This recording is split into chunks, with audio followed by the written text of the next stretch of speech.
No,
Okay,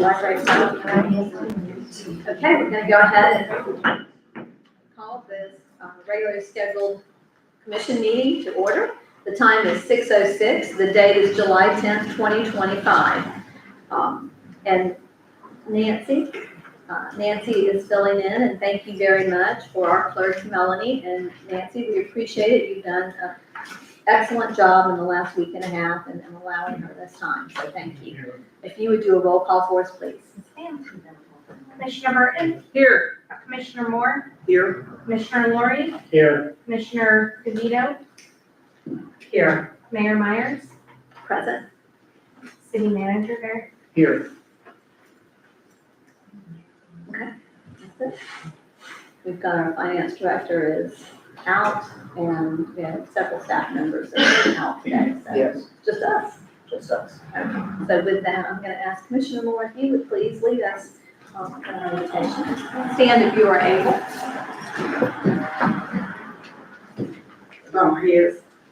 Dear Heavenly Father, once again we come before you and we want to give you thanks for you woke us up this morning to a brand new day. For this is the day that you have made and we will rejoice. We ask that you be with us today as we make decisions. Help us to agree and disagree in unity and love. Help us to do those things that will be pleasing in that sight.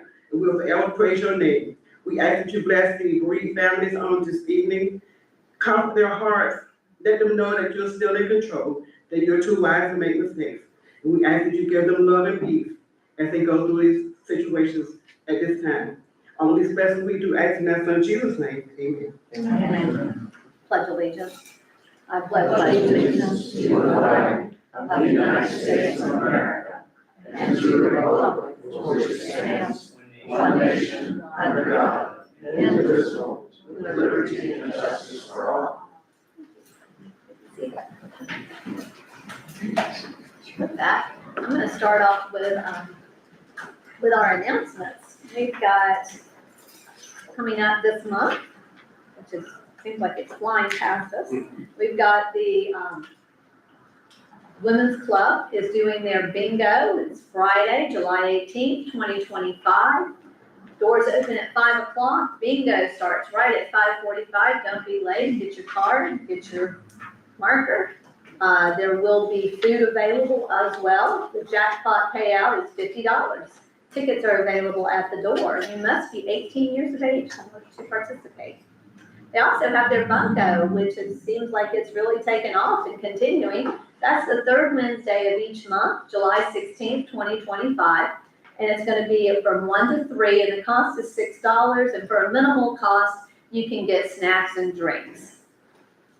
The Fruitland Peninsula Historic Society, they are not meeting this month, and they're not meeting next month either, are they? They take the summer off, so they will meet again in September. For those of you, yes, Commissioner DeVito? That's correct. Thank you. For those of you, I hope everyone was here. We have a big shout out to everybody that helped with our red, white, and boom. It was probably the biggest one we had without incident. It was packed. If you could see the pictures, all you saw were heads. It was wall to wall, and the fireworks were spectacular. I want to thank the Yacht Club, and I also want to thank the Crescent City Downtown Partnership. It takes a village, and let me tell you, they all came together and they did an outstanding job. The Downtown Partnership is doing, if you haven't seen and haven't been able to do this, stop by please on Saturday mornings. They're doing their summer market. It's an indoor market, and it's from 8 to 12. And I believe they're going to carry it through the summer. So make sure you stop by if you can.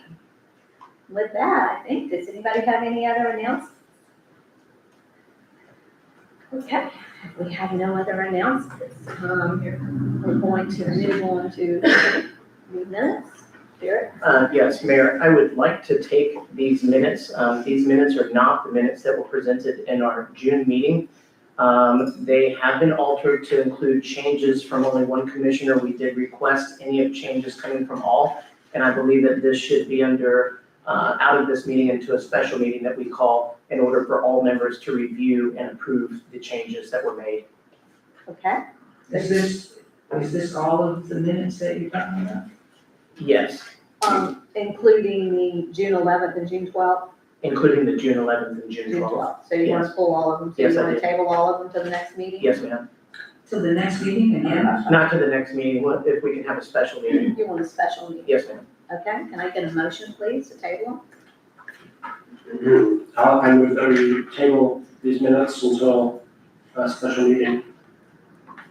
them? And I'll second that, but I have a question. And because our city attorney's not here. So, I had said at the last meeting that I thought, the minutes, the 11 minutes that were presented then needed some significant corrections and additions. And I did provide those. Usually, when one of us provides corrections and additions, they're circulated to the rest of the commission, and then we okay them in a meeting. So, and then for the approval of the most recent minutes for June, the workshop for June 11th and the regular commission meeting for June 12th, I sent those to the city manager. So were those circulated? So we, Oh, I think somebody just texted me and said, could we all talk into our mics? okay. The last ones were not circulated, and just to let you know, we are very short of staff right now. I commend Nancy for helping out and getting us to where we are today. But it was found that the proper circulation did not take place, and I just wanted to make sure that this governing body did have a chance to review. And there were actually some conflicting notes between two different commissioners, and I want to make sure that that's aired, not through emails, but through a meeting. Right, it has to be in a meeting, so I just wanted to clarify.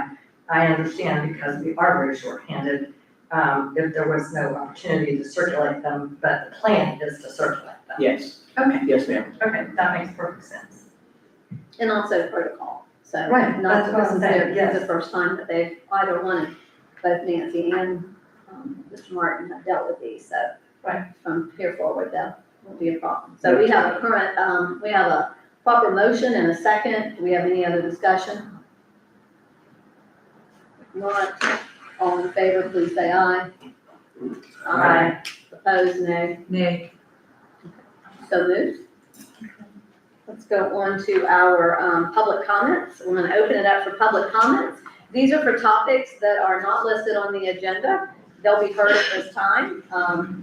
And so I have two speakers, I believe. Mr. Bowles, is yours a general for the public, I believe, if you want to come forward, please? Mine's in regards to support for the Blue Ribbon Committee. I don't know if that's. Okay, so we can wait till the Blue Ribbon Committee. Mr. Newbold, yours is as well for the Blue Ribbon Committee? That's right. Okay, thank you. So we'll hold off on those. Do we have anybody else that would like to speak at this time on items that are not on the agenda? Okay, well, then with that, I'm gonna go ahead and I'm gonna close out public comments. And we're gonna open it up to Captain Ussery with the Sheriff's Office. Captain, if you would please come in and give your report. Good evening, everyone. I want to first start on the red, white, and boom. I think that went pretty well. I didn't get any complaints from anything, not anything from the commission. The city manager didn't reach out to me, so I just understand that went well. So we're glad for that. I did a little study to see how many calls for service we had from 6 o'clock that afternoon into, I believe it was 4 o'clock in the morning, and there were 6 total calls for service at Crescent City. We did have 2 loud music complaints, but they were just that music, and it was over on Reed Avenue.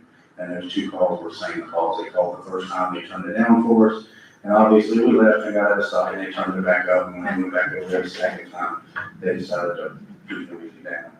So that was another win. We did get some more news. I know the city attorney was going to speak on this a little bit, but I finally got clarification on the sleeping in the parks that we spoke of. And there was some concerns for us because we contract services for Crescent City, and that new House bill that just passed with the county, we're supposed to provide a place for these individuals to be able to be housed. So it's our understanding that this was taking place in other counties were letting these individuals stay in the park and sleep in the parks. And this was just to cover that. So we finally got word back that that doesn't fall under the county because we contract services with Crescent City, and this is your ordinances.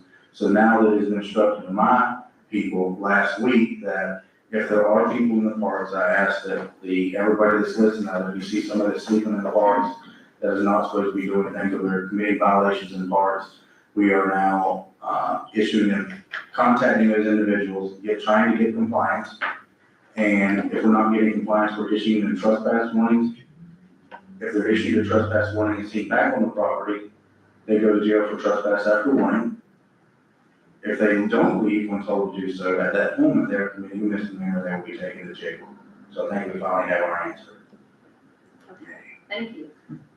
It just took a while to get some clarification on us, governing the rules and making sure that we didn't fall under that statute. We had to give these individuals facilities. So a win there. Any questions so far? The 4th, were those, the calls that you said, the 6th, were those for red, white, and boom night or for the 4th? It was for, I forgot it was on a different day, so I gotta check that. But on the fourth itself, we didn't have any complaints. Okay, So I will check red, white, and blue boom for you. okay. Moving on to our report. The first one's covering the Marcy law. Obviously, we don't want to reveal the victim or the victim's location, so this was kind of a weird one. The gentleman who was the victim in this case, from what I understand, gave an individual a book either earlier in the week or earlier in the day. I guess the gentleman didn't like that book and pushed his way into the place where he was at and threw the book at him and left. So that's usually the court term, throw the book at him. Throw the book at him, He yeah. didn't like the book. I don't know. Do But our the- detectives, We get it. Yeah. Thank you for adding some humor tonight. our detectives are working to try to identify this individual. Obviously, once he's identified, we will do what we have to. We're seeing a lot of this right now. It's finally hit Crescent City, and I don't know why, but there is all over town, all over Putnam County, people are stealing laundry goods. When you say laundry goods, So, laundry stuff. laundry centers, They go into a dollar store, they load up a basket with laundry soap or laundry items, and they leave. Whether it be bleach, whether it be laundry soap, I don't know if they're selling, we're trying to figure that out. I don't know if they're selling it online or what they're doing, but they're just getting laundry soap, and they're running out, jumping in their car. So that's what happened. Any questions on those? Commissioners, do we have any questions? Is it good soap? I think it's just like, Brand or? I think it's just like a snatching grab. They can go on the counter fast as they can. It's encouraging, they want to stay clean. That's always. I need any instruction. I'll see which one it is, maybe they have something we don't. Second is your traffic crash data. Now, I do not include parking lot crashes in this. This is just mainly roadway stuff because the parking lot crashes, so these just little fender benders. People like that info, just get with me and we can add that to it, but this is the one we have here. Okay, But when burning, same thing we see before, two vehicles following each other, the one in front slowed down, the other one was probably doing something, texting or not paying attention to where they were at, paying attention to where they were going instead, and have a rear end collision. Here's the numbers you want to see, there's 192 calls for service total, 35 of those are traffic stops, 1 traffic accident, 14 total reports, 4 arrests, 3 charging affidavits, state attorney's office, 4 charges. And there's your, sorry, we had a 100% increase in crime, we went from 1 to 2, so thanks. we're very blessed, we're still very, very blessed. That's really all I have so far. Commissioners, do you have any questions of Captain? We gotta think of the name for the laundry band. We haven't figured that out yet, what we're gonna do. Approved to expire. You will, you need to come up with a very unique name for it. Yeah, like when we do operations, you know, they got kind of a fancy name for it, so once we figure out a good one, I'm sure there's on one out. Mr. Mayor, I do have one question. Okay. Captain, glad you survived July 4th. I did get an email, a series of emails about 2 weeks ago from a resident over on Clemens Lane. And you were involved with this a couple of years ago when there was a problem of loose dogs. Did I copy you on that? Do you remember? No, ma'am. Okay, because, He actually paid his citation, by the way. who did? I said he actually paid his The citation. person with the loose dog? Yes, Yeah. I issued him a ordinance citation and he paid. Okay, so you haven't heard anything else about that because, the person was pretty distressed and I think I copied the city manager. I contacted, the county administration. I heard back, I believe, from the deputy county administrator, Ms. Young. But as far as I know, the residents over there who are having a problem with the loose dogs, they work. And so I don't know, what communication, the last time I checked, they had not heard from anybody, but you hadn't heard either. And they were very distressed because one of their animals was injured. And somebody in the family may have just, been great, not badly injured, but been in the middle of having to separate dogs. Okay. So anyway, they also said that the dogs may have been on the school property. A little too early, but anyway, I have not heard any more about that, and you have to. That's what's more concerning for me there, especially those kids out there playing. You know, Well, very it's just, concerning. That's it's the whole, my it's the concern. whole neighborhood. They should have been advised though to call the sheriff's, to call the sheriff's office to report it. Mayor, it's common for people to reach out to you guys. I know that, but Either. we're trying to get in the habit of directing them, please call the sheriff's office. Okay. So it's an official report. A simple email to get back to Jerry, so I might send a deputy or say, hey, we're gonna issue this person a citation or whatever, it's not really any inconvenience to me, but yeah, it is easier to call the sheriff's office. Especially the reason they're calling me is because they're telling me, this is all I know, that they have called animal control and they have talked to the sheriff's office and they've gotten no response.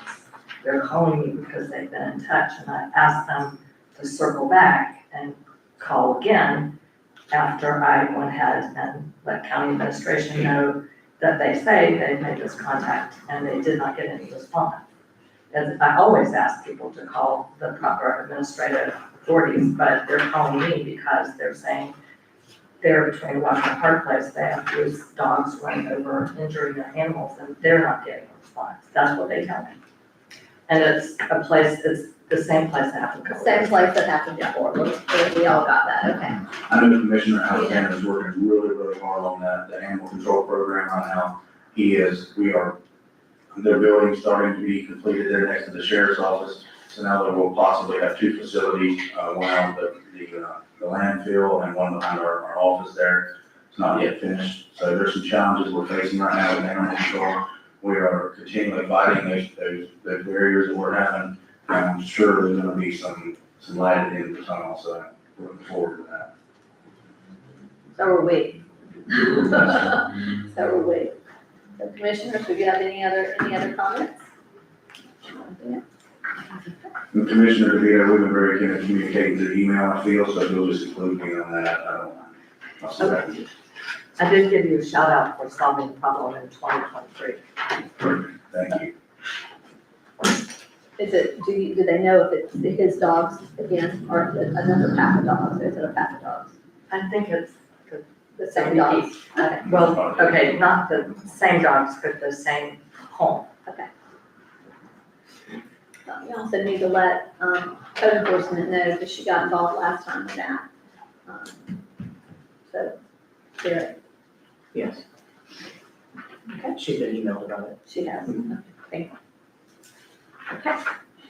With that, thank you, Captain, as always, thank you, and again, thank you for keeping everybody safe during the red, white, and blue, and then through the 4th. The 4th was, eventful, but uneventful, so thank you for that. then you called me. I forgot who that was on the. Yeah. I'll get those, I'll look at those too. I think everything was fine, I think everything was, I mean, if you want to, let us know. Thank you. Thank you for your support.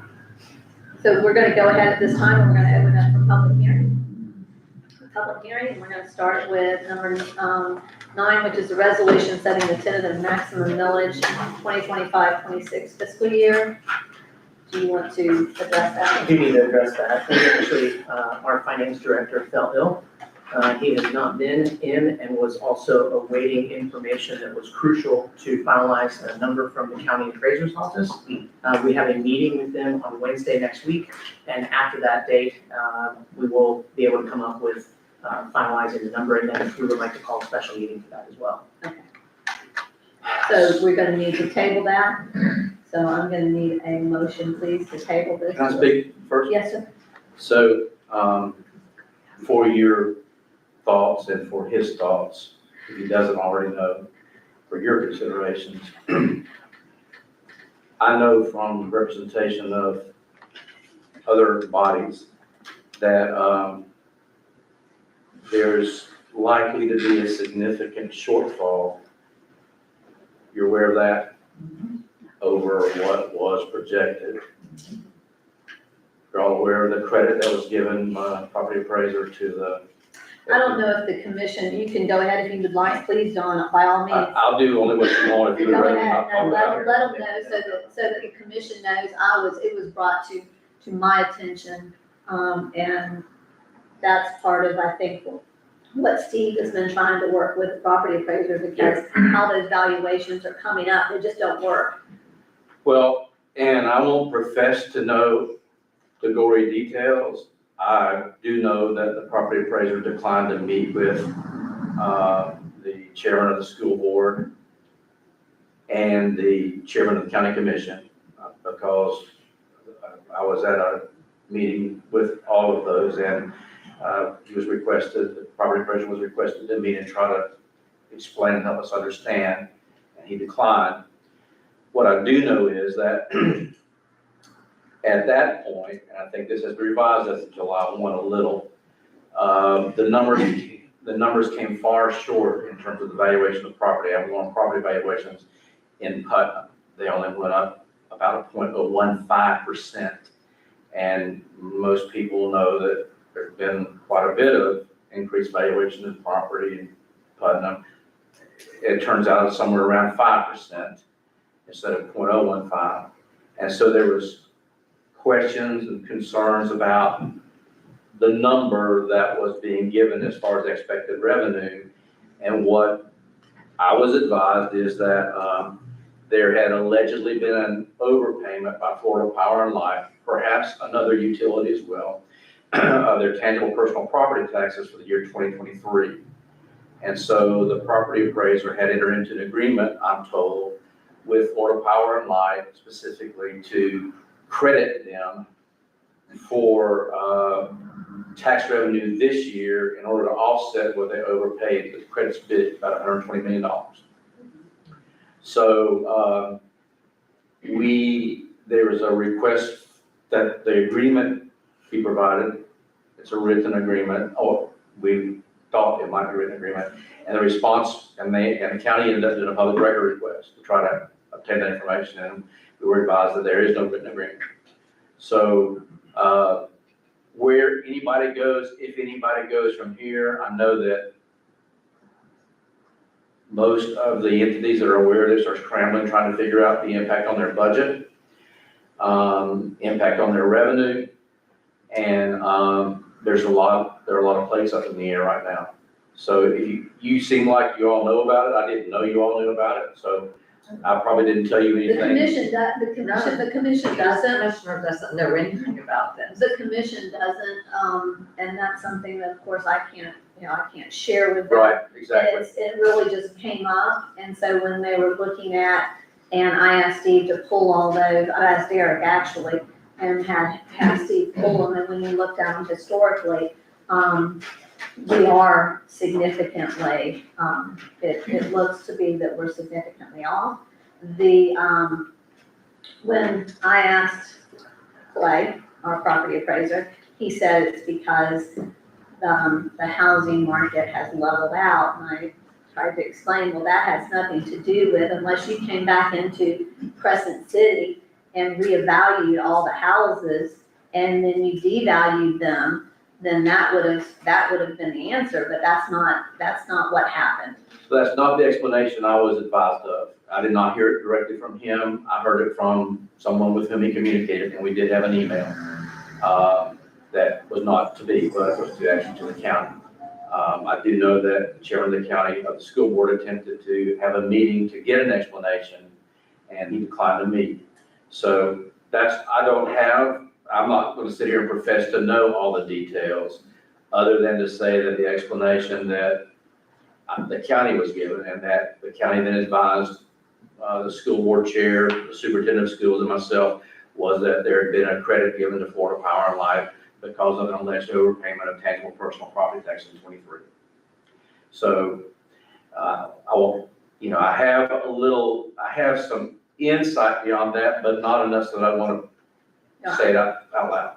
And I think until Wednesday, when Derek has a chance to meet with Justin and Steve and Christina and go over that to figure, that we shouldn't probably jump to any conclusions, just to make sure that the valuations, are correct. But it could possibly significantly impact next year's budget. Most likely. Yeah. Okay, most likely. For Steve, that's not what caused Steve to be ill.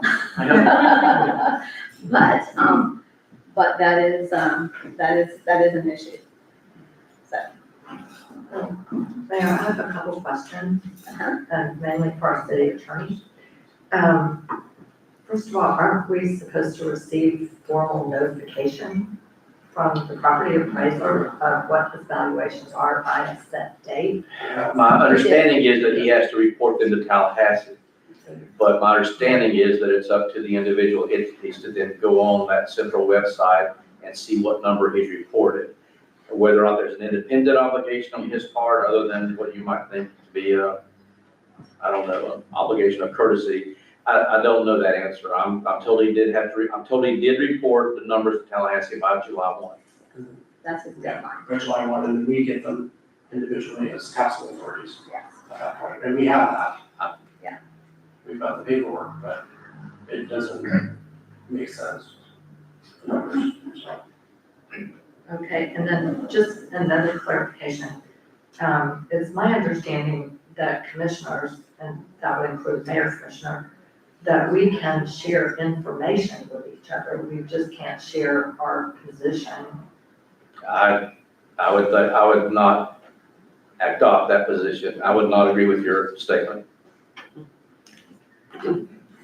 And I'm sorry, but I think your office has even told me that. I didn't tell you that. I don't know who at my office you're referring to, but I never told you that. Okay, but if there is a report or a document without giving our opinion of it, particularly if it's an official document, that can't be shared with the rest of the commission? I would not advise you to. I'd advise you to give it to the clerk or the city manager, and the city manager can share it. Well, that's my whole point, but What's your whole point? that information that one member of the commission receives, if it is important, can be provided to the rest of the commission. In my opinion, it would not be done on my advice by a commissioner to another commissioner. I would not advise direct communication, even of that nature. I would advise that report be given to your city manager, and your city manager could then disseminate it. Okay, well. And I didn't get a report. That's something that was verbally, I was made aware of verbally. Okay, but then what I was getting at is that there should be an avenue to share information, important information, not our opinions or how we're going to vote on something, but information. There should be some avenue to make sure that the whole commission has it. I've already told you what I thought that avenue was. Okay. Now, you know very well that I won't tell you what you can't do. I'll give you my advice about what the law says you should do, and then you're free to do what you choose, but then that's on you. Well, I'm not suggesting that we start communicating with each other, but I'm just trying to get a way to make sure that when important information comes in, that we are all going to need at some point, that we can receive it. So thank you for that. And I appreciate it. And you will, I mean, that's, I think, that's why before, we jump to conclusions, that's why they're trying to get clarification from the property appraiser's office. There are a lot more questions right now than answers, as far as I know. Yeah. So we have no idea the extent of what's gonna happen here as far as. I think you should have some idea right now, your finance person should, but he may not have figured it all out, because I know personally that other agencies are trying to understand it and decipher it right now. And the number changed from June till July. When I first learned of this, it was one number, and then in July, as I understand it, it's a different number. So like I said, there are a lot more questions than answers, to the best of my knowledge. I think some people have some idea what the total potential impact is, and I think that's right now being measured in two different ways. One is what they would have expected had the ad valorem growth, had the revenue been provided based upon the ad valorem growth valuation, and another is what it's going to do compared to your last year's receipts. There's two different numbers there. One is, what your number's going to be compared to your last year revenue, which that's about as direct an impact on your budget as I can think of. Assuming you haven't budgeted based upon a projected growth in revenue, assuming you haven't, and I don't know whether you have or not. And the other one is, well, what you would have gotten had the credit not been issued based upon the ad valorem valuation growth. If that wasn't too confusing. And if it was, it's my fault, I apologize, but. The whole thing, and it's my understanding that your TPP is about 35% of your ad valorem valuation. So that's a significant, with FPL, with that having taken that kind of a hit, that could be a significant. And that was also one of the questions that I asked is, does that impact us as well? I know it impacts the county, it impacts school district, is it impacting us as well? And that's what he's supposed to also get, I guess, from Justin, but Justin is out, correct? Correct. And we do have that set up for next Wednesday, and that'll be particularly on our DR 420 form, and we're gonna get answers on that to move forward. We may not get all the answers we're looking for, but specific to our village. And we have to set our tentative millage rate has to be set by August 4th. Correct. So, is it your intent that during one of our workshops that we scheduled, that we could move into a special meeting following that and do it at that time? Absolutely. Okay. So can I get a motion, please, to table this at this time? I'll make a motion to table the discussion of the tentative maximum millage rate of 8.5914, to table that until we have a special And the meeting. passage of And the passage the resolution. of the resolution until such time we have another special meeting on it. Okay. Can I get a second, please? Do I have a second? Okay, we have a proper motion and a second. Commissioner, do we have any other discussion on this before we? Well, actually, I wanted to ask whether Commissioner Burton could amend her motion to say table it to a special meeting that will occur before the August 4th, 2025 deadline. I made the assumption that it would, but, sure. I'd be more comfortable if you would, will amend that. Would you amend that, please? if you would accept that. I would accept that. Thank you. Okay, and you're accepting this, as you're saying, I'll move a second? second, yes. Okay, thank you. If you don't name a date right now, you're still gonna have to re-advertise it. So saying it's gonna be for a date before August 4th doesn't really eliminate the need for advertising. Still have to advertise it. That's what I was gonna ask, what is the advertising timeframe? We need we need to do it in so much in advance. For the ad valorem, the rate, I mean, that's the question I don't have off the top of my head. You may, obviously, a special meeting is not you can have as little as 3 or 4 days on a special meeting, but there may be a specific advertisement window for setting a tentative millage rate. I don't know. I don't believe so. It says we have to have a hearing. Right. We have to have a hearing, but I don't think, from everything I read, but Dawn, you please, by all means. I'll find out, but And so when you do, if you'll let Derek know so that we stay within those confines, Yep, that's very absolutely. important. But I know it does say that we have to have a hearing, and the tentative is the highest we'll go, and we can't change, we can't go higher, we can just go lower. Yep. So, and Mayor, I would just ask, hopefully we can provide some available dates and agree on some available dates before we leave tonight. That's what we have on the count, we have it on our schedule. Okay, I just want to make sure we No, include this. it's in the business items. Right. So with that, Nancy, if you would please do a roll call. Commissioner Burton, Aye. Commissioner Moore, Aye. Commissioner Lori, Aye. Commissioner DeVito, Aye. Mayor Myers. Aye. Okay, so tabled, thank you. Let's move on to the second and final reading of revised ordinance 2025-06.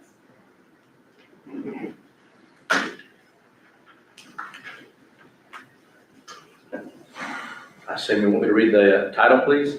Yes, sir. So second and final reading, revised ordinance 2025-06, amending the public facilities element of the Crescent City Comp Plan, ordinance re-adoption from August of 2024, close paren, and ordinance of the City of Crescent City, Florida, amending the public facilities element, semicolon, water supplies, facilities, work plan of the Crescent City Comprehensive Plan, comma, providing for implementing administrative actions, comma, providing for severability, comma, providing for conflicts, comma, providing for non-codification, comma, and providing for an effective date. Okay, thank you very much. And I move that we accept on the second and final reading the revised ordinance 2025-06. Okay, we have a second. Second? We have a proper motion and a second. Commissioners, do we have any discussion? No. Okay, I'm gonna open it up for public comment. Do we have any public comment on ordinance 2025-06? Seeing no one come forward, I'm gonna close public comment. Nancy, if you would please do a roll call for us. Commissioner Burton, Aye. Commissioner Moore, Aye. Commissioner Lori, Aye. Commissioner DeVito, Aye. Mayor Myers. Aye. Okay, so moved on the second reading. Approved on the second reading. Okay, we're gonna go to the first reading of ordinance 2025-07. Ordinance, first reading, 2025-07, an ordinance of the City of Crescent City, Florida, adopting a small-scale comprehensive plan amendment in accordance with section 163.3187 Florida statutes, amending the future land use map designation for a property totaling approximately 15 plus or minus acres located at 100 Grove Avenue, Crescent City, Florida, providing for a change in the future land use map designation from commercial and medium-density residential to entirely commercial, providing for implementing administrative action, repealing all conflicting ordinances, providing for severability, providing for non-codification, and providing for an effective date. And then it's got parentheses, Crescent Lake Fish Camp LLC. I assume they were the applicant. Thank you. Mr. Perez, you wanna, Rebecca? Yeah, Thank you. And Rebecca, if you would please, if you would introduce yourself for those of us that have not met you before, have that pleasure. Thank you. Good evening, I'm Rebecca Cottle, I'm a planner with Cohen Associates. So it's a pleasure to meet everyone this evening. Tonight I will be presenting you with two requests. One is a small-scale comprehensive plan amendment. The other is a rezoning request. Since they are associated with the same project, I will present them together, but they will require two motions and two separate voting actions. The request is from Crescent City Fish Camp LLC, which currently owns and operates an existing fish camp on the opposite side of Grove Avenue. They recently renovated the RV park and are now looking to expand their operations. The property consists of 4 parcels and is 15 acres at 100 Grove Avenue. A portion of the site is currently designated commercial, and the remaining area is medium density residential. The request is to change the land use designation for the entirety of the property to commercial to then allow the expansion of the fish camp and create a unified building site. The associated rezoning is a request to zone the entire property to planned unit development. The current zoning is MR1, multifamily residential, and C1, commercial. Currently, the property is vacant and abuts Crescent Lake. The expansion of the existing fish camp is proposed to have a total of 58 accommodations. That includes 11 cabins, which will be either park models or tiny homes, and 47 RV pads with some boat parking available. The plan also shows 2 out parcels for future commercial development along US 17. Right now, there's not a proposed project for those 2. But the permitted uses for those out parcels include retail uses, personal services, and restaurants. The owner has indicated that residents utilize an existing path along the lake, and these paths will remain accessible to locals and guests in the naturally preserved area on the site. One thing I do want to point out about the development agreement document is that it does allow for up to 74 accommodations, but at this time, only 58 are proposed. If the applicant came back and wanted to expand the project area, they would have to revise the concept plan that's in their development agreement. The surrounding land uses include commercial establishments along US 17 and an existing RV park and residential neighborhoods to the north. The property directly adjacent to the south is currently vacant and undeveloped, and Crescent Lake is to the east. The property has nearly 450 feet of frontage on North Summit Street, which is currently maintained by the state of Florida, and has almost 900 feet of frontage on Grove Avenue, which is maintained by the city. There are wetlands on site, but the campground does benefit from the natural beauty of the property and proximity to the lake. So this area will be preserved in its natural state. And as I mentioned before, the trail in that area will also be preserved. In considering the future land use amendment, this project is consistent with future land use goal number 1, to preserve and protect the city's natural resources and quality of life by establishing a pattern of development that's harmonious with the city's natural environment and provides a lifestyle for city residents. The site is in a well-established urban area, and the land uses around will not be negatively affected by the project.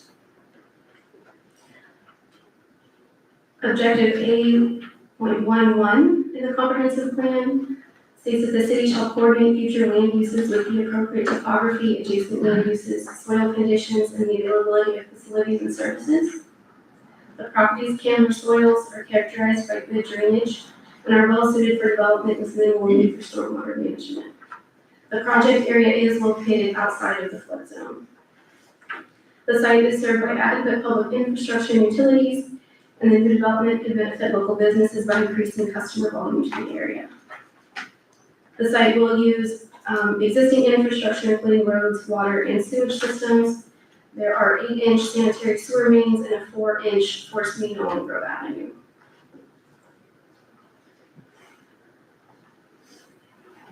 In considering the rezoning application, in addition to considering its consistency with the comprehensive plan, you will need to consider its compatibility with the surrounding uses.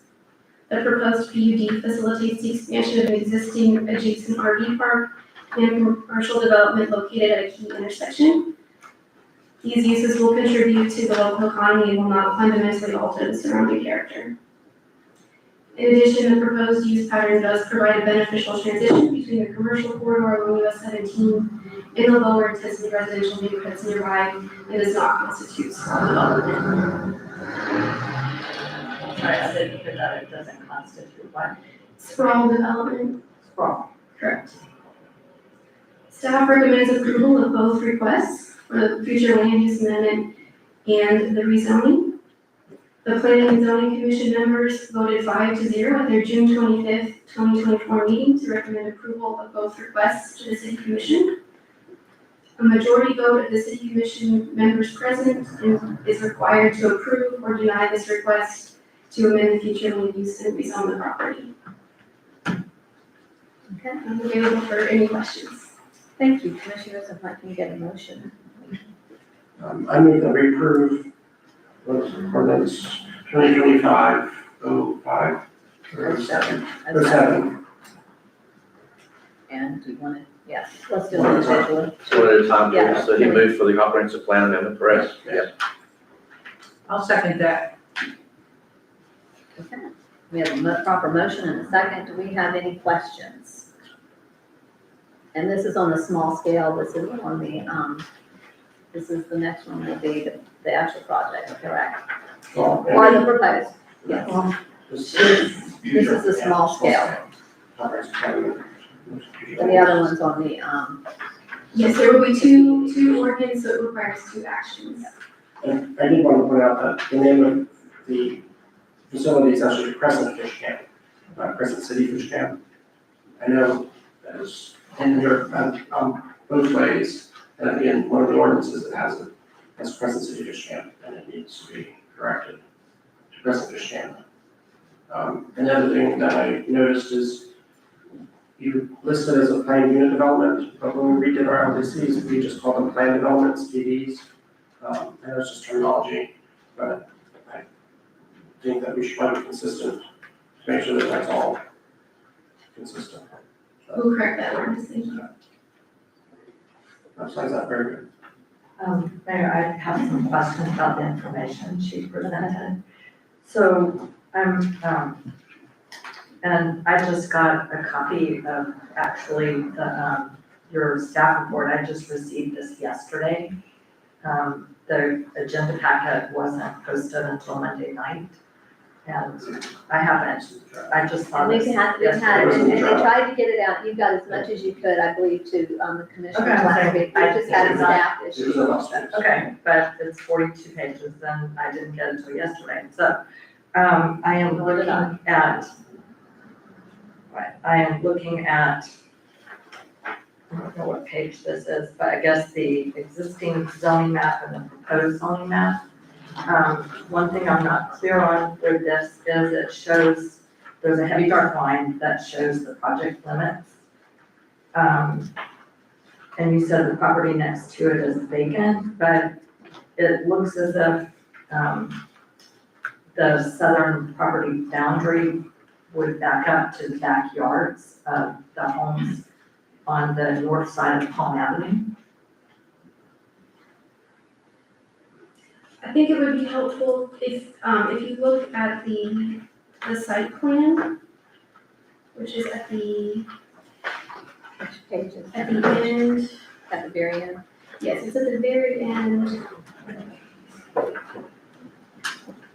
It does back up to the park house. It does, the property boundary does, and there will be, We have an easement, I believe, too. yes, there's an easement in between, and there will also be a 10-foot landscape buffer screening in between. Right, I'm sorry, that's okay. I can look at this copy. I'm sorry, I did not hear what she said. There's an easement running in between, and there will also be a 10-foot landscape buffer between the project area and the properties to the south. So the city has the easement. Okay, and how wide is the easement? The engineer for the project has that information. Okay, another question I have, okay, so there's 10-foot buffer. And there is an easement, how wide it is, we don't know. The engineer for the project is here, and he does have that information. Okay, I believe also that's wetlands, so they're gonna be limited right there on that south end also, is that correct? No. Or it was the north end, I'm sorry, the north end. It I was thought it was the south. a vacated alley of 20 feet, so it's 10 feet to the house, it's 10 feet to this property. According to the boundary survey. Again, trust this. Okay, does my understanding wetlands on the lakes on the east side? Yes, That's that's right. That's the east side of the property. And the city manager said that signs were put out So I don't know whether, the people who live on Palm Avenue received any kind of notification. The signs were out, for approximately 2 weeks, before the planning and zoning meeting that we had. Okay, because where were they put? I did not see any. They were on 17 and clear view, right in front of the for sale sign. Okay. The mail notifications, all right.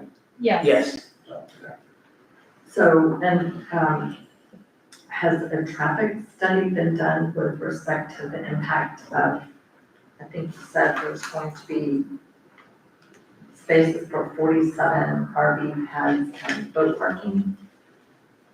One was not submitted with this application. That, the engineer is here, that would be another question that he might be able to answer. Okay, and then one question that I had, Let me just clarify one thing, because there'll be a next phase to this, which will be site plan approval. At that point, they will have to provide us with chip generation numbers, then a determination will be made based on what's in the land development code as to whether a full analysis will be necessary. RV parks tend to be fairly low in terms of trip generation, so it may not actually trip the threshold for a full-blown TIA. I know that they will have to do a study though in association with their access onto US 17, because the state of Florida will require that. okay. And then another question I had is, so the existing, we're really, to make this planned development, we're combining what is currently commercial property that's on 17, and then a lower density property. I think it's, what is the existing residential multi-family? Yes, it has a multifamily zoning and a medium density residential land use. Okay, so for that portion of the property, what are we losing when, in terms of, for example, if it was developed under the existing zoning, would there be different landscaping requirements than there is for the commercial designation? We will still require similar landscaping requirements with the PUD to ensure that there's sufficient screening. Okay, but they're completely different, and the depiction of what they would build shows almost complete paving for the interior. I don't see where there would be space for land, for very much landscaping. It looks like it would just be minimal.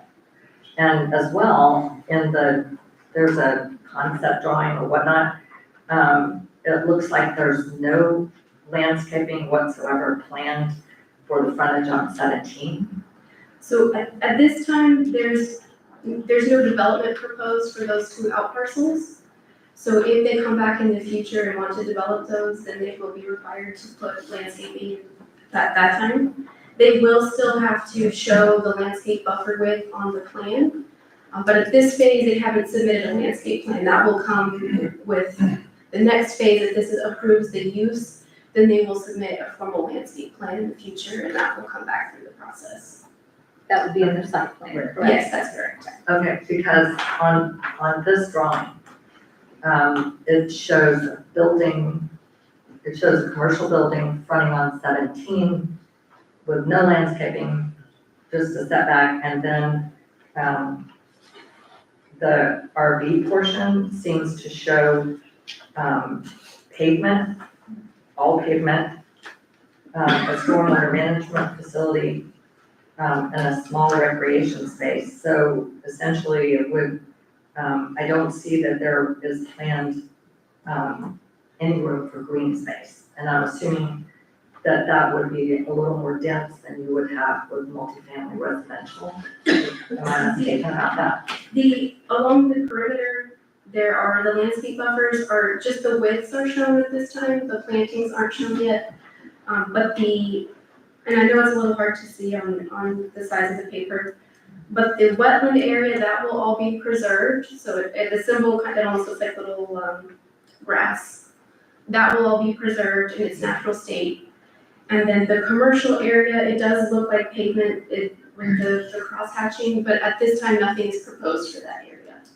That's just being set aside for future development, so there's not a building or a parking lot proposed on that portion. It's just to show the different project areas. So the natural vegetation will remain in the wetland area. Yes, that's correct.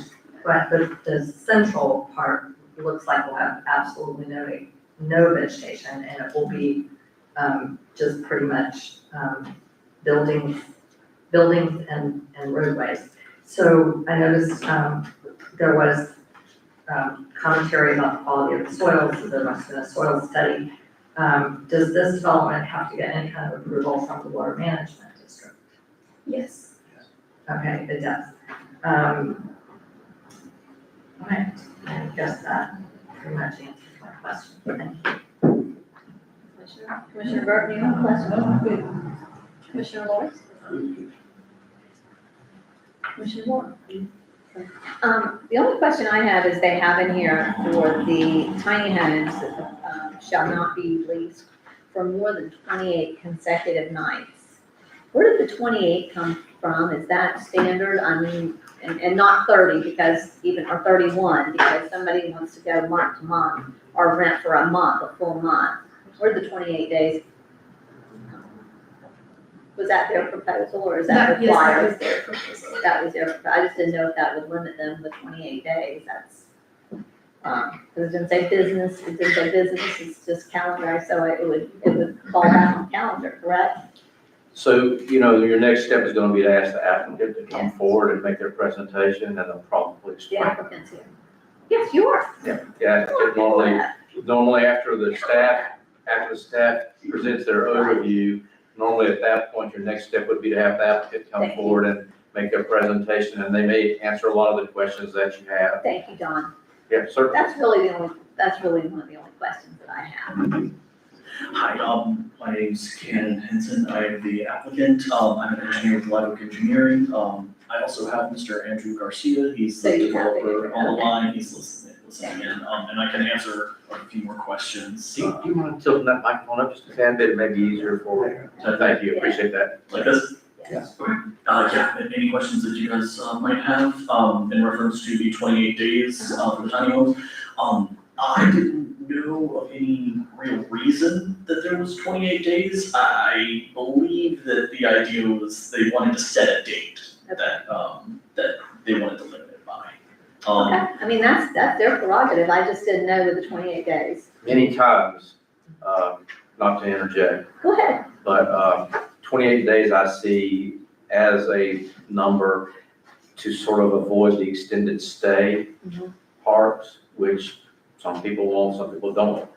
But it's not unusual for me to see a 28-day number in there, 30-day, whatever it might be, just so you're putting a number that would prevent people from essentially making it their home, So, maybe arbitrary, I don't know. Yes, sir. Yeah, Mr. Garcia spoke to me real quick. It's about claiming residency. That's the 28-day limit there. So that's the claiming residency if it's more than 28 days. Yes. Okay, because it's specific, it says shall, so it's specific in there. So I just wanted to make sure, I was just asking the questions. Yeah, sure, That's all. absolutely. That's really one of my only questions. Commissioner Lloyd, do you have something I want you to say? No, No, Mayor, I was just gonna say, it seems to me that they're intending this to be more of a hotel motel, short-term stay kind of place. Right. That's what they're going by. Yes, ma'am. In reference to some of your previous questions as well, on the southern line of the property, there's going to be that easement that is already there. That's not our property at all. Then a 10-foot landscape buffer, but there's also going to be a barrier fence, a 6-foot barrier fence, right along the edge of the easement, on our property. Just in reference to your question. I do remember seeing somewhere in here about them mentioning a marina at one point, but obviously that's not in sight, the conceptual site plan, but is that, are you leaving that land, untouched, I think would kind of preclude having a marina. I just didn't know why that's in my head, because I saw that in the development agreement or something, but that's not our plan. No, as of right now, there's no plan for any marina at all. They don't want to impact any of the wetlands in any way, shape, or form. The reason why you saw that is because when they originally applied, it did include a request to have marina, and I believe there's one exhibit that still says marina on it. But through the review process, the marina proposal was pulled out because while they may do it at some point in the future, they're gonna come back with a lot more specifics. At this time, they weren't prepared to answer all the questions about the marina.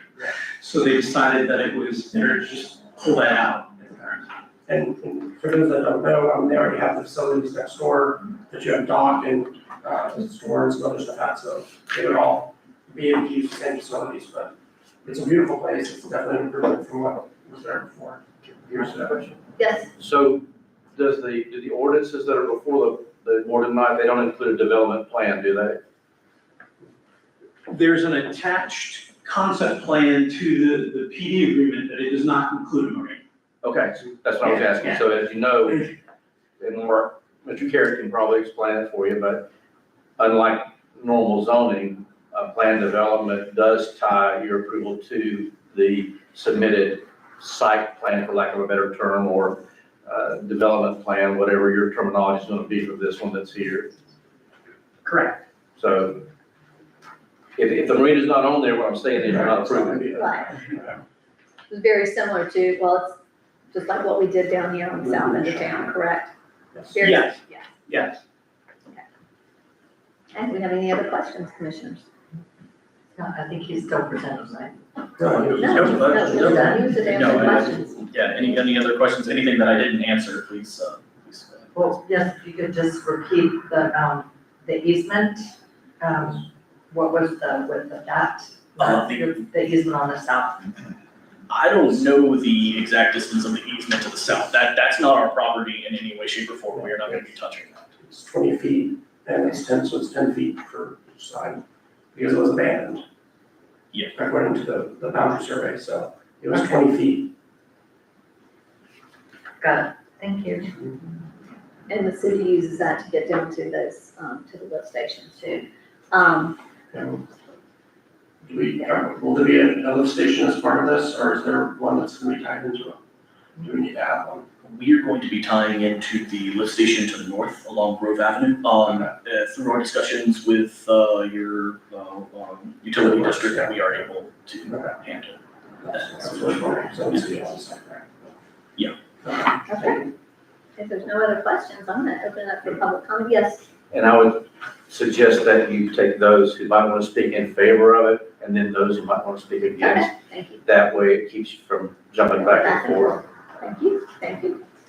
At this time, I'm gonna open it up for public comment from those that are in favor of this project. Please come forward.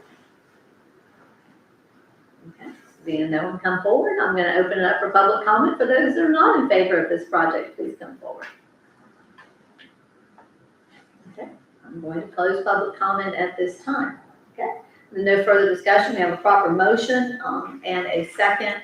And this is on ordinance 2025-07. This is the small scale comprehensive plan amendment. Nancy, if you would please do a roll call for us. Commissioner, don't forget to have discussion or comment. We've had discussion. Yeah, we have. We've had discussion. Yeah, well, yeah, we had a motion. We had, Okay, but we had comment and then he had his presentation. So, No, he didn't, he was just answering he was questions. answering if you have questions. any. He didn't give a presentation. Rebecca gave a presentation, and then he was there to answer questions because you have questions. Do you need to have some discussion, Commissioner DeVito? I do, I had a couple of points I wanted to bring up. And this is on the same subject. Same subject, yes, please Of do. course, okay, so this is an amendment to our comprehensive plan. And I'm sorry, I thought Mr. Holmes said that the applicant should make a presentation, and I thought that was a presentation on behalf of the applicant. So whatever, technicality, thank you very much. So this is an amendment to our comprehensive plan. I was looking at our master plan that was done for our CRAs on US 17. And it's not clear to me that, well, it looks like the master plan had a specific plan that envisioned, multifamily residential in that location with a view to the lake, which I thought was a good use for the property and carried with it more landscaping.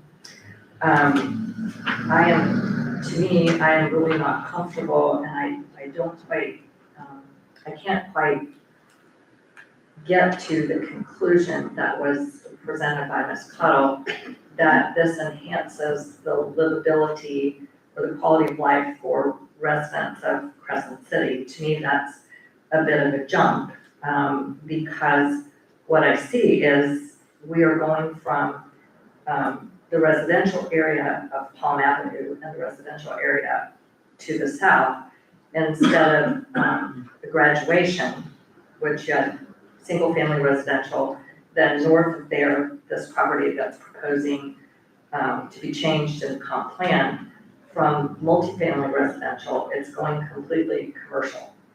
And I'm not really sure that benefits the residents of Crescent City. It certainly leaves less property for residential development and more property for commercial development.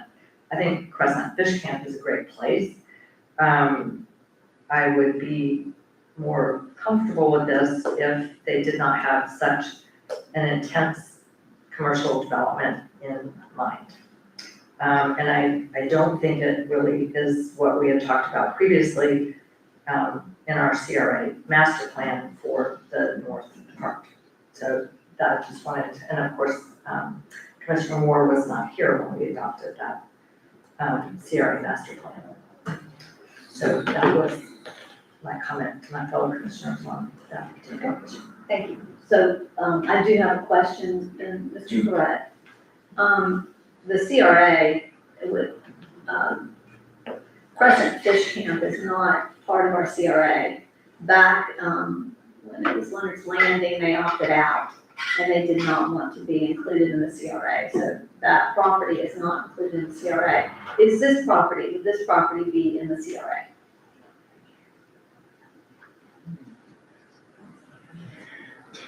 I don't know if that property. I don't think it, I don't think I it would believe be, it is. because most of that I property believe it is is. right there at right there at 17 and not further back. That would have been considered multifamily. Yeah. So I just want to make sure, but I know that the fish camp itself opted out Yeah. from being included. And I just want to point out that basically a third of this property will be left in its natural state. I'm sorry, what percent? About a third. Okay. Okay. Yeah. That's just something as we go forward, just if we can clarification to make sure. Yeah. Okay. But, and I'm not saying regardless of whether it is or isn't in the CRA, the master plan, I think, addressed properties that were adjacent to the CRA, but not necessarily in it.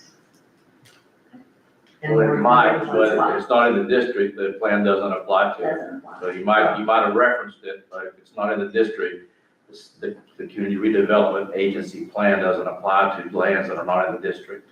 Right, and it's not actually binding on us either unless we're spending CRA money. Right. And then we have to follow the plan. I'm just saying, we had a concept for that area. And this is different. That is mainly what I'm sharing. Sure. You done?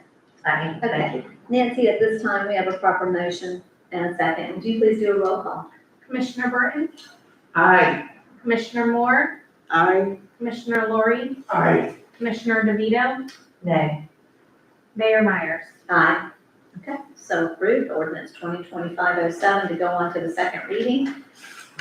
Now I'm going to need a motion on ordinance 2025-08. Well, no, we have that reading, I'm sorry. You want to read 2025-08? Sure. Yeah, sure will.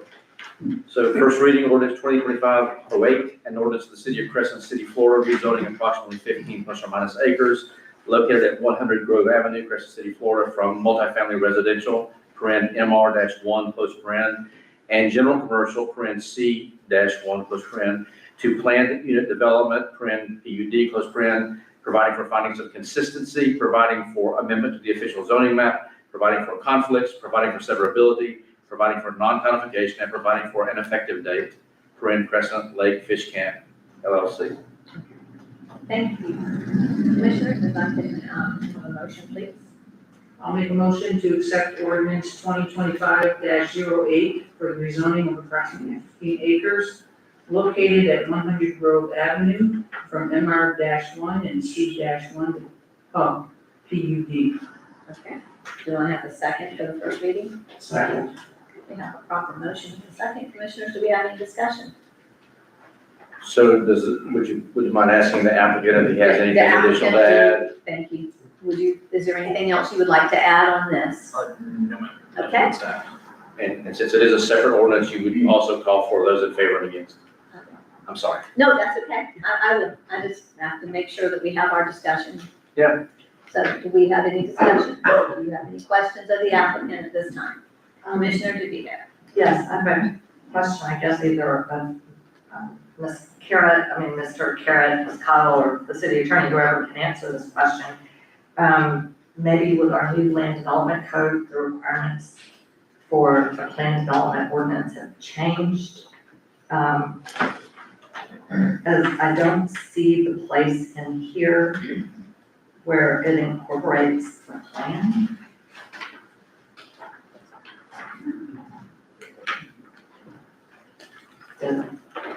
The development agreement is attached to the staff report, and then at the end of the staff report is the concept plan, and their details for the types of signage that they are proposing. Okay, but when I look at this ordinance, and I didn't have time to ask the city manager yesterday when I met with him, when I look at the ordinance, all it says is a conceptual master site plan will be submitted to the city for approval prior to the issuance of building permits. And that will all be approved administratively.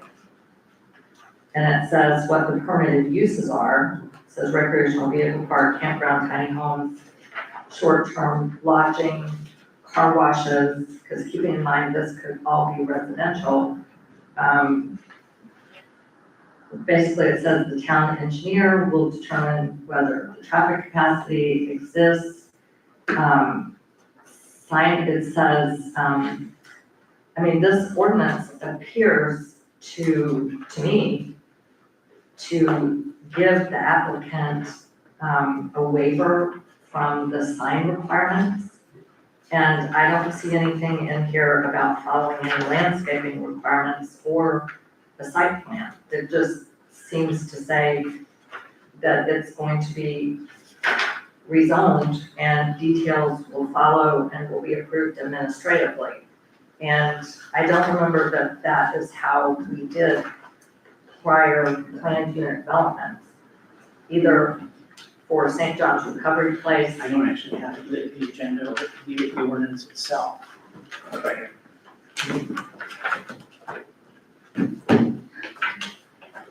You got it?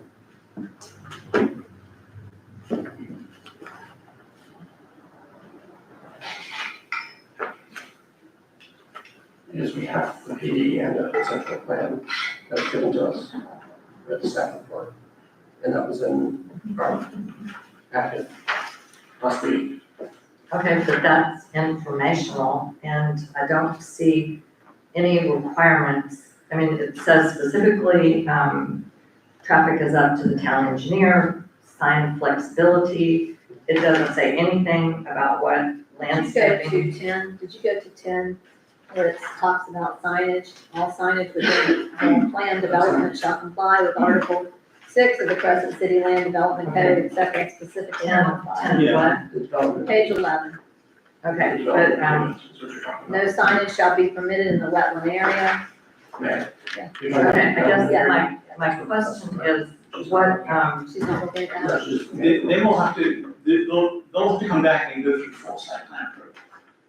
okay, but it was my understanding when we did previous planned unit developments that the ordinance incorporated the development agreement. And we had very specific, for the Moonshine RV Resort, we had very specific details, not that they were followed. we had very specific requirements for buffers, for lighting, for signs. There was a lot of detail in there, and if I recall, I could be wrong, but all that was incorporated by reference in the ordinance. There's no, what makes this agreement binding? I'll agree with you that the title of the ordinance is correct. There should be a section that references the agreement. Wouldn't that be in this? I mean, this is Yeah, what, this is what you, do you have Yeah. that? Do you have that? Do you have that? I So, can't see. okay, so Yeah, but There's right there, you can see it. yes, I have the staff report, but what I'm saying is, so there's an ordinance, the ordinance, I don't see I don't a know, reference I to even, the staff. this is what you've got on development conditions, section one, decisions, part of building permits. So, you know, different municipalities, counties do it differently. I'm accustomed to seeing the development agreement as a standalone document to include a site plan. I'm not accustomed to seeing it as part of an ordinance that approves the PUD. The PUD's zoning. The PUD is a zoning classification. Your comprehensive plan, the first ordinance was a future land use map amendment or modification to accommodate zoning. Now you've passed the comprehensive plan on first reading. Now your zoning is supposed to be consistent with your comprehensive plan. The comprehensive plan, designation you attributed to this property is commercial. The zoning is PUD, which would be for commercial purposes. Paragraph 3 or section 3 states a conceptual master plan shall be submitted to the city for approval. It doesn't say city commission, so I don't know if that's supposed to be city commission or to whom, but for approval prior to issuance of building permits, modifications of phasing may be approved administratively to accommodate specific uses as they develop. That's modifications of phasing though, not the approved plan. So I'm accustomed to seeing that plan submitted, but not necessarily as an attachment to the ordinance that approves the PUD. I don't know, I forgot my laptop tonight, or I was at a different hearing actually and came without it, but I don't know whether your current LDRs provide for approval of the site plan and the PUD agreement by the commission. It provides for approval of the master development grant and a master development plan. Okay. And then a site, a more detailed construction drawing. So by the commission? By the planning and zoning commission approves that. Okay, so that would mean that if that's, and I'm taking this, I have not got it in front of me, but if that would be the case, then the planning and zoning commission would approve the development agreement, which would include your specific plan. And it would be up to them to make sure that all of that and staff, to make sure that all of your ordinances regarding landscape, lighting, buffers, et cetera, are consistent with what that development agreement provides. After we've approved the rezoning and. Right. by the planning and Right, zoning. after you approve the rezoning. So, which is what we're doing tonight. I think when we come back for second reading, assuming it does pass on first reading, we'll correct the ordinance so that it properly references the agreement. Right, because I guess, commissioners, what I'm concerned about is we are giving up, whatever it is, the requirements, that are expected for the lower density, multiple residential, multifamily, or whatever it exactly is. We're giving up all those requirements. And the last time we did that for Moonshine Acres, we were very specific about certain things that we wanted to make sure would be required in return, so that there would be appropriate buffers and whatnot for the residential area, which for that RV park was to the north. And this ordinance seems to leave a lot to be desired. We've gotten it on very short notice. There's really not been an opportunity to compare the differences in what all would be required for the property for multifamily versus commercial. But we all know commercial is more pavement and whatnot. We just don't know. And my other observation is, we have not done a good job in the past at holding land developments to their requirements. I think for Moonshine Acres, they did clearing that was not allowed. They did not keep to the buffers, and we had several reports of hunting occurring in the city limits on that property, and nothing was ever done. I don't expect that hunting is gonna happen here. But I just think when we're going to such a higher commercial density, we ought to take a little more care, because we want to make sure that's right in the middle of town. We want to make sure Crescent City looks good.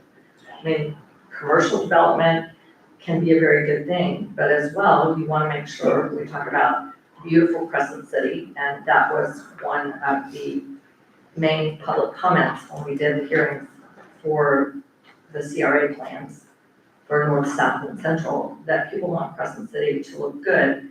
And I'm not sure that we have that sufficient assurance and attention to detail, because once we pass this, without any further inquiry, then it's out of our hands, and it's, got to meet the standards of what commercial development now.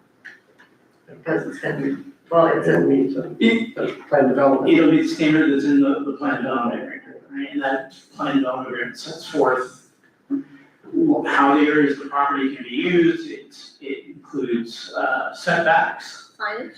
It provides for, buffers and identifies uses. The other thing I wanted to say is, we were told that a third of it is going to stay natural. So that it's 15 acres, so 5 acres of that will stay natural, that's Approximately, yeah. yeah, approximately. I think that's pretty reasonable. So contract zoning is illegal in the state of Florida. A planned unit development is about as close as you can get to contract zoning. Right. Because you're not just, with any zoning, with a zoning reclassification, that's just a blanket zoning to commercial, let's say, you don't really have control. You may have some site plan criteria that in certain intensities of commercial, usually the most intense uses, or industrial. But in general, anything that's allowed in the C commercial district can go there, period, as long as it meets your landscape ordinances or whatever those you have. This is something that is going to be basically fine-tuned so that you have a development agreement that they have to adhere to. And if they want to change it, they have to come back for a modification. And as far as the enforcement, that's, the law assumes that if you pass something, you're going to enforce it. If you don't, that's a different question altogether. You don't not pass something on zoning because you're afraid you want to enforce it. It's up to you to enforce it after you pass it. I'm just pointing that out. No, I'm just saying, it's Another PD. probably something that, I hear you want to, and I agree with you that planned unit development agreements should be enforced. I mean, it is something that you want to enforce. That's a condition of you granting it, but enforcement, as I say, I think you have to assume that it's going to be enforced when you pass something like this. Thank you. Did you have something, Commissioner? No, I was just trying to do that. I will say, and I will echo Commissioner Lori, that, Andrew and his partner have done a fine job there, and it is a jewel right there in town, and so, we appreciate the attention to detail. I appreciate the attention to detail that they have shown so far on their properties. So with that, we have any other, and I'm gonna open it up. I have one more question. So the part that is wetland that is being left natural, which is a good thing, is how much of that is actually able to be developed, could the whole thing be developed? Well, it depends how much money you want to spend. Wetlands can be impacted if you're willing to buy wetland credits, so. I think it's cost prohibitive to do that, but it's certainly not impossible. Thank you. Okay, at this time, I'm gonna open it up. Thank you all, very much. I'm gonna open up for public comment. For those that are in favor of this, please come forward, state your comments. Okay, Seeing no one come forward, I'm gonna open it up to public comment for those people that are against this project. So please come forward and state your comment. With that, I'm gonna go ahead and I'm gonna close public comment, and I'm gonna go to Nancy, if you would please do a roll call. We have a proper motion, and a second to, on the first reading of ordinance 2025-08. Commissioner Burton, Yay. Commissioner Moore, Yay. Commissioner Lori, Aye. Commissioner DeVito, Nay. Mayor Myers. Aye. Okay, thank you. First reading is approved, and move on to the second reading. And with that, let's move on to,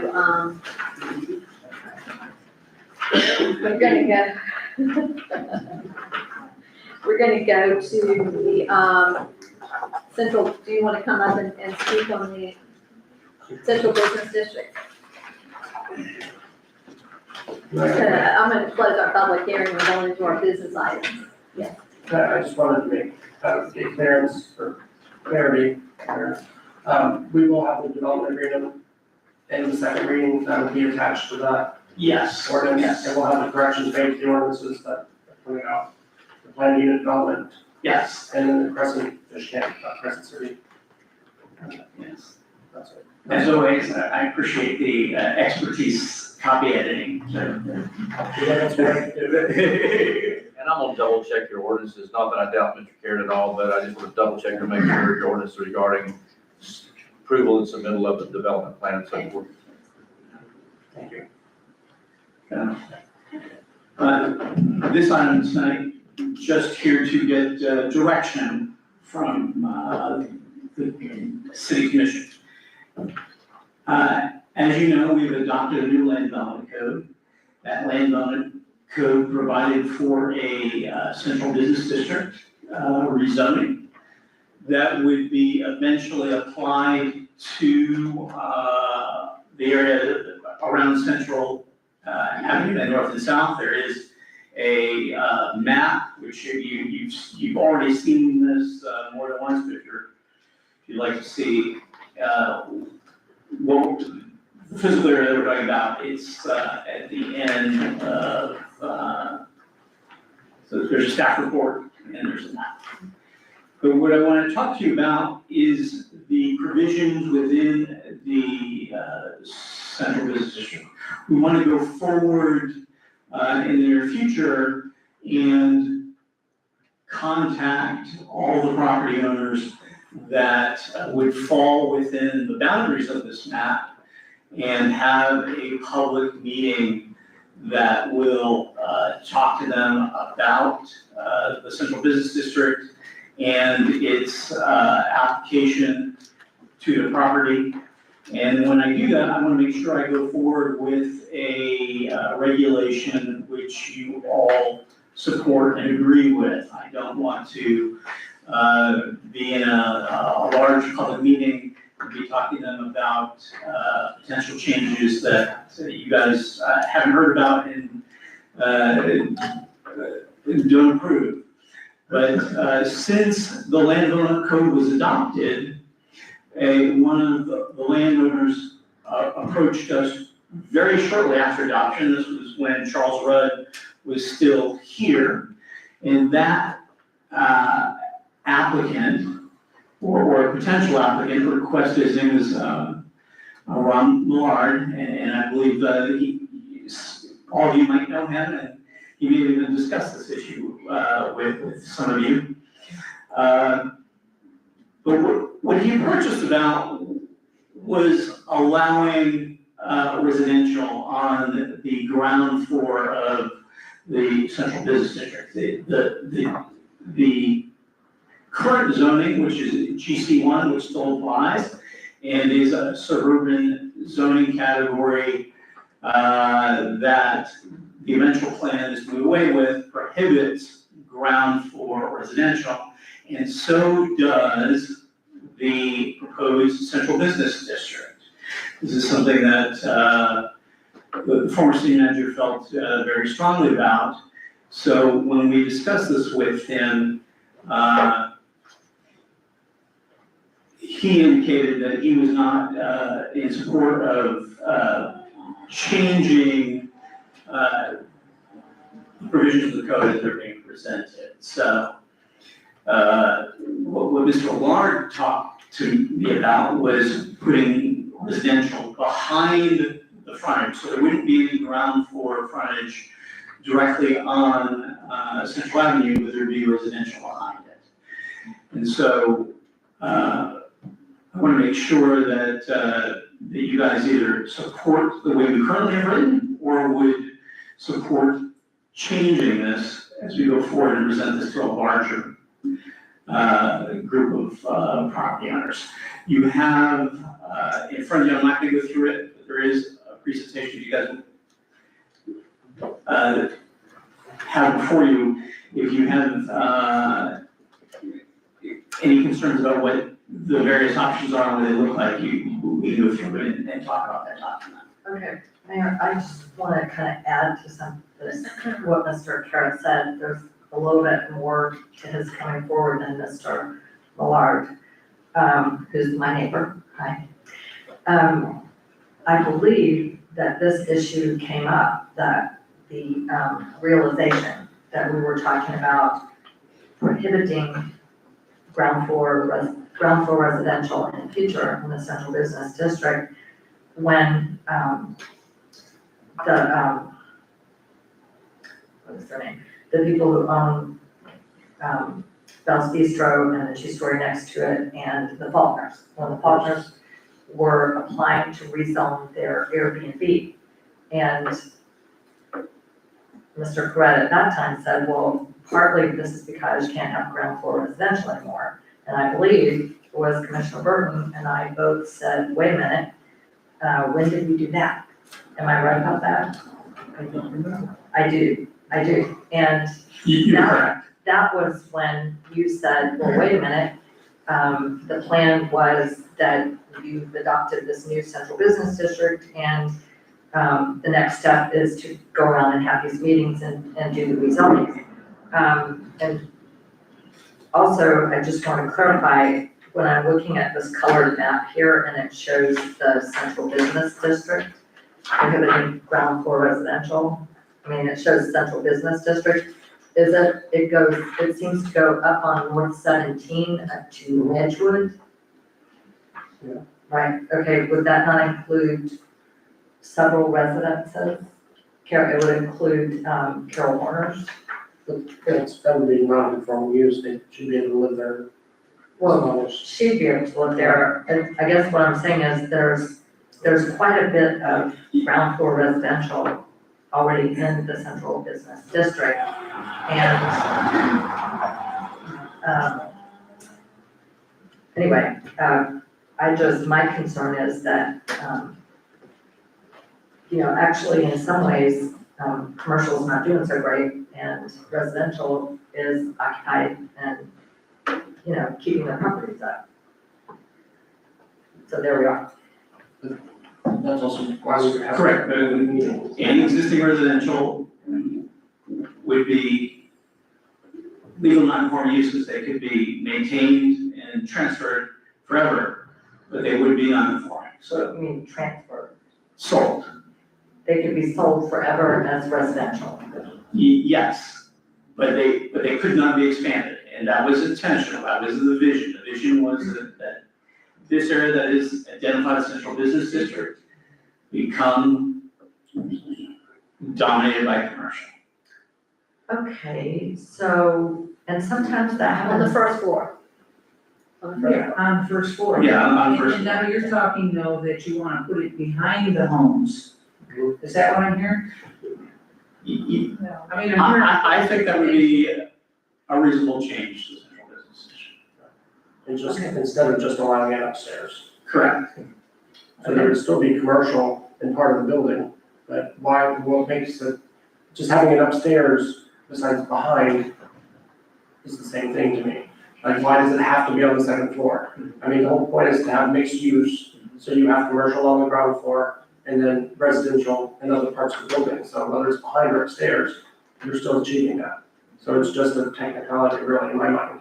So I'm fine with it, is my sense. Because the whole idea is to increase density and to have commercial uses and residential uses in the same area. we didn't allow that at all in our old land development code, it wasn't even allowed.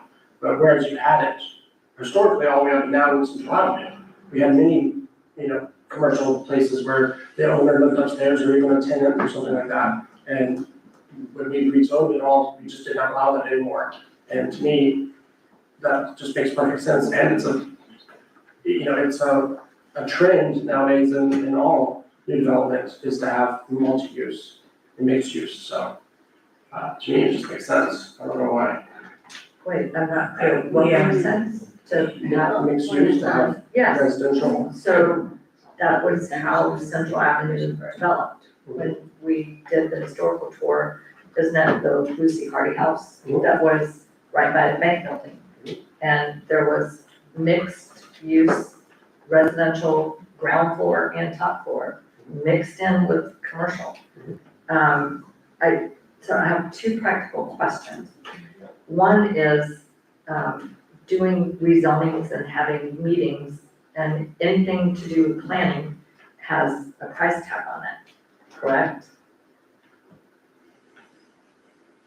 Yes. Yes. Okay, so, just a practical question that I have for the budget is apparently we are waiting for the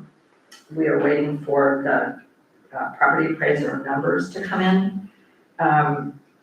Planning projects are not inexpensive because they require very specialized expertise that the planning firms have.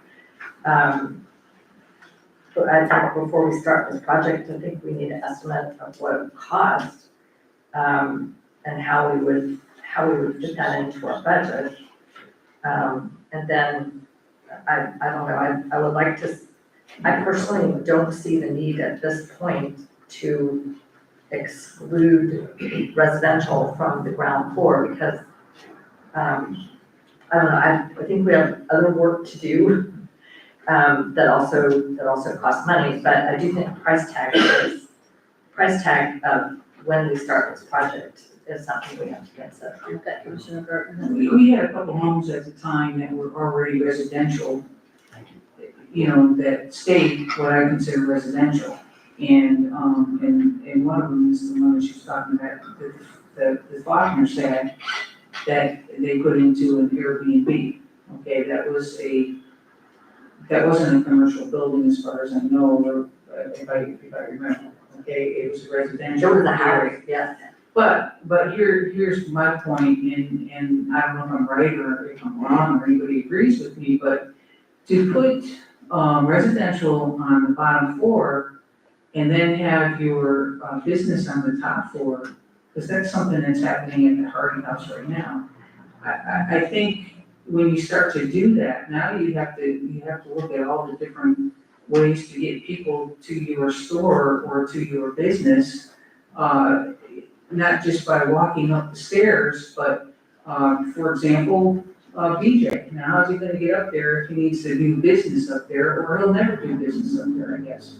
It doesn't work for me to have the business upstairs and the resident on the bottom, the resident. So that's just my opinion, and it certainly doesn't work for me to have it behind the house, behind the house. Because eventually that just seems to,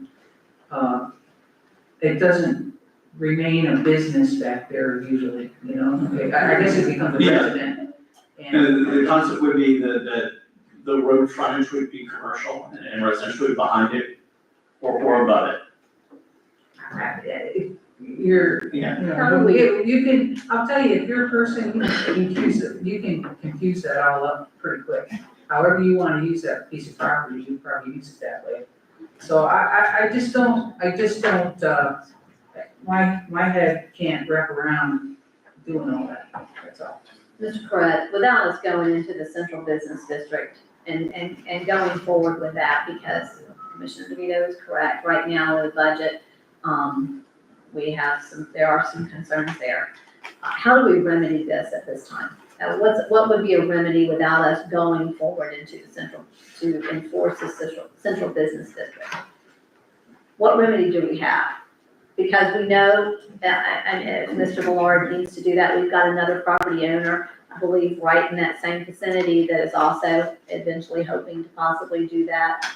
I have been told it would be in the back of that property. I mean, if you're intending to postpone applying the central business district, we would have to go in and amend the GC1 and create a code change that would allow that. Problem is that GC1 applies a broad stretch.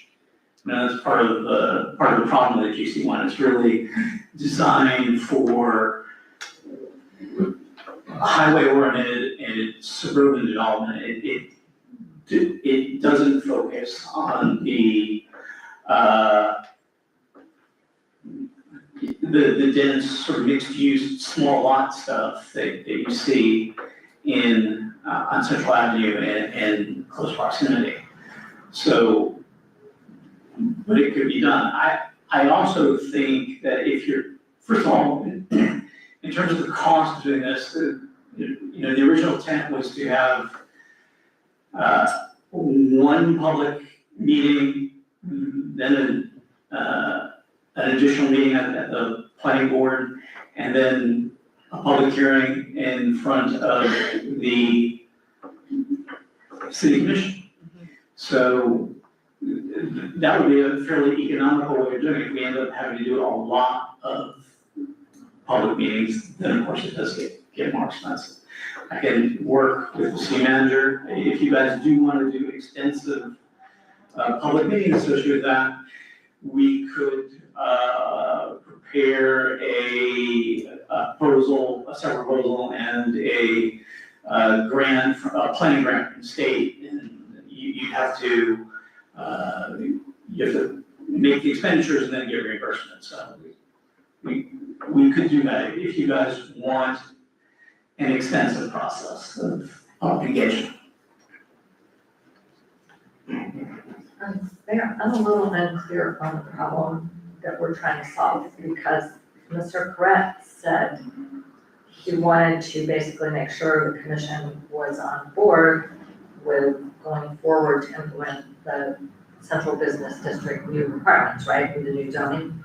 Okay, but you brought up what seems like a different issue that says that one or more property owners already are building some kind of residential or planning to build some kind of residential on the ground floor, and you're saying that you're bringing to our attention that doesn't conform to the existing zoning? I'm asking, does that conform to our existing zoning? I did not think so. No. And so this is really what's triggered this to even come before us at this time, because Mr. Correct has had a request, or Derek's had a request and passed it on, and so in doing so, well, then we need to address the central business district, am I correct?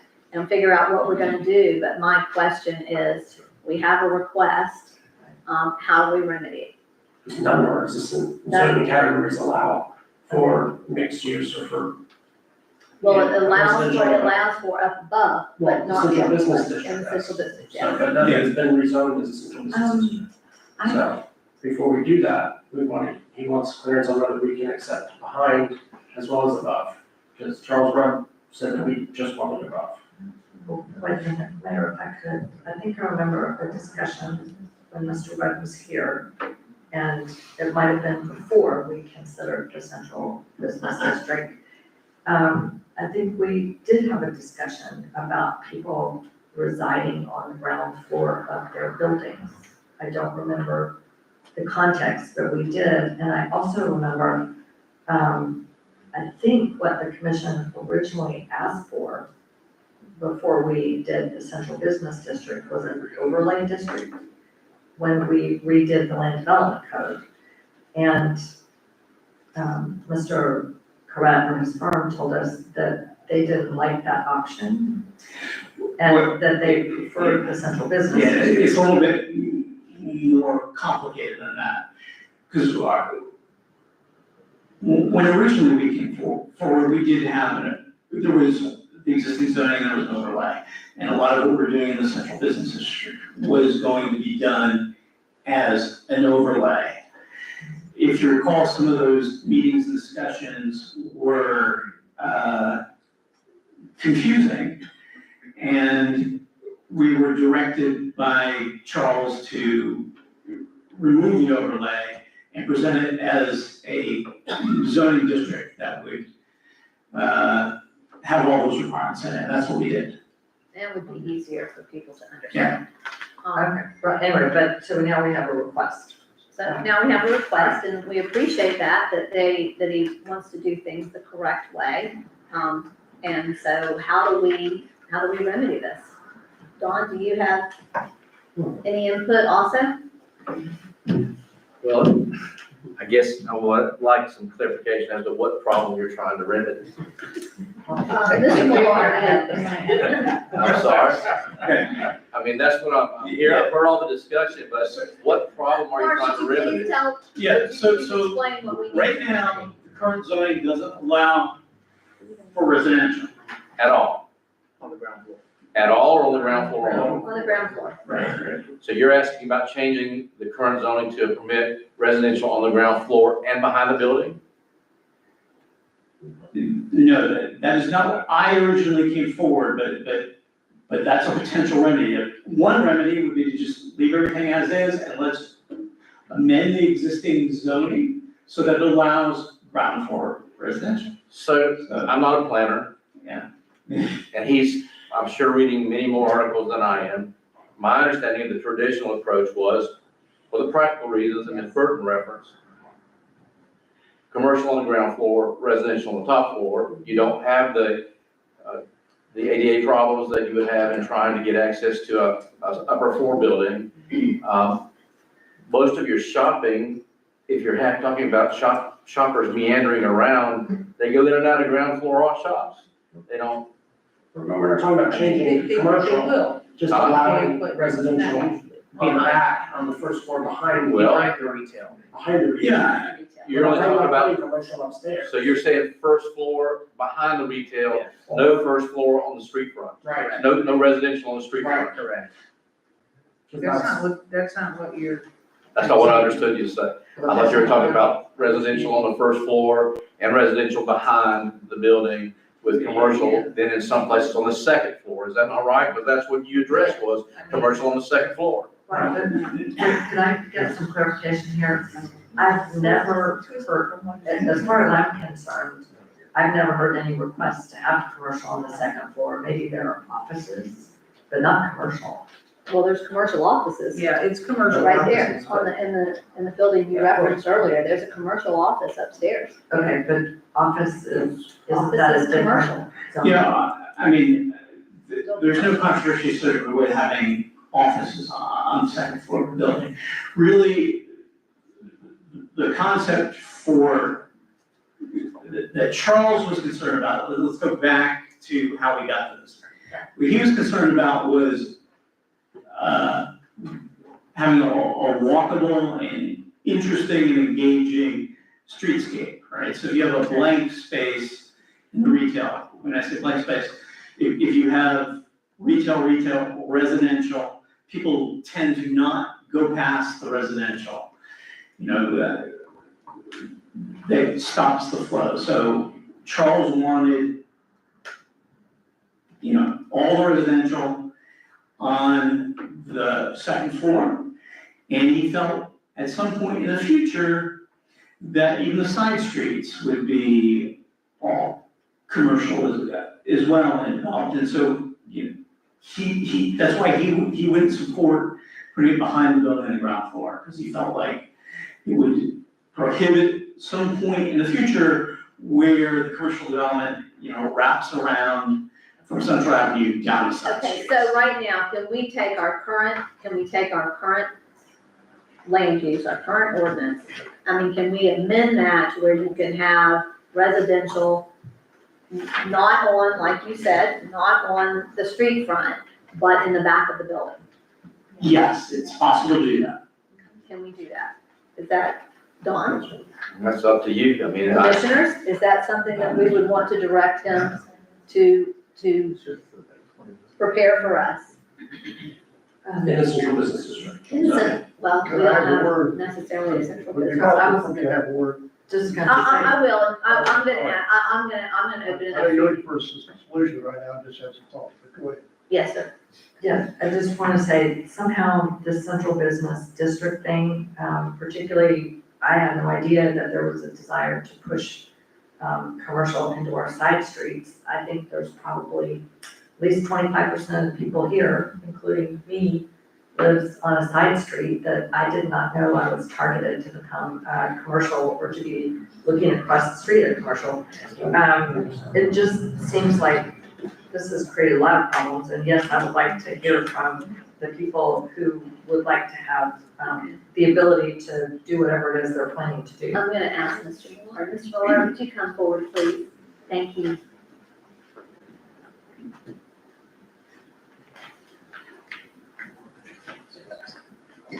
Commissioners, my name is Ron Miller.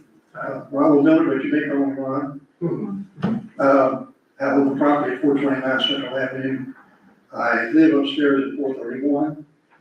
I presented a preliminary plan for the area that's behind the hair shop that's there now. It's been a warehouse since I bought the place over 10 years ago. It's been a warehouse forever, as far as I know, for many, many years. Not thinking that there would be any problem. The only access to that property is on Main Street, the other street. Went ahead and made some plans, maybe should have checked it out a little ahead. But you see the work that I'm doing on the building, and I thank the commission for the grant that for the windows has been a great help. But also, that backside, I've added windows, main windows, in anticipation of making that a living space. Now, I would not have done that. I would have spent literally to this point, tens of thousands of dollars to do that. I would just left it like it is. Now and the reason I bring that up, not for my own personal, but as an incentive for people that have properties like that, if they don't have any options on it, then why would they want to go ahead and pump money into something that's not going to bring them back any financial return? So I just want to share those ideas. And I did present a preliminary plan, and I know you have your problems to work out, but I want to give you my side of it, and perhaps other people also. Now, the property, again, is attached. There's no access from the repair shop back to the warehouse. The only access is on Main Street, and that's where I'm at on that right now. But I know you have to look at the overall plan. But thank you. Thank you. Thank you. So Commissioner, what is your pleasure? Sure. I just want to make an observation because I live very close to Mr. Millard's property. I'm just basically a block away. And my observations are that, number one, there's a need for residential property, particularly rental property. Having residential property, if you're talking about making the area more walkable, for our central business district, there are a lot of people who walk to businesses that are there. My neighbors walk to businesses. We don't really have a parking plan for our central business district. We have a lot of vacant commercial buildings, but to me, the more people we can get living in our central business district or nearby our central business district, we're better off. And as well, there's an existing apartment behind the beauty shop that Mr. Millard owns. I mean, Mr. Millard and his wife are residences there. They have a rental place behind. And I will have to say, it really contributes to the public safety to have more people living near downtown. When there are issues that occur with the commercial property at night where nobody is, sometimes it's somebody in a residence living nearby who actually sees something or calls the police. So for me, in my experience, it increases walkability and it adds to public safety. It gives us more rentals and it allows these business owners to do something productive with their property. Okay, Commissioners, we need to, I want to bring this in for a landing. If we can, that's possible. So if we need to provide a remedy. What is your pleasure? Do we direct Mr. Correct to bring back to us, a I think we have two choices. One is I make changes to the central business district, and then we then go through the process of applying it to properties, or we make an amendment to the existing zoning that solves this one issue. And I would prefer the central business district, because GC one is all over the city. I mean, that's our problem, is we have one commercial zoning category for the entire how long are city. we talking, how long of a process are we talking to do this with the central business district? And I know before properties, we talked about properties being able to opt out, would properties be able to opt out? Yes, they'll be able to opt out. Okay. And how long, what's the timeline? The timeline is adopting a zoning ordinance. There'll be some minor comp plan amendments to all these small scale. So that process is a planning commission meeting and 2 readings of the council. So that's basically 3 months, right? Depending upon how the meetings fall. And then there'll be one public meeting in advance of that. So I would think we would basically make this a 4-month process. So From a there'd be some- budgetary standpoint, we understand that to amend our current would be the, least expensive route that we could take. However, like Commissioner Lori said, that would also open it up to all. Yeah, but it would be a similar process. Basically, if we do it with one meeting, which was the way we originally laid it out with Charles, that's the additional expense. There's obviously mailings that have to occur, so sure that. So So I need a motion, or I need a motion to direct Mr. Correct, if somebody wants to take a stab at it, please. I move that we direct our planning, the planner to draft changes to the central business district that would allow for first floor residential behind the business. So, you know, Do we have a second? I'll second. We have a motion and a second. Commissioners, do we have any further discussion? Yeah, I just wanna know how you're gonna, I mean, we can't even police what we're doing now. We're supposed to have, we're supposed to have people living on top, and we're supposed to have, commercial on the bottom. Okay, a lot of people are living on the bottom, and maybe they live in both top and bottom, I don't really know. But a lot of people, I mean, people just do their own thing, so why don't we just put that in there? You can do either or.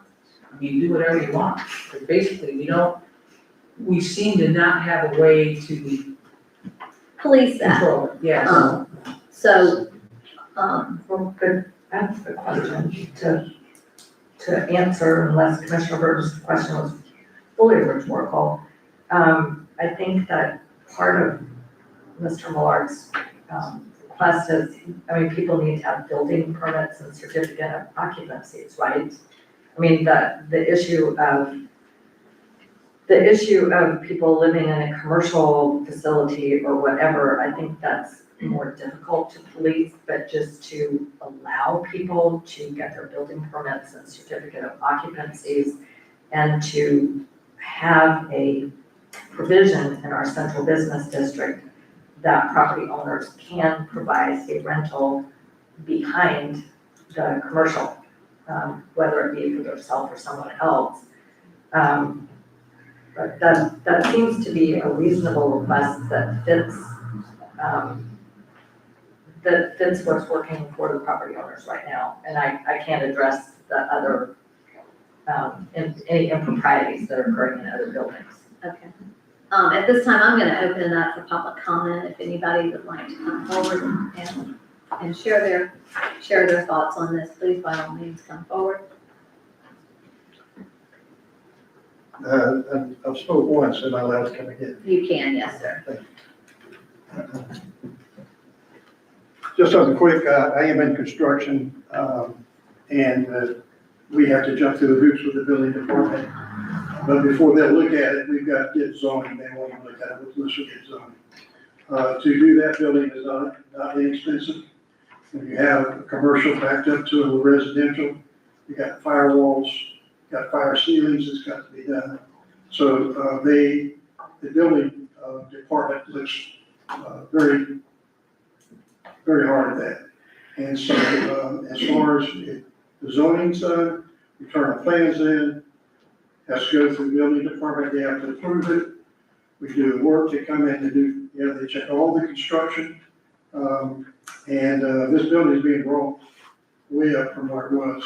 What was back there before just would, you go get a permit, that ain't gonna cut it. You got to make major structural, changes on my district comes made. But, you would be covered on that. I want to say this, that you'd be covered, you'd be safe, as far as the building part of it. The building department, again, they're before they issue the permits, and then afterwards, of course, full inspections and that sort of thing. That's, Okay. yeah, let me say one other thing, Mr. Lisa. Within that same block, right behind my property, there's a home there, and then across the street, there's two homes on that side, on that side, on Main Street. So I want to bring that up. Thank you. Thank you. Okay, does anybody, yes, sir, if you want to come forward, please. You would state your name and your address.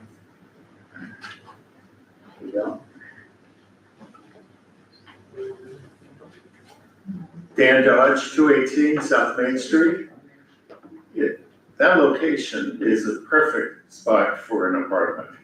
And in my opinion, it looks like it's always been there.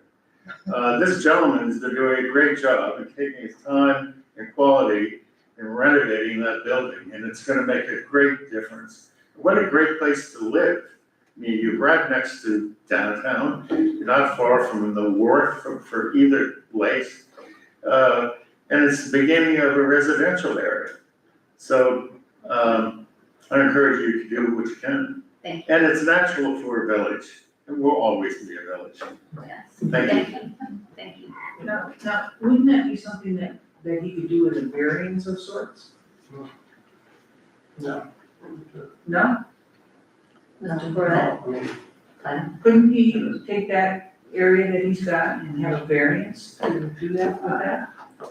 Because I mean, after all. It it's would on be a Main Street. special use, it would be a special use or variance, a special use. Well, for special use, it would have to be written in as a special use or conditional use. And in terms of the variance, the variances are usually intended to give relief for circumstances associated with land that is unusual.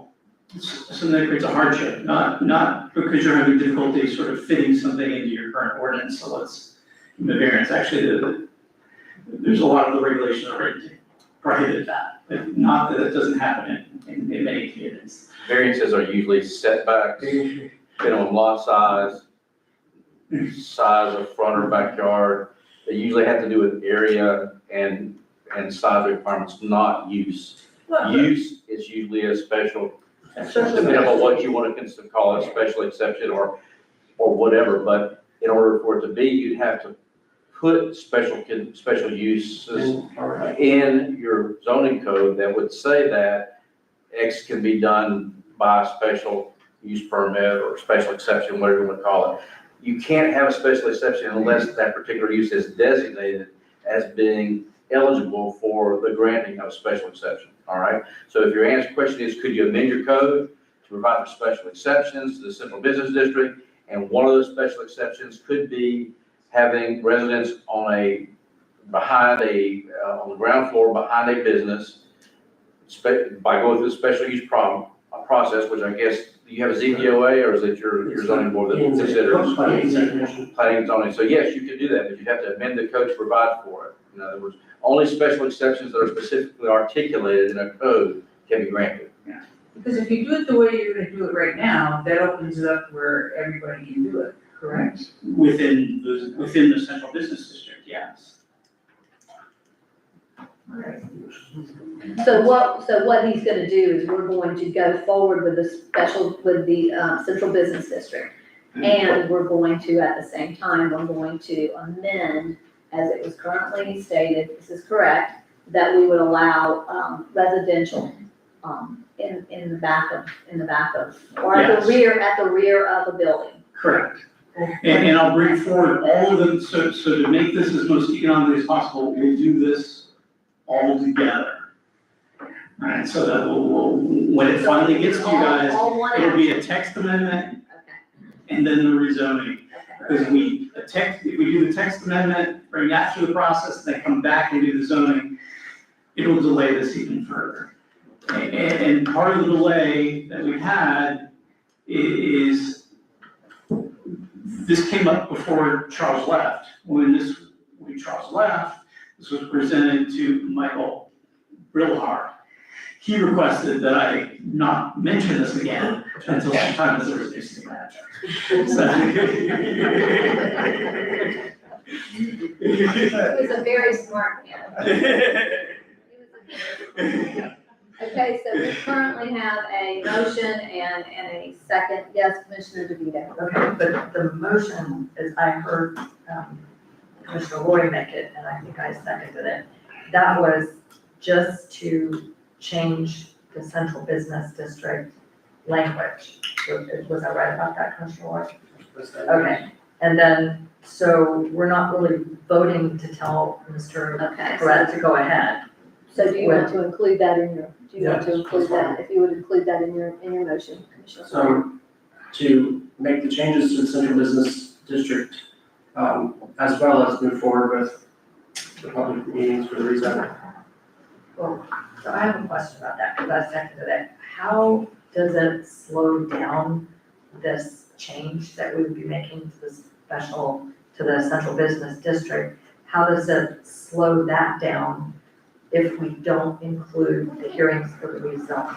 If you guys don't authorize me to go forward with the central business district, it'll do that, it'll end up being serial as opposed to parallel, right? Because we'll make the amendment to the central business district, that'll require a text amendment, that'll go to the planning and zoning commission, that will come to you guys for 2 readings.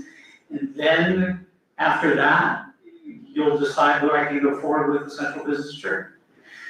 So that just increases the timeframe. Okay, so does this property need to be rezoned in order for Mr. Millard to do what he's requesting? Yes. Yes. Okay, sorry, I'll second your That's the amendment. whole reason I'm having this lengthy discussion. If there were an easier way to just slide this in, we would have done I wouldn't have done it. Okay, so commissioners, we currently have a motion and a second. Nancy, if you'd please do a roll call for us. Commissioner Burton, Nay. Commissioner Moore, Aye. Commissioner Lori, Aye. Commissioner DeVito, Aye. Mayor Myers. Aye.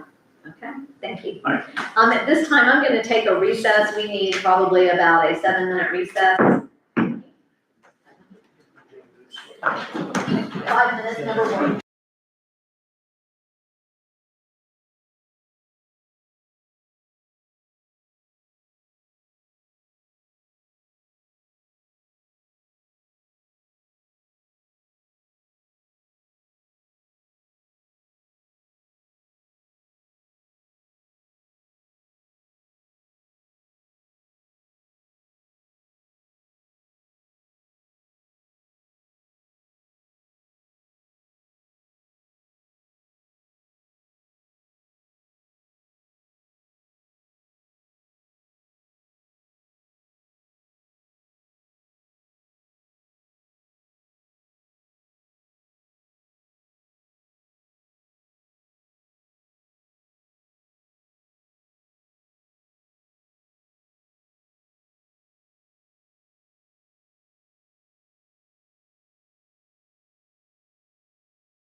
Okay, we're gonna move on to the, Derek, I'm gonna Yes, we're turn gonna, to you, the FGU. yes, so, CCNG, Dave is not here tonight, but he's listening and available if we need him, but wanted to bring to commission's attention that there is a property that's located up in San Mateo area.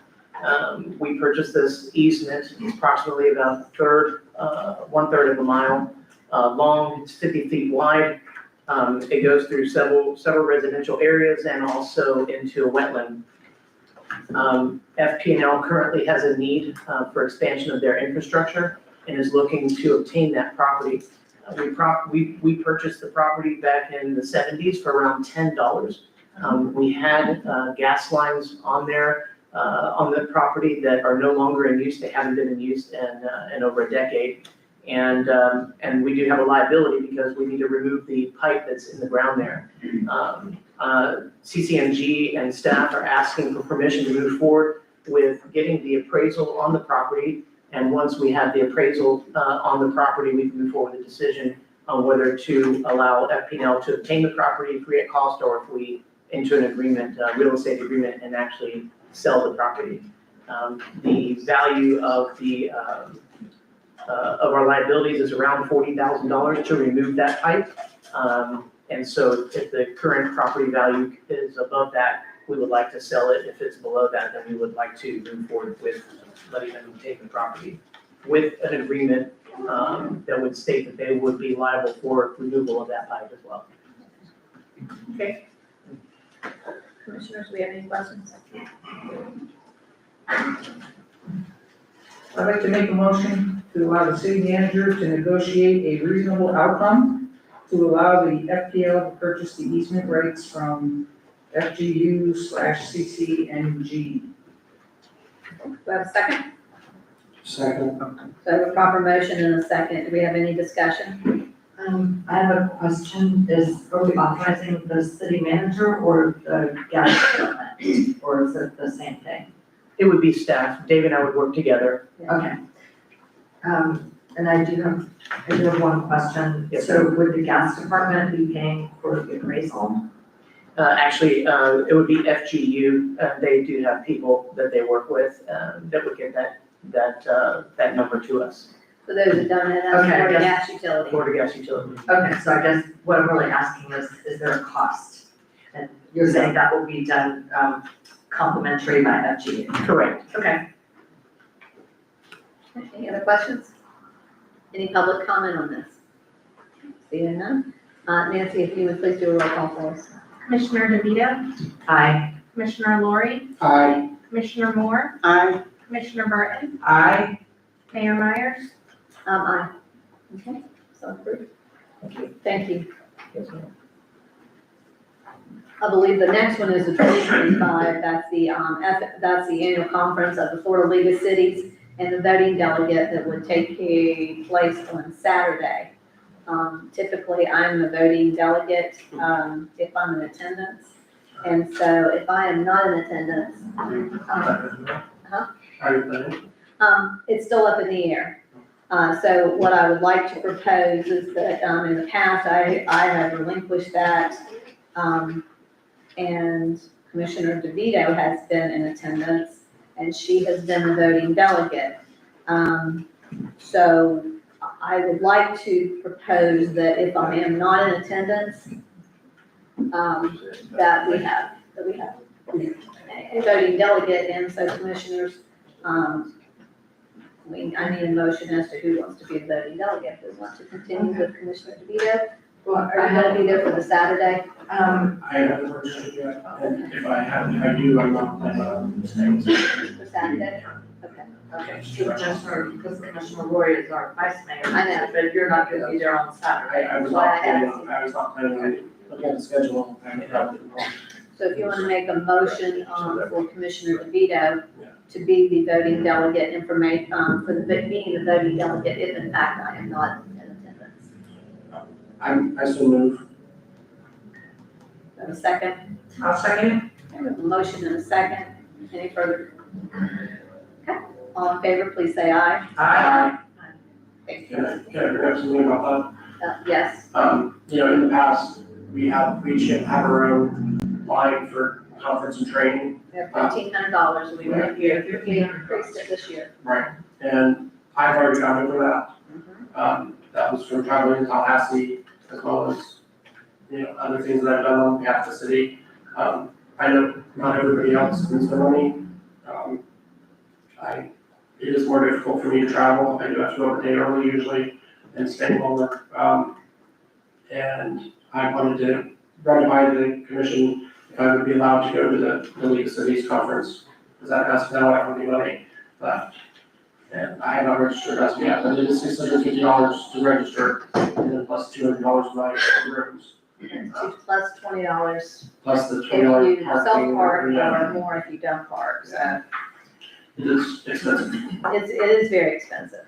but I do find that I learned a lot last year at the conference, and it was in Hollywood, this one was in Orlando, it's much closer. So if we look at our budget, because it would have to come out of our budget, so what you're asking is if we can approve, and where we have some unexpended monies. There's also under advertising, which is money down there.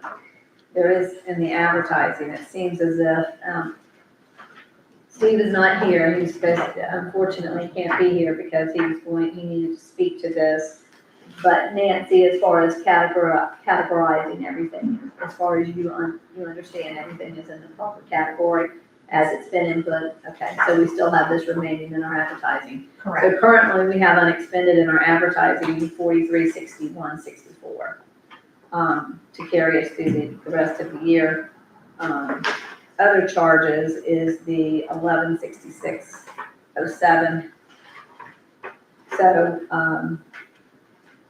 commissioners, and you're looking, so we're looking at the 650, and then you've got and how many nights are you? 3. Thursday, Wednesday night, Thursday night, Friday, Saturday. It really takes almost our entire budget. Just to go to that. If you include, it's 3 rooms, the 650, right, 3 nights, I'm sorry, 3 nights for the room. 650, that's 1250 right there, plus. 1310 right there, so you've got 1310 plus your parking. Mayor, I have one question, I know I must have a conference fee I have conference fees I have not submitted. And I expect to use my entire 1,500 just for conference fees. Are you anticipating, because we talked about this at the beginning of the year, that all commissioners make sure you keep up with your budget. Right. So are you gonna go over your budget? Well, and actually technically, last year I didn't go over my budget, and we haven't had time to talk about this. Sure. Because I think we had agreed that, the CRA would pay for, the CRA redevelopment conference. And I think that, my registration fee for redevelopment conference was charged to, the city commission training. So they wrote me a check, but I have not cashed it. So technically I didn't go over last year because I didn't spend as much as it says. But I expect to spend the entire 1,500 just for conference fees. In past years, people who are not planning to go and spend their entire $1,500 have allowed other commissioners to use it. I don't know if that applies to anybody here, because I encourage people to attend. And like I said, right now, I'm unsure. I haven't used any of my training dollars and was going to allow them to go over to next year because I feel like we're gonna need them next year. Yeah. But if I do go and as being, because I am the president of the North Florida, I do have to, I have to make an appearance. Right. Which Which means you should be there Saturday morning, because yeah, I will definitely, I have to be there Saturday morning, yes, so. Okay, but anyway, I don't know about the other commissioners, but do we feel secure, and I guess you've asked Nancy, if there is sufficient money left in the advertising budget. And then other charges, yeah. Okay. And then the other charges, there's money in there. Right, but so, we could allocate $1,315 from advertising, to allow Commissioner Lori, to attend the Florida League of Cities Conference. Okay, you're gonna have a motion to do so. Is that gonna cover your expenses, Commissioner Lori? Yeah. Okay. And you're over right now, 323.57. So we'll just have to make sure Nancy's at, from an accounting standpoint. Rather, the fund is, they can move money around within the fund, Yes. and line items, city manager can do that.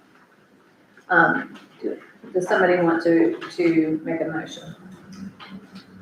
I will make a motion that we allocate, $1,315 from,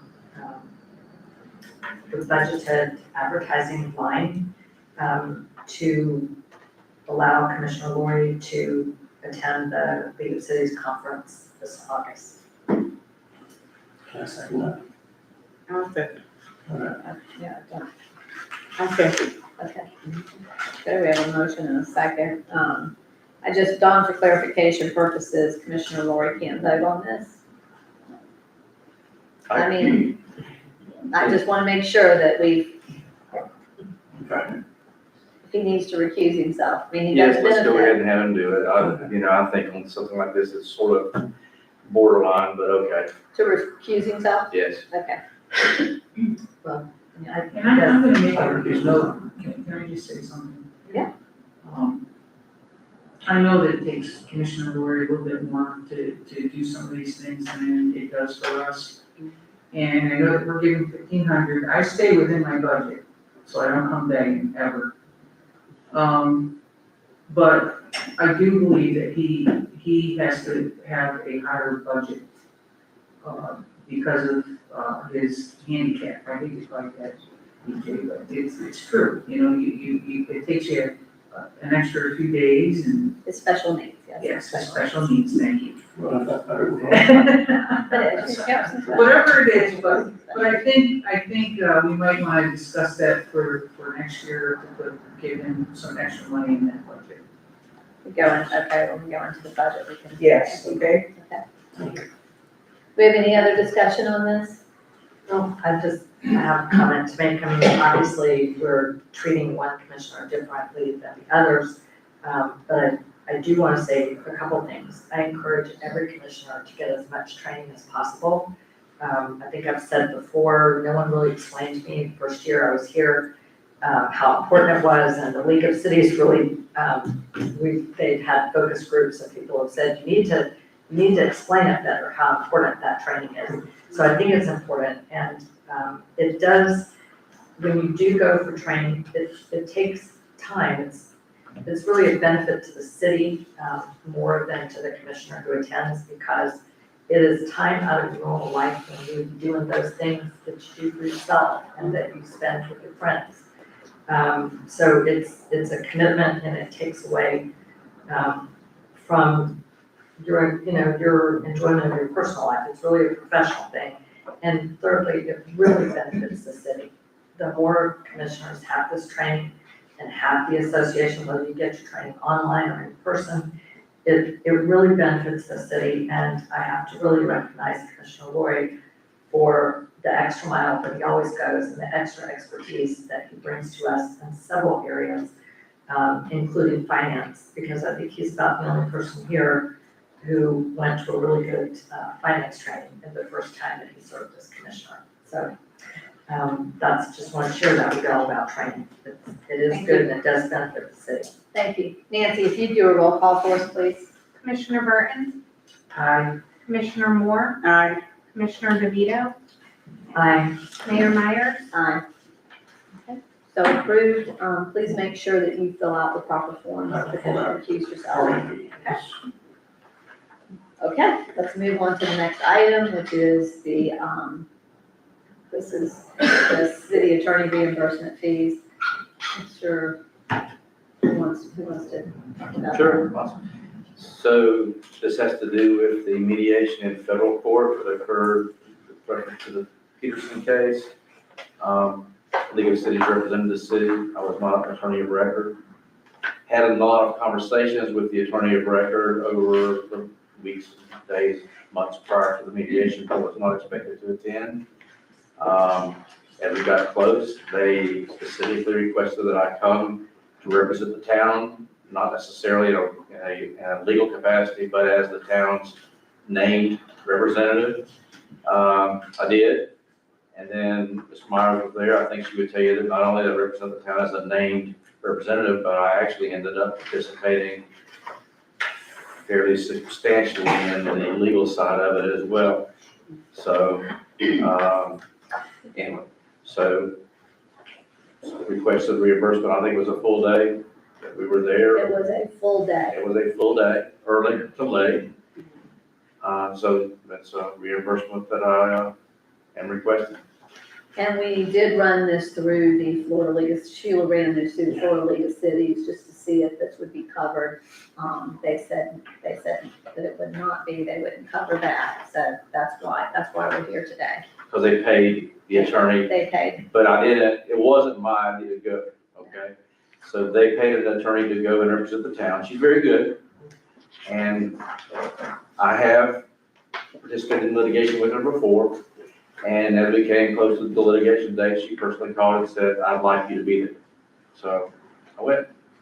And it was a mediation too, so he, on behalf of the city, had to also agree to, or at least object in that. Don't you have an added, amount that you can use in these types of cases? You I know, know we give you a monthly. right, I think there's a, There's outside legal, Which is 3,000. But that has to be outside legal? I mean, Well, this kind of, outside the normal scope, I guess, and I considered this outside the normal scope, because I wasn't your attorney. And as I said, I did not, it wasn't my idea to go, and I was told originally I didn't need to go, because you're represented by counsel in federal court. I am federal court certified, but I wasn't your counsel. And then we got close, she called and said, I would like you to come. I think it's already kind of covered is all I'm trying to Yeah, say. yeah, I just wanted to, I guess it was just necessary, somebody thought it was necessary to put it on the agenda, so it's there. it I'm will, explaining it is, just as it would be for the additional, for us to extend that for And the additional. only other thing that I'm trying to ask for was how much, because I didn't see that on the original. I didn't either. So I didn't see the bill. It's in the very back. Yeah. Have you seen it? It was. Yeah, quite frankly, I didn't It's in the see the bill either. The bill's in the very, very bad. I recorded my time slips, but that's all. Right, It's someone, the invoice. I think handed this to me yesterday. Yeah. I've got a copy of it. I mean, I moved it in my book. I guess he handed it to me yesterday. I didn't even realize what it was. And I guess, Mr. Holmes, if I could ask, so basically what you're saying is you have a standard, you have a monthly fee that you charge us, and it's my understanding that, that is, we're entitled to 20 hours a month. That's how Bobby Pickens explained it to us for a certain scope of services. And then we would be charged the 215 hour if we go above the 20 hours. But what you're saying is this is outside of the scope of services that we have contracted for. Well, yes, I guess that's what I'm saying. Okay. Commissioner Burton is 2,775. Yeah, I did get that number. Oh, you did, okay. But anyway, I did not see it. And the line item we have for outside legal, we have 2,825. Yes. Okay. And the only other thing we expended for that is $175 for my lawyer. So. Right, for a different lawsuit. For a different Yes. lawsuit. Right, relating to, the election. Yeah. Right. First one, Commissioner. Okay, Not relating to the election, relating to the removal. right. Yeah. The special Okay, election. yes. So, Okay. so I need a motion. Okay, I'll make a motion, I'll make a motion to reimburse our city attorney, fees from litigation of, the lawsuit of Peterson versus Crescent City of $2,750. Where did that extra $25 come from? Didn't even include my parking fine. It did not include his parking, now, Okay, first so- time that day, it did not include his parking, yeah. Of $2,775. I'll second. Okay, we have a proper motion and a second, any further discussion? Should we designate that it's come from the remaining funds in the outside legal line item? That's fine. That's fine. Would Commissioner, Commissioner, Clerk, would you please add that to your, thank you. It comes out of the Outside legal. outside legal. Okay, it comes out of outside legal. And Okay, thank you. Okay? yes. Okay, Nancy, would you please do a roll call? Commissioner DeVito, Aye. Commissioner Lori, Aye. Commissioner Moore, Aye. Commissioner Burton, Aye. Mayor Myers. Aye. Okay, so approved, we're gonna move on to Inspired Technologies contract here. Yes. Have Bill Joy here, will you please come and do your presentation, sir? That poor man's been sitting out here for how many hours? He was here at 5 o'clock. Oh, he should have run out, got some dinner. Well, as odd as it may sound, I had a chance to interact with some of your members of the community and being a part of that. Just to see it and slow down was pretty impressive. You wanna move here now, don't you? Nostalgia of what I grew up in Lake County when everyone didn't decide to move to Florida. Well, there's a couple houses for sale. One of our realtors was just here, we can get your card for you, no problem, so. It's like a residence behind a commercial building. That's what I learned about the We have one that's about to come up for rent, we have one that's about to come up for rent, so. Okay, So the city manager invited me tonight, and I know that back in June of 2021, Crescent City embarked in a contract journey, if you will, where Inspired Technologies will offer managed IT services for Crescent City. And it's been a number of years since we revisited that contract. And when I had a chance to meet Derek, city manager, we had some terms and conditions that changed in our contract that I had to review with Derek. And the things that I want to talk to today is just to kind of re-baseline, not only the terms and conditions, never really drastically changed, is just really baseline and give you an introduction of Inspired Technologies as a whole. So I'm the Vice President of Managed Services, and all the teams that I'm also going to give you an introduction to tonight that are a part of the support mechanism offered by Inspired Technologies, is I want to introduce what you don't see in the background that's based primarily in Tallahassee, Florida. And the teams that you have access to and in the way of supporting your day-to-day IT needs, we have a tier 1 team that offers, general help desk support. I listed some of the applications. Our IT support is really, if we can help you with your information technology needs, we don't say no to anything. We do have an incident management and escalation process for mission critical outages. This morning was a really good example of one where we did have to dispatch somebody on site. You had an extended power outage last night, and it caused a few hiccups, and I saw that we were engaged on that at around 7:30 this morning. So Jacob Sespico, our IT supervisor, he supervises 8 remote support technicians that are based in Tallahassee, Florida. We have a tier 2 support team that's managed by Zach Catesta. He has 5 tier 2 remote people ready to help you guys with any IT needs that you have. And then we have a director of technology services, Kevin James, and he is part of our tier 3 support team. And the 5 engineers that make up that team, over my 25-year IT career, those are some of the best technical minds I've ever worked with.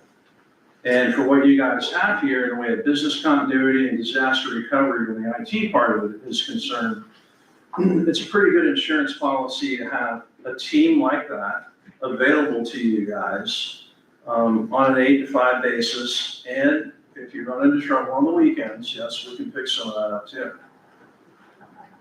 The most likely on-site support people that you will see are Justin Tingley, James Burdett. They are local here and servicing other clients here in Putnam County. And they will be the most likely people, but not the only people that might come on site if on-site help is needed. The scope of services in the contract, if you have projects that come up, there's not an exterior charge for that. The city manager and I have had some dialogue about some things that he wants to accomplish here. There are projects that are gonna come up, but as far as something like a virtual CIO, project management, the engineering part of it that would go into any of those projects at all, including forecasting and contributing to anything related to disaster recovery, as far as information technology needs, that is all inclusive in the contract that we're proposing today and that you guys are gonna ask questions about. The one topic that I did want to talk about, which is included in your contract, are the gaps in security that I can see that are pretty obvious.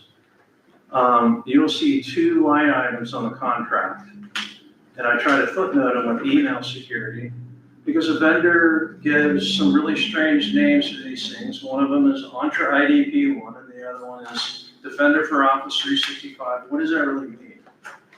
Well, you guys are a municipality, and the attack vectors today in smaller city and state government entities, you guys are a target. And they like to come into environments like this where you don't have multi-factor authentication enabled on email, enabled on your VPN connections, and those 2 line items for security will scan email for malicious URLs, malicious attachments, and allow us to configure the conditional access policies that protect you. As it stands today, anybody from anywhere in the world can, if your credentials are phished, they can impersonate you. We don't have the ability to enforce any geo-blocking. And they can actually use some legacy protocols to do that. The other thing is the security and awareness training. We are proposing KnowBe4 as a solution. It seems to be the industry standard and is what our recommended solution is for all of our clients. We have over 50 clients in it today. And if you were to go forward with KnowBe4, what Inspire Technologies would do for you is manage your email phishing campaigns. We can either surprise everybody, or we can review it with a small group of people and then send it out. And then included in that is security and awareness training. We have a chief information security officer that picks out modules that you guys will rotate on. We can deliver them biannually, annually. That is something that we keep up on a schedule that you guys dictate to ensure that the staff here at Crystal City are knowledgeable. That really concludes my presentation. I was instructed by the city manager to keep it tight. So, I know I said a lot in a nutshell, but I really want to open the floor for questions. I have one. Yes. Do you have staff that stays in Putnam County? Do you have any staff that's? Yes. At the sheriff's office? Do you still service the sheriff's office? Correct. We service the city of Palatka. They recently awarded us an RFP there. You guys are very familiar with Mark Hayes. I'm glad you brought this topic up. Mark Hayes is somebody who, what I see when you guys weren't leveraging the contract that you guys saw in 2021, we have a lot of great people, if I want to back up. and remind you of the teams of people that you have as leverage within this contract in the way of calling help desk. We have remote agents installed on all your servers and your clients to where that team can remote in and see exactly what the end user is seeing. Mark Hayes, as a part of that RFP, is now dedicated to the city of Blackham. That's an agreement that we made as a part of that RFP.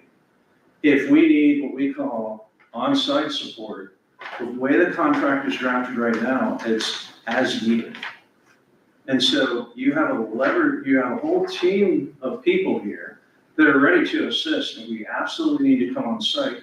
We can. And we do have people locally. And those are the two people that I pointed out earlier, Justin Tingley and James Rudd. But Mark's dedicated exclusively to Blackham. Correct. Yes, Where he used to be here at least once a week. he did. And that was a luxury, that we could afford at that time. But you can't now. Come on, man. Well, if I could make a case on the financial side, you guys originally signed the contract when it opened within June of 2021. Okay? The cumulative inflation that we've gone through is somewhere around 18% since then, and this agreement is not only below our minimum, but it also doesn't include any rate increases for Inspired Technologies at all. And the other things that are line items that I pointed out for email security and the security awareness training, they're optional. It is our job at Inspired Technologies to get the right information to the right people, to the decision makers, so that you guys can choose to move forward or not. Those line items are optional, and you can keep going the way you are now, but I'm just telling you, you've got some exposure. Can I ask you a question? I've just been going through this contract, and, are the dollar amounts that you're giving us, is that the yearly amount, or is that a monthly? That is a monthly amount. That's what I thought. Okay, thank you. I have a question if I may as well. So I came in, of course, just a month or two ago, a month and a half now. Yeah. And I promised that I would look at every contract. I forwarded a lot to Don. We've been looking at several different things. One thing that was confusing to me was past emails regarding, and from Mark, regarding the Palo Alto system, which was supposed to have advanced threat protection.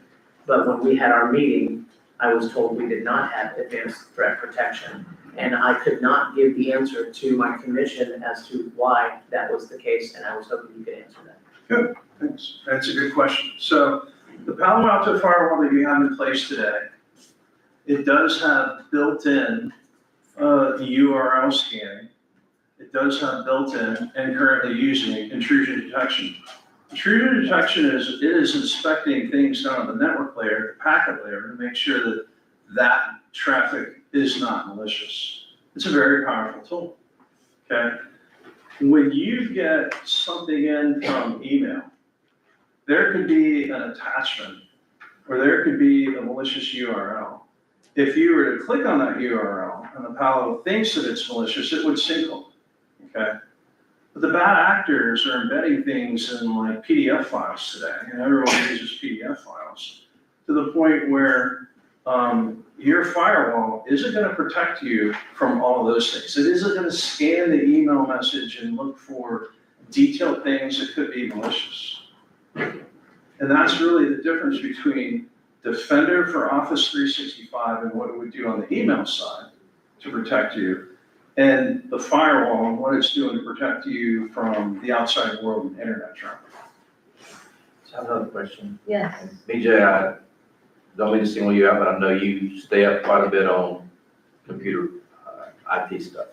My question is, for somebody, in the industry, in most industries, like in the law industry, there's a level, a standard that in terms of the degree of protection that you afford your system, beneath which you're considered to be, in essence, let's just say, you're considered to be vulnerable, and you're also considered to be, should you have a breach, potentially liable, okay? My question is, in the municipal industry, in the governmental industry, what is advanced level of protection considered the standard that you need to meet in order to avoid liability, or is there something below that that is acceptable? Because the term advanced protection doesn't, I mean, it's a word. And the Palo Alto thing and all that's a place in California as far as I'm concerned. I can fly an airplane, I got nothing to do with computers. So my question simply is, at what level is our minimum level for being considered, I guess, acceptable in protecting the information that comes into the city and in protecting our system?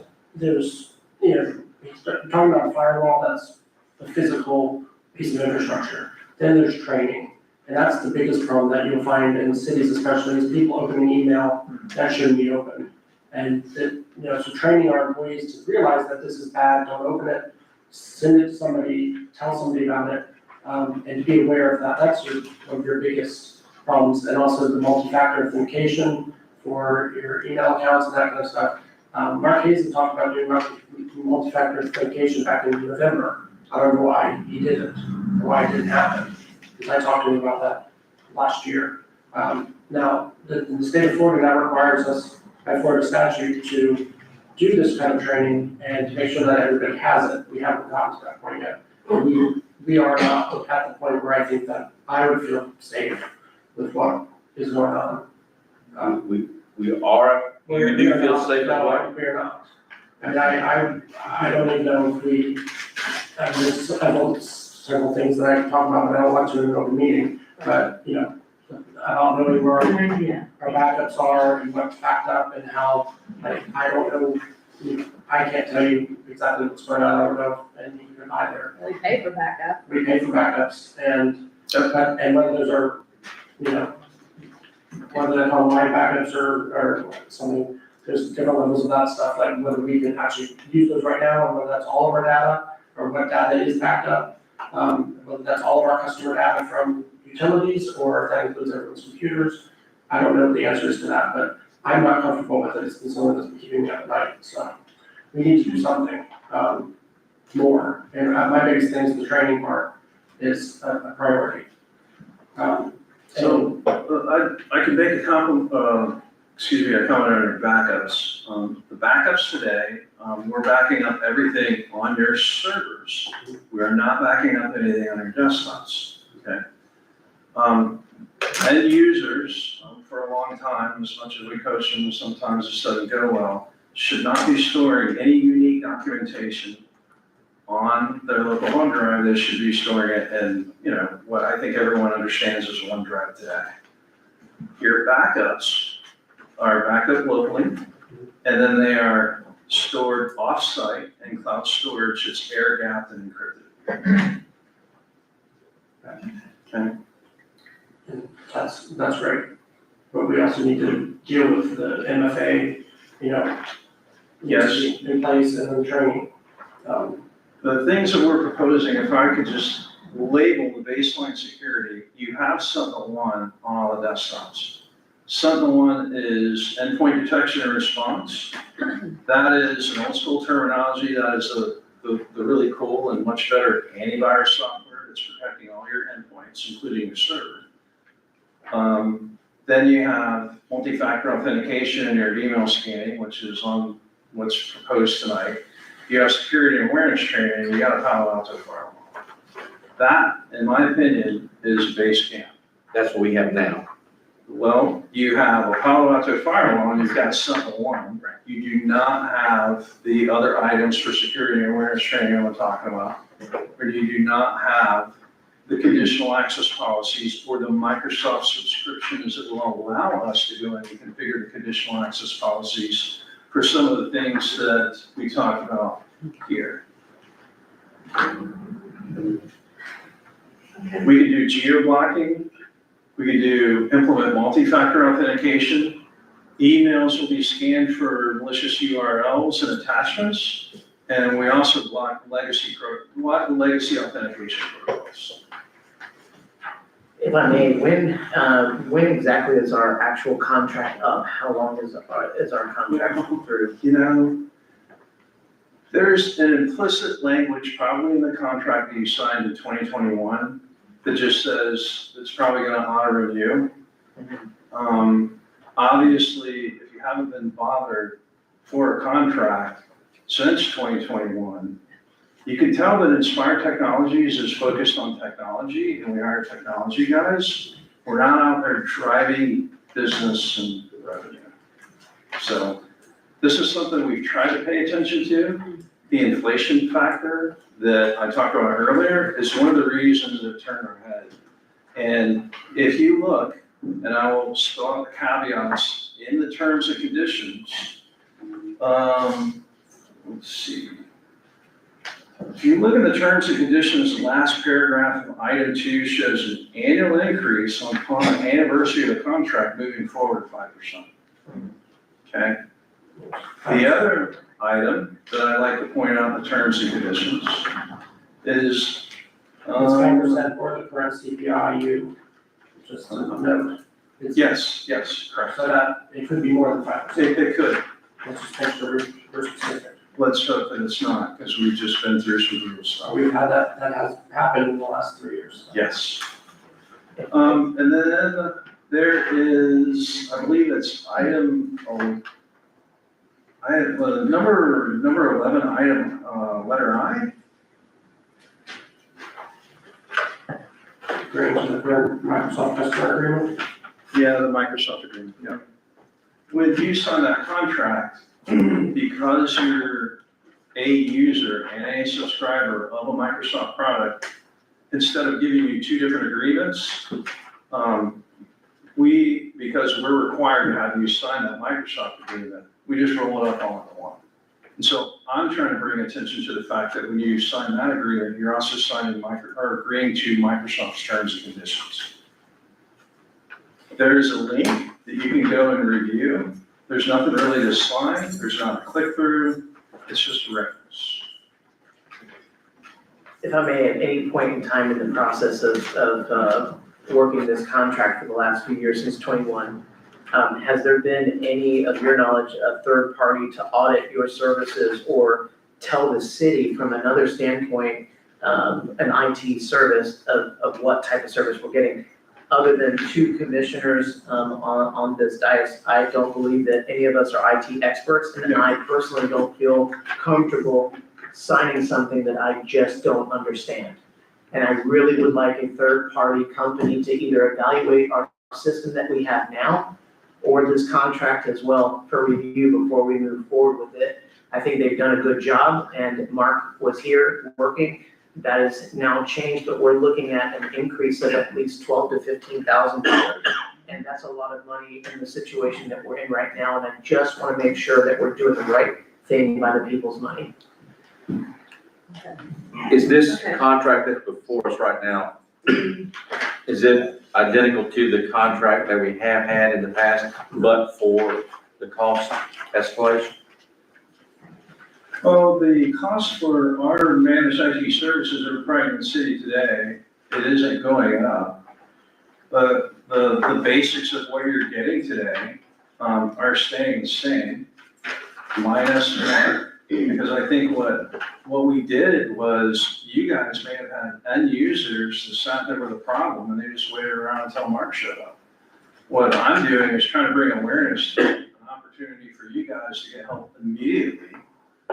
And one of the things that I did not outline here, but I did share with the city manager, is we have a customer portal where you can go in and you can open a ticket with us, so that you can track progress of that ticket through to resolution. You can make notes on it.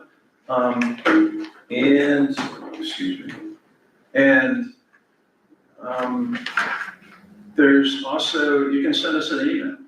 You know, there's an email address where you can say, hey, look, I'm an end user, this is who I am, I have a problem. You can send an email and that automatically opens a ticket with us. And you can also call us. These staff members on the tier 1 team are in the office. I think we're answering phones now until 7 o'clock. and that's Monday through Friday. Your contract says 8 to 5. Yep, that's what the contract says. And that's what we're obligating ourselves to. And I'm telling you what the availability of services are.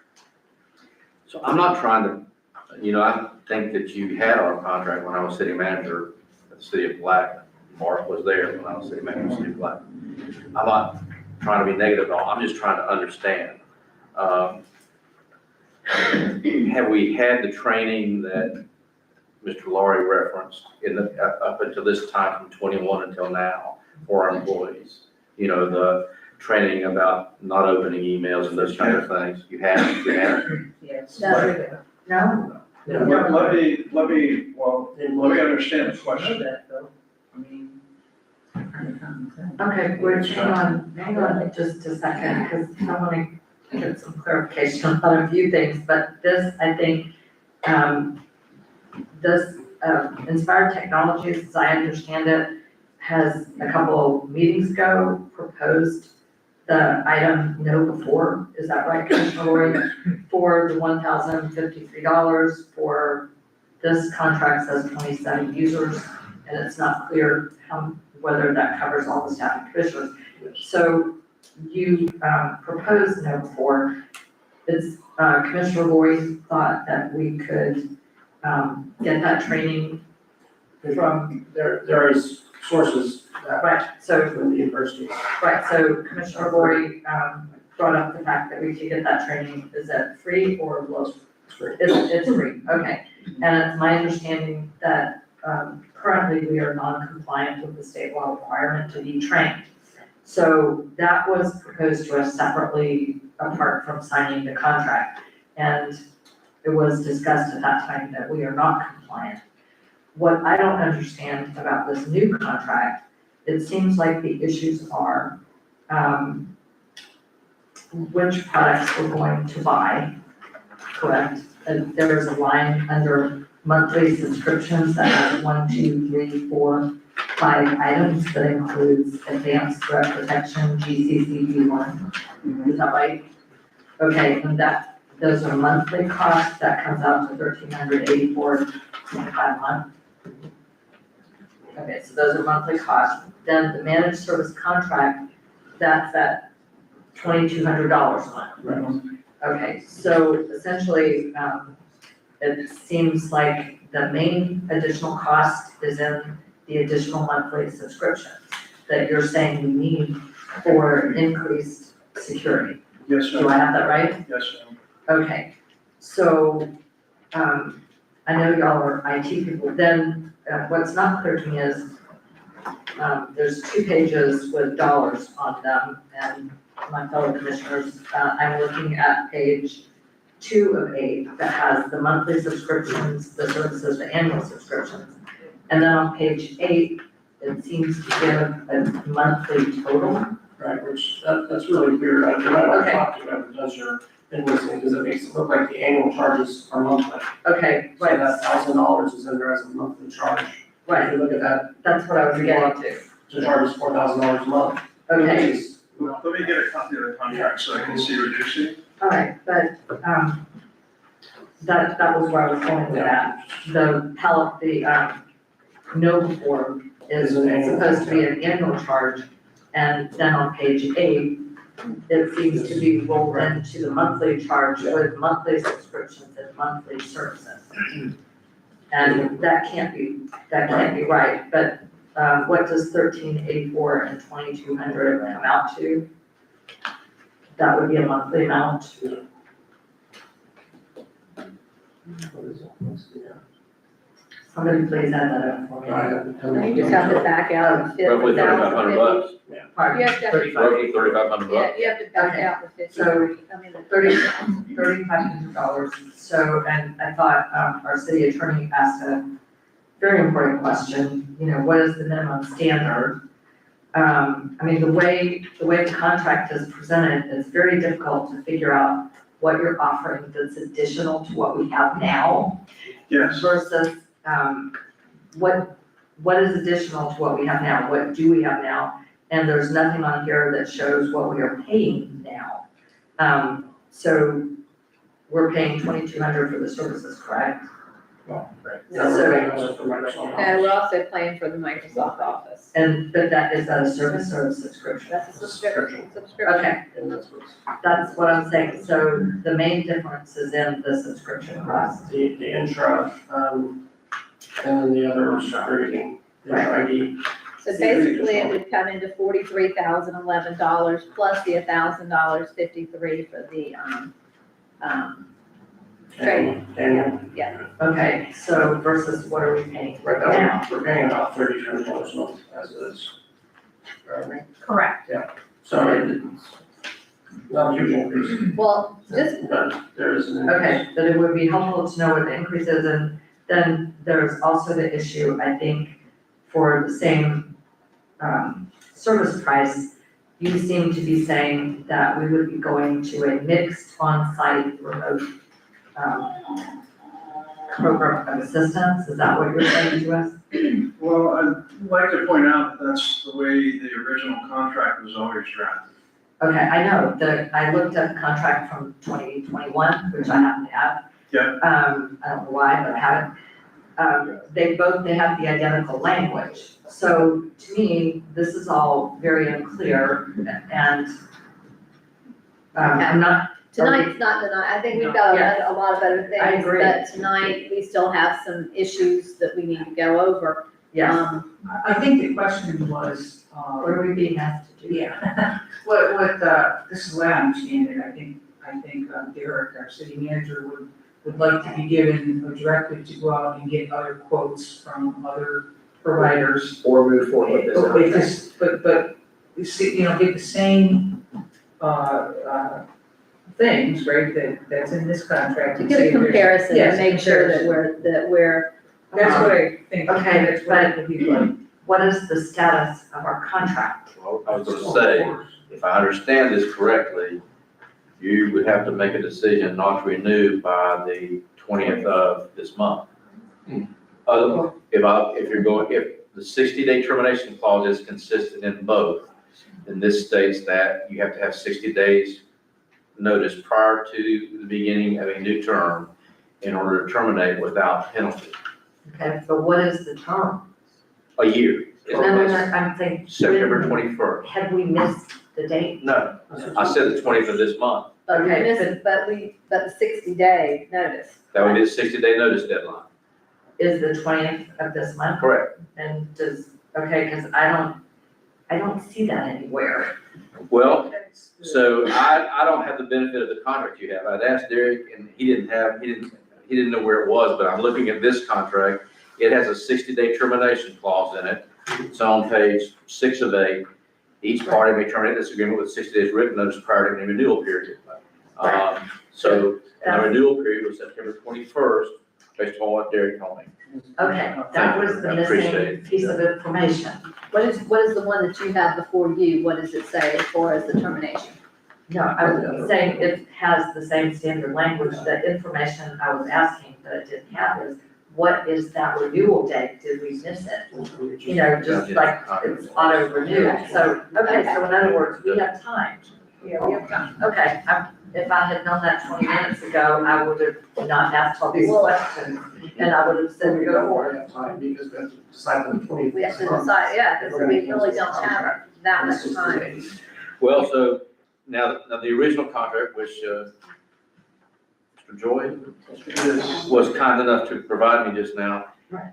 That clause is not here. It's just states this initial contract for Crescent City will last until 9/30/21. We were assuming it was 21st, which would give you more time. Unless otherwise noted, the contract will continue on an annual review basis thereafter. So I think the contract language, the way it's written today in the original contract is very much in your favor. Okay, I would, okay. You know, if You told us that. the Crescent City chose to move in a different direction for for managed IT services, we would work with you to offboard on whatever vendor that you choose. Please know that we're not, in any way, we're not trying to be critical, we just have a fiduciary responsibility. Yes, ma'am, I understand. Almost all of our clients are some kind of public sector. I've spent half of my life in public sector. And we have a fiduciary responsibility to the citizens to do that, and I completely understand. And I'm sure They have. One You want to get a copy? question on, yes, Commissioner Peter? I'm sorry, Go ahead. You might take a copy of this? Oh, you Sorry. can- The I can one have this. thing I would like There to you go. say is, to your point, which I thought was very excellent, whether we look for other avenues or not, I think there are questions that need to be resolved about this contract that need to be done outside of this meeting. So we don't need to decide tonight whether or not to sign it. Yeah, probably need to be a conversation between folks Yes. who speak the language, which I don't. Yes. So I don't know whether that's you, him, well, obviously it's Mr. Joy, but I don't know who on the panel feels there, or if you think you need someone outside to help, whatever, I don't know. I do. And I'm not being critical, as I said, if I'm not mistaken, Inspired got the contract from the city all 3 years I was city manager, I believe. So I'm not throwing rocks at them either. We chose them the entire time I was at the city of Plaquemine. So I'm not in any way criticizing their services. I think one of those years we did solicit bids and had a review committee review them, and then one of our commissioners is an IT person and also entered into the picture, and they were chosen. So again, I'm not expressing dissatisfaction, but I understand that your city manager is doing what you asked him to do, which is take a look at contracts. Okay. Thank you. Do we have any other further questions at this time? I have no questions. I would just like our city manager to bring back, and if he could work with Mr. Joy or whoever, I think we just need a better explanation of what these services are that are offered, what they cost, and what the minimum standard is. And, maybe someone at the county would be nice enough to be, to give us a little bit of their. Not very well, they got Yeah. 15 folks working tonight. Yeah, it would, maybe we can talk to them. Yeah, because I've always had a question, like our Office 365, I mean, that's $24.50 per person per month. If we do, I don't pay that, I We're pay that paying for for- Office on my own, it is a different. I understand it's a different level, I But it does, understand, the but quote is for 27 users, which we don't have 27 users. I was gonna say. There's still a license in there for Christopher Bailey, who was removed from office in October of 2023. I've tried to bring that up a few times. There's also duplicates for Christina Marie as the assistant city manager at the CRA, which needs to be combined into one. I don't know. I've emailed that to one of your gentlemen, or actually Nancy did for me. And I got back an answer that when we asked them to stay that way, which doesn't make any sense to me. We need to be able to combine those. We shouldn't be paying for two licenses for one person. Same person in two capacities. Right. Yes. Used to be in. And there's there's a finance and Steve Conklin have, two So I think licenses. what we're asking for is, first off, it needs some housekeeping. It definitely needs some housekeeping to make sure that everybody is where they need to be, and that those that are not there, that we have delete those and we no longer have those, so we're not charged for those any longer. And that's a concern that Commissioner Lori is saying, is that we've been charged, he feels that we've been charged for licensing that we no longer have people here for. Whether or not you have to keep that, because you have that data on there, then that's another issue, and that's something that if we'd like that brought to our attention as well. Okay. So I do believe that we definitely need some housekeeping. And I think right now the computers are all, my understanding, the computers are all where they need to be as far as up to date to meet the new requirements for the 11, right? Yes.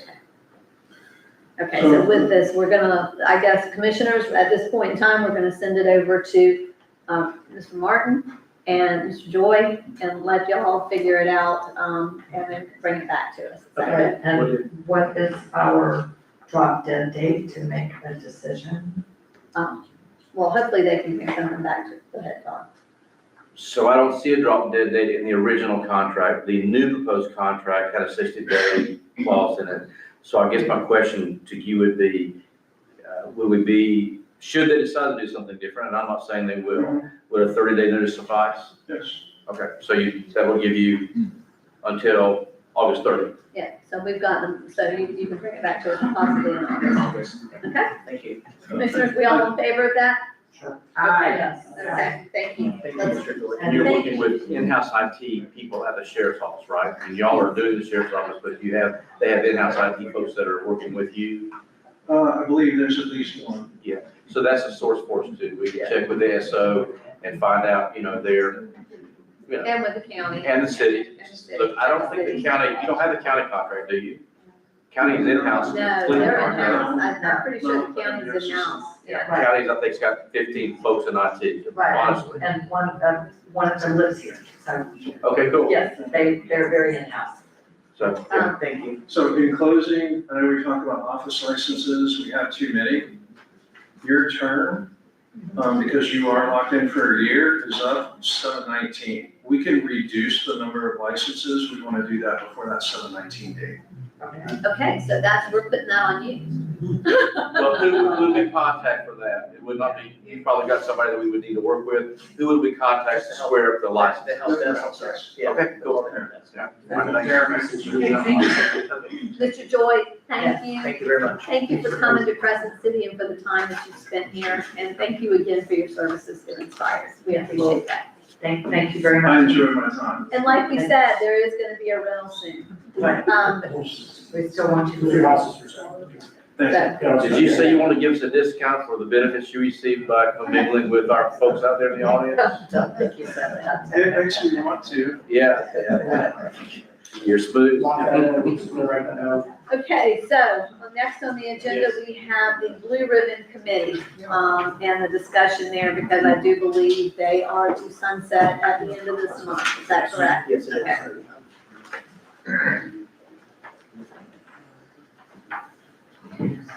So, Hello again, commissioners. hello? Someone's clicker. That goes to that computer. Oh, I see, okay, thanks. So I'm Dan Dodge, 218 South Main Street. I'm the chairman of the Blue Ribbon Committee, and delighted to say tonight joining me is Vice Chair John Newbold, Nancy Taylor, Ron West, Dr. Kevin Jordan, and of course, Commissioner Lori and City Manager Martin. That's our team, as you know. So I'm before you today because it is time for us to move forward. And first of all, looking ahead, there's many great things that we have to do. And now is the time to start. For instance, it is time for us to proceed with the school district and having Attorney Douglas approach the school board to negotiate an agreement for the property acquisition, some type of arrangement. That will allow us to move forward and to approach potential partners, which is vitally important. And obviously, in getting partners, we want to make sure that we obtain partners that are best in the way of financially sound. They have the ability to come in and do as we require. That they have a product that we're interested in and that it benefits our community. That's extremely important. And we want many of them so that we can come back to the commission, review them with you, and have you choose and make a final decision, as with everything. But without an understanding with the school board, we're powerless to go to that next step. So, the other is, what are the best usage of the property? And certainly, one of the first, in many comments that we hear that the community needs is a 24-hour emergency care facility. Other is a community center, youth activities, senior activities, entertainments center. There's theater, plays, movies, dance recitals, bands, etc. And many other possibilities. So with that, partner engagement is again, time consuming, and we need the proper partners that we can all be proud of and complement what we want to happen at that facility. The other is grant funding. And as we learned from our recent past, it's best to go out a year in advance. So we should start now preparing for grants. We all know that there's going to be competition.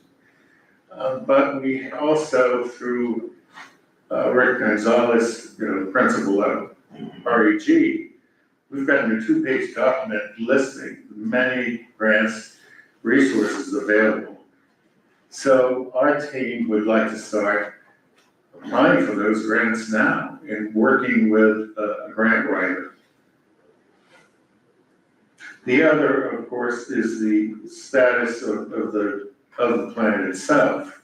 And that's another reason we're eager to have dialogue with the school district. One of the things that we talked about in the beginning was the relocation of City Hall and government to the administration building #1. And that would need to be planned out. So with that, I'm here today on behalf of the committee, the Blue Ribbon Committee, to get your blessing to move forward on these efforts. Again, funding, partnership engagement, and communication with the school board in order for us to move forward. In doing so, with that time frame, we are requesting that you authorize our committee to serve through to October 31st, 2026. That's for 15 months. The reason for that is the amount of work that that should be done, that needs to be done, but also it takes us not only through the grant process, but through the city's own budgeting process. Now, my next report is a financial one. And if I may, I'd like to pass this out. And let me tell you that I've. Derek, and he can pass. Oh, great, thanks. Okay. Let me tell you that I've condensed it to 2 pages from 9. Speed it up. And also for clarity purposes.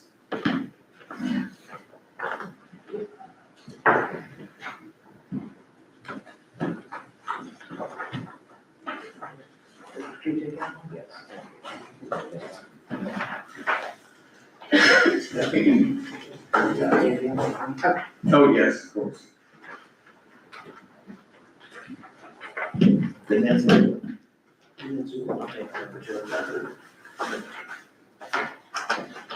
Let's go back.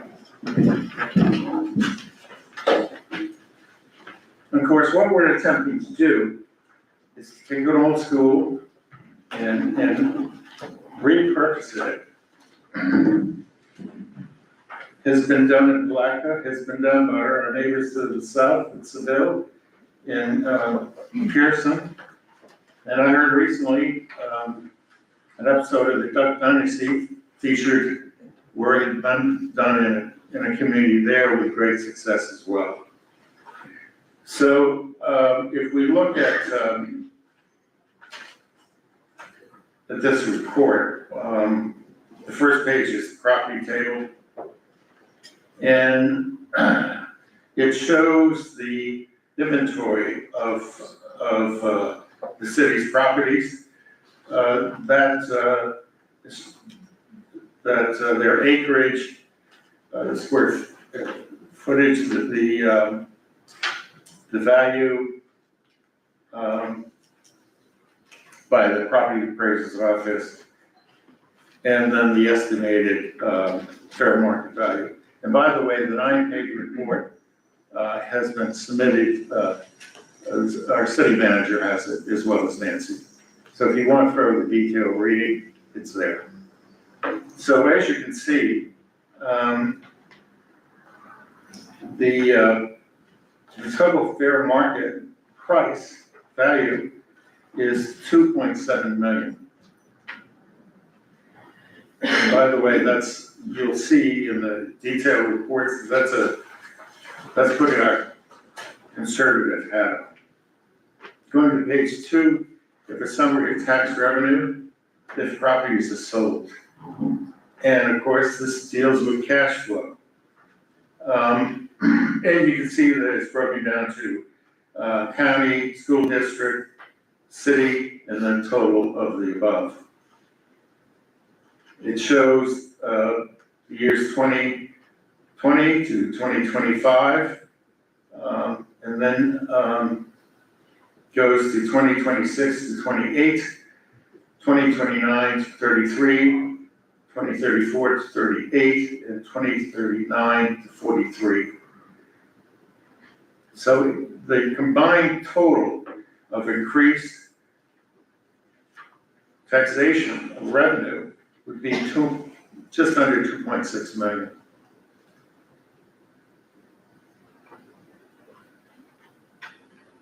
If it sells. Yes, if it sells. That's the key. That's right. That's a key point right there. It is. Okay. And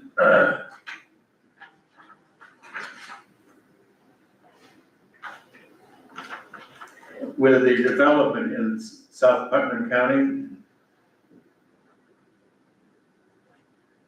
and the 4-laning of 17, we know it's coming. What we want to do, though, is of course, there are other areas in South Putnam that have revenue plans for development.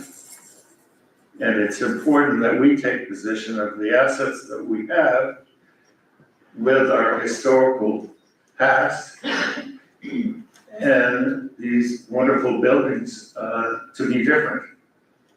Not to be just a workforce community for a nearby other community. Are there any questions? Commissioners, do you have any questions? No, I have some things I'd like to share with my fellow commissioners, but I have a question, or just wanted to point out that you had the sale of the properties in 2029, correct? Is that what it says here? Yes. So, yeah, obviously that's a few years down the road, which you think we discuss marketing it with a broker would probably take that long, right? That's right. So I mean, it's not being unreasonable to think that in 4 years they can sell properties, you know. A lot can happen in 4 years. A lot can happen. Right. I would like to ask a question. Yes, ma'am. You are to sunset in July. Okay, that's when, that's what you're set for. would it not behoove you, the committee, to go out on your own and have your own committee and not one of our committees? Right now you fall under the sunshine. So it's very difficult for you to go out as a group and solicit, do some of the due diligence that you need to do. And if you were to do this on your own, would that not be in your better interest? Well, I don't think necessarily, because I think the best partner is the city. But I'm gonna be very, Sure, go at ahead. some point in time, we have to be, and this is very difficult, it's very difficult for me to say it, because I know that there's anticipation for a lot of people for that school. I also know that as we sit here, and with our current budget and where we're looking at, that I don't know the reality that we can actually, I just don't know if we can make this a reality here with the city. You're going to need additional partners. Let me finish, please. You're going to need partners. We, at this point in time, I am not comfortable putting our citizens in that situation to where they're gonna have to bear the burden of the cost of this. So that is a concern of mine. I mean, I would think that if, that's a true concern. And when you said, is you stay awake at night, worried about our security, I stay awake at night worried about our finances. Mayor, if I could, I would like to address, the questions that you've asked, of Mr. Dodge, because I am prepared to speak to those. And I would like to speak to the very questions that you've raised. I don't know how you get my question, but what?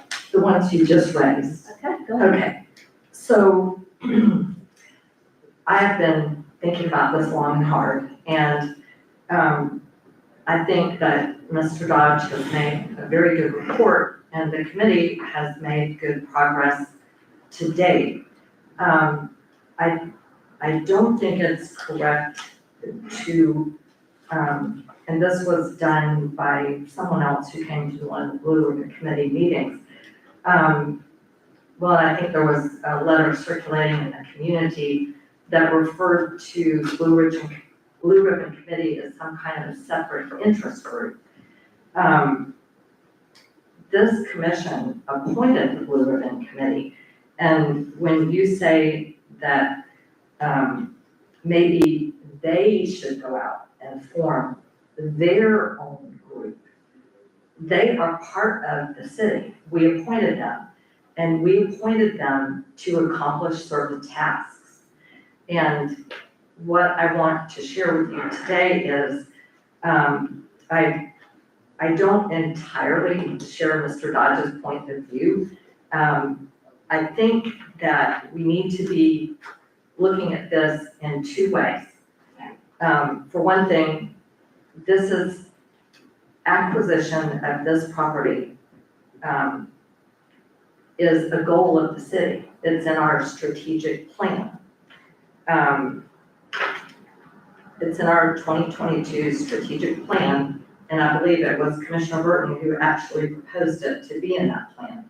Other plan objectives: become a Florida Main Street program and promote historic preservation. We adopted a resolution in 2023.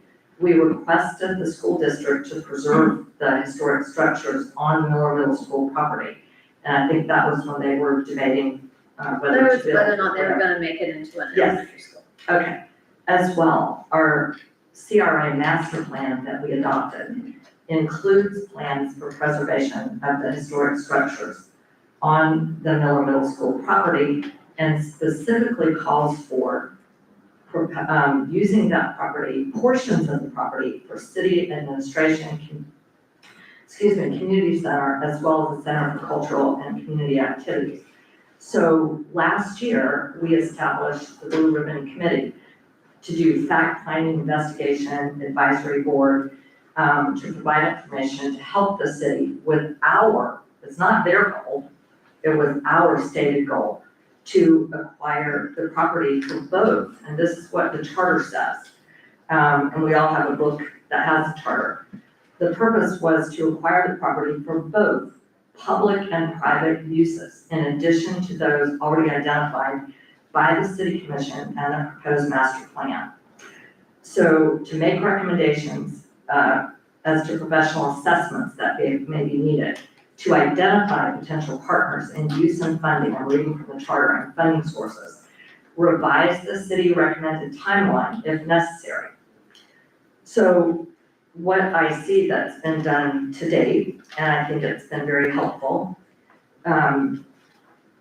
several things have been done that are very, very important. Wait a minute, wrong piece of paper. So they've done due diligence regarding valuation of the property. And keep in mind, we gave them this charge, and we have in our strategic plan and our CRA master plan that we want to acquire for public and private uses.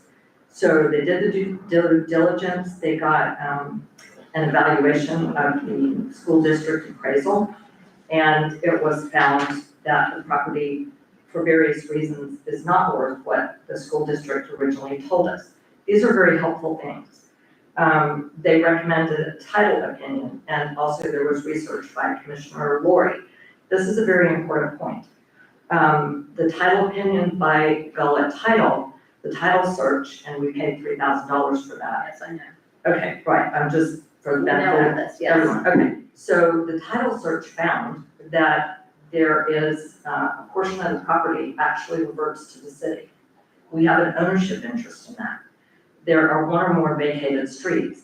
This is very important information, and I brought up the fact at the last meeting, given that the city has ownership interest in parts of the property, I think it is our duty as the city commission to get legal counsel and find out what we need to do to preserve those interests. Because as you know, if you have interests and you don't take the proper action to preserve them, you can lose them.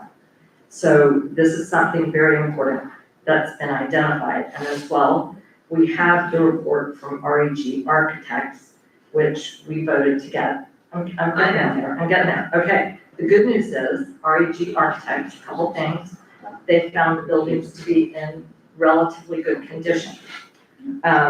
They gave us a recommendation, they provided a plan for adaptive reuse. And if you look at our documents that we have, those plans include both short-term and long-term costs. It's in tiny, tiny little print. They identified the historic buildings as valuable assets of the city. So to me, the important part to consider here is this is 12 acres in the middle of Crescent City. Everyone recognizes that. This is really a redevelopment plan. And we've never said that the city should retain all of this property forever and ever. I think we've done the right things up until now. Action steps, I think most wisely to conduct the proper steps that need to be taken to protect our interests are to follow the recommendations of the Blue Ribbon Committee. And to get advice on how to protect our property interests and to enter into that no-cost, non-binding on our part discussion with the school district. I have There this is a cost, there is a cost There is a because cost. it's gonna be, And the Charlie Duchess is gonna charge us. Okay, So we are is- going to spend more money. Okay, but it is not we are not committing ourselves to, individually, we are not committing ourselves to maintain or do the full repurposing of the school. And I think essentially what I want to remind my fellow commissioners of is it's our responsibility as a city to do planning and zoning, to do comprehensive planning, master planning, and economic development. That's why we have CRAs. That's why we spend $50,000 a year on the Main Street program, and we do that in support of economic development. Where we are now is we are partway through the planning process, and I brought these remarks, sorry, Commissioner Lori. I brought this summary for each of you, and essentially, I think we aren't through. We need to do our due diligence. Sorry, and one of these is for the city manager and one for the clerk. You want one? On the back, essentially, if you look at this as a redevelopment process, the city is the best entity to drive that process. And the back page has a little diagram. It shows current ownership is by the school district. The middle stage is ownership or potential ownership, investigation of ownership by the city. And the ultimate goal is to make sure that the entire property is used for the best purposes to complement the business and residential areas adjacent and to bring the best result and funding for the city.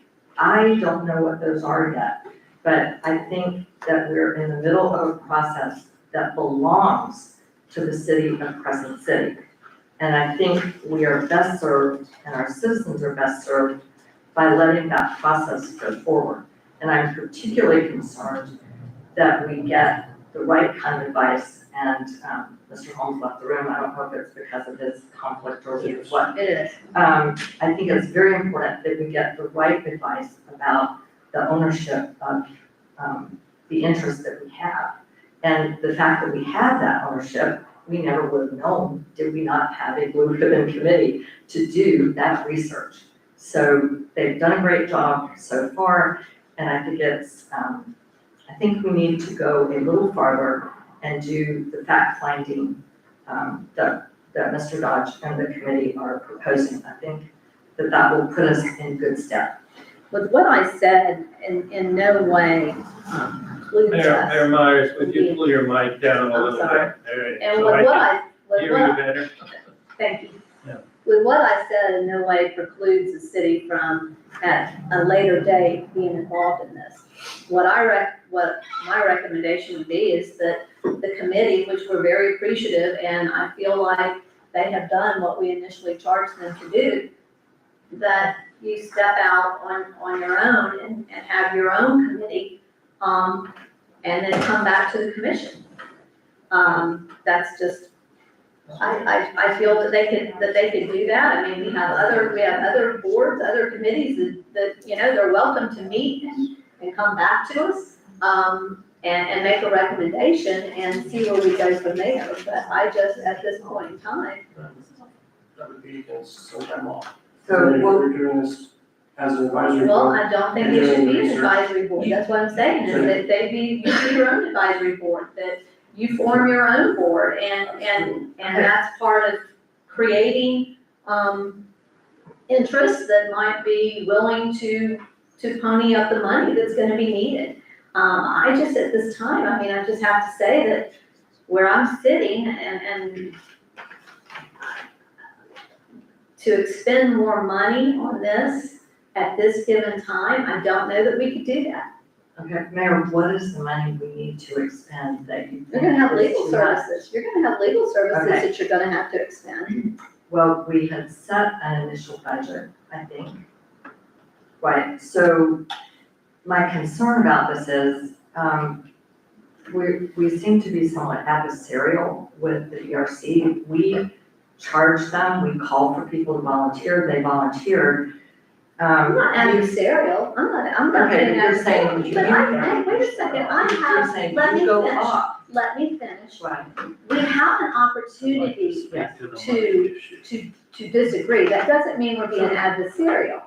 When we No, tell it's them, not. okay, but when you say you go off, we appointed these people and they I can. understand that, and they sunset this month, so we've got to decide, the commission has to decide, are we gonna go forward with this committee and let them continue?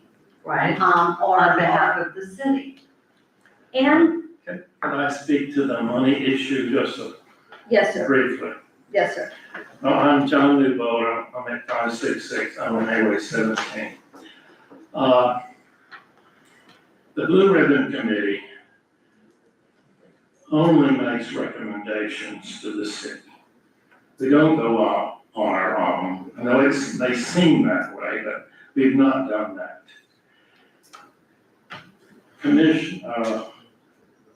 Attorney Holmes is a key to this.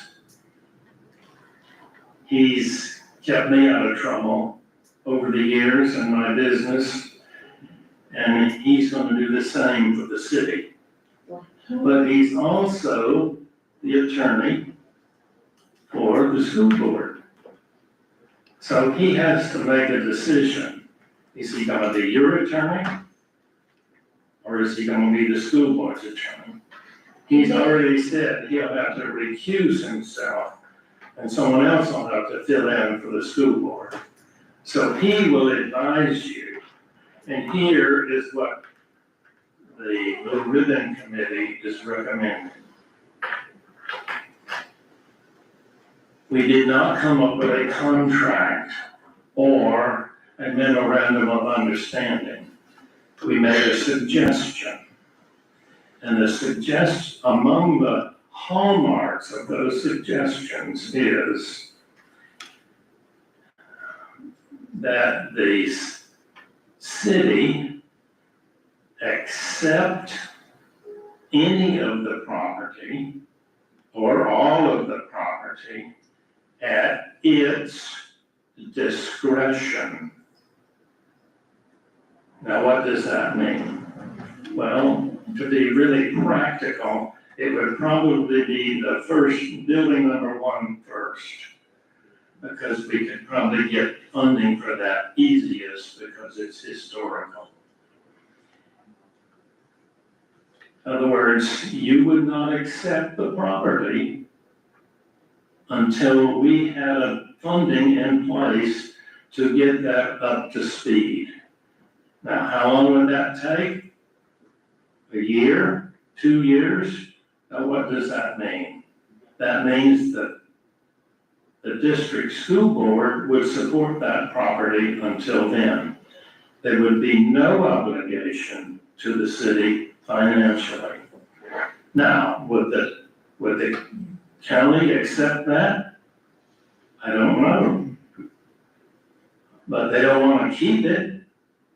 They can, and that's not in their plan. So I'm gonna have the to. largest Mr. partnership we'll have is with the school district. Mr. Newbold, I hate to interrupt you, but we're coming up on the 10 o'clock hour. And commissioners, I'm gonna need a motion to extend this meeting. You're gonna cut us off at No. She's asking for a motion. I need a motion, but I've gotta go before 10 o'clock, otherwise I will have to catch up. All right. I move that we extend 30 minutes. I assume you understand what I'm saying. John, okay, because we have all No this obligation procedural issues. financially. Hang on, John. They gotta make a vote to extend the meeting. Okay. I'll second All right. the motion. Okay, we have a motion and a second. Stay up. All in favor, please say aye. Aye. Opposed, nay. Okay, so continue, Mr. Newbold. Thank you. I apologize that I interrupted you. Okay, so good. I think I've made my point. Under these conditions, of course, there would be a negotiation with the city and the school district. The district has to get something. We've talked about that before. And what the city would get, we would get the property in increments, as I would understand it. Wouldn't all come at once. We could ask for the more modern buildings first, but I think it'd be easier to get financing on the older buildings. So there's really no financial obligation to the city under these conditions, and I think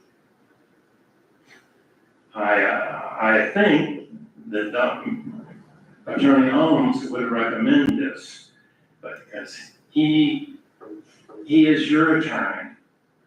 He's not the school board's He is attorney our on this attorney. issue. He is our attorney, but he made it very clear to us, and that's why Charlie Douglas came into the picture, because he made it very clear to us he would not represent us nor the school district, because that would create for him a conflict of interest.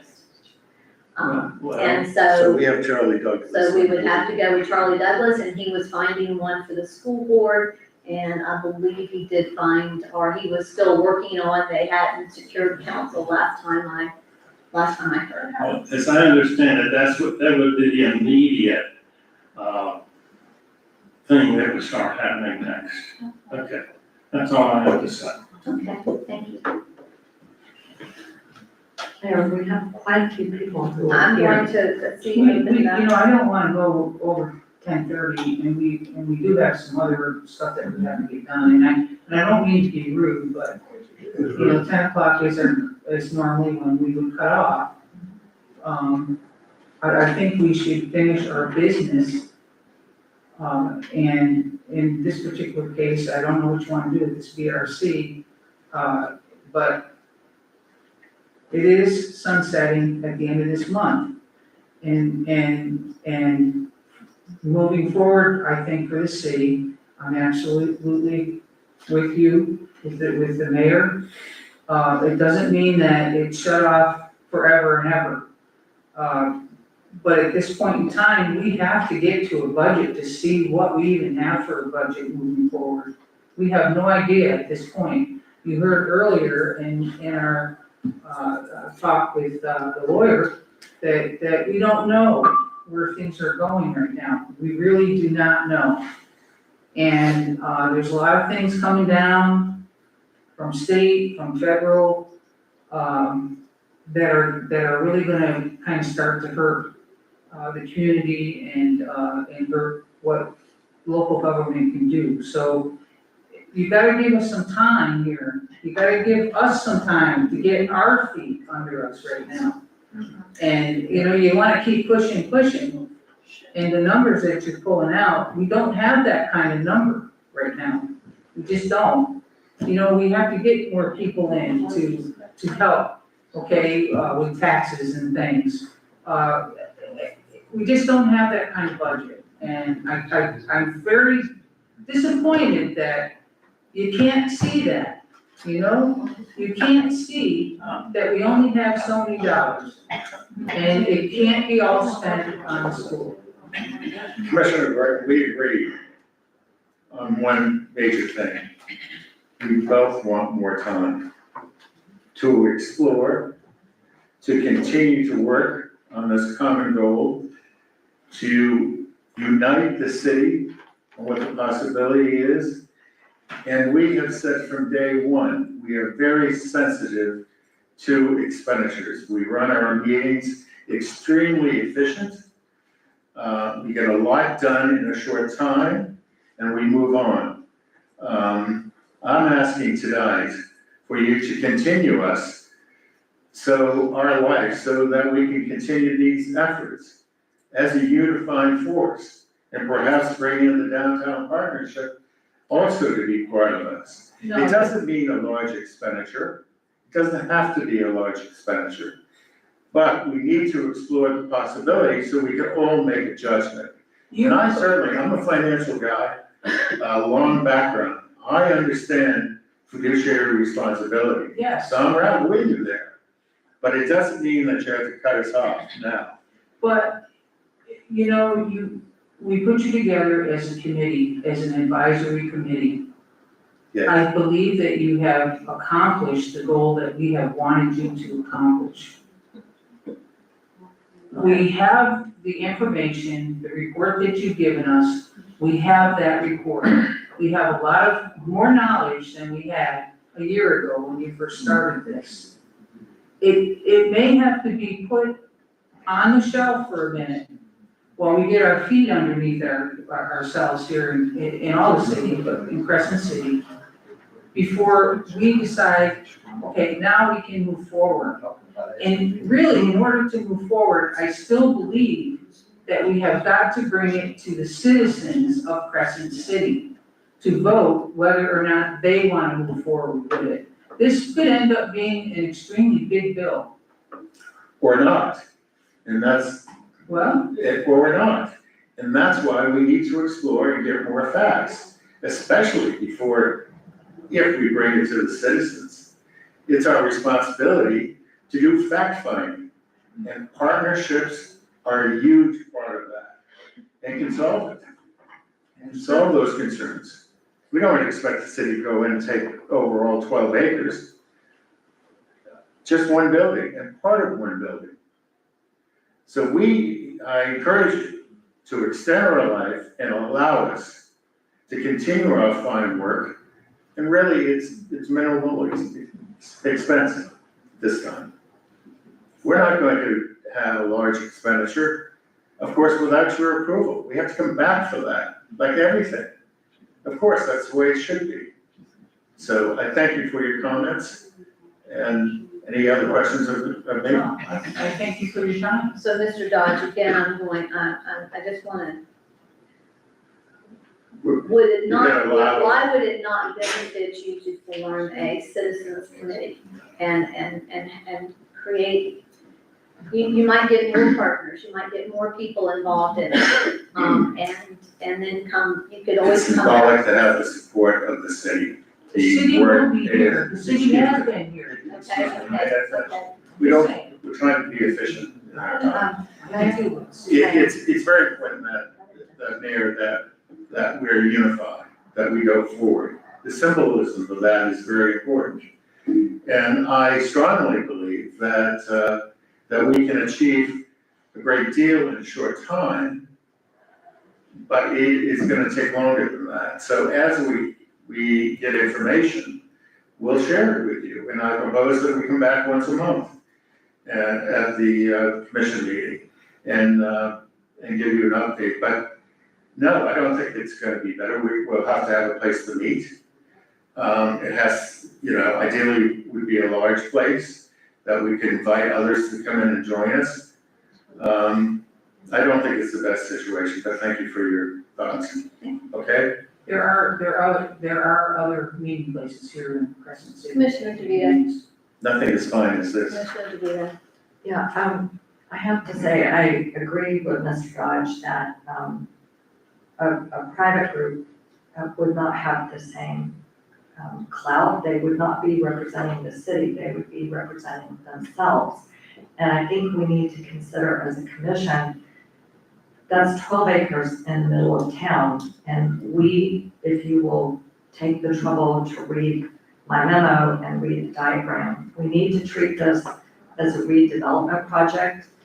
We need to have people who are loyal to us doing an investigation for us. And I specifically want to point out, the VRC has not accomplished all the purposes that we gave them because it was to identify potential partners in use and funding sources.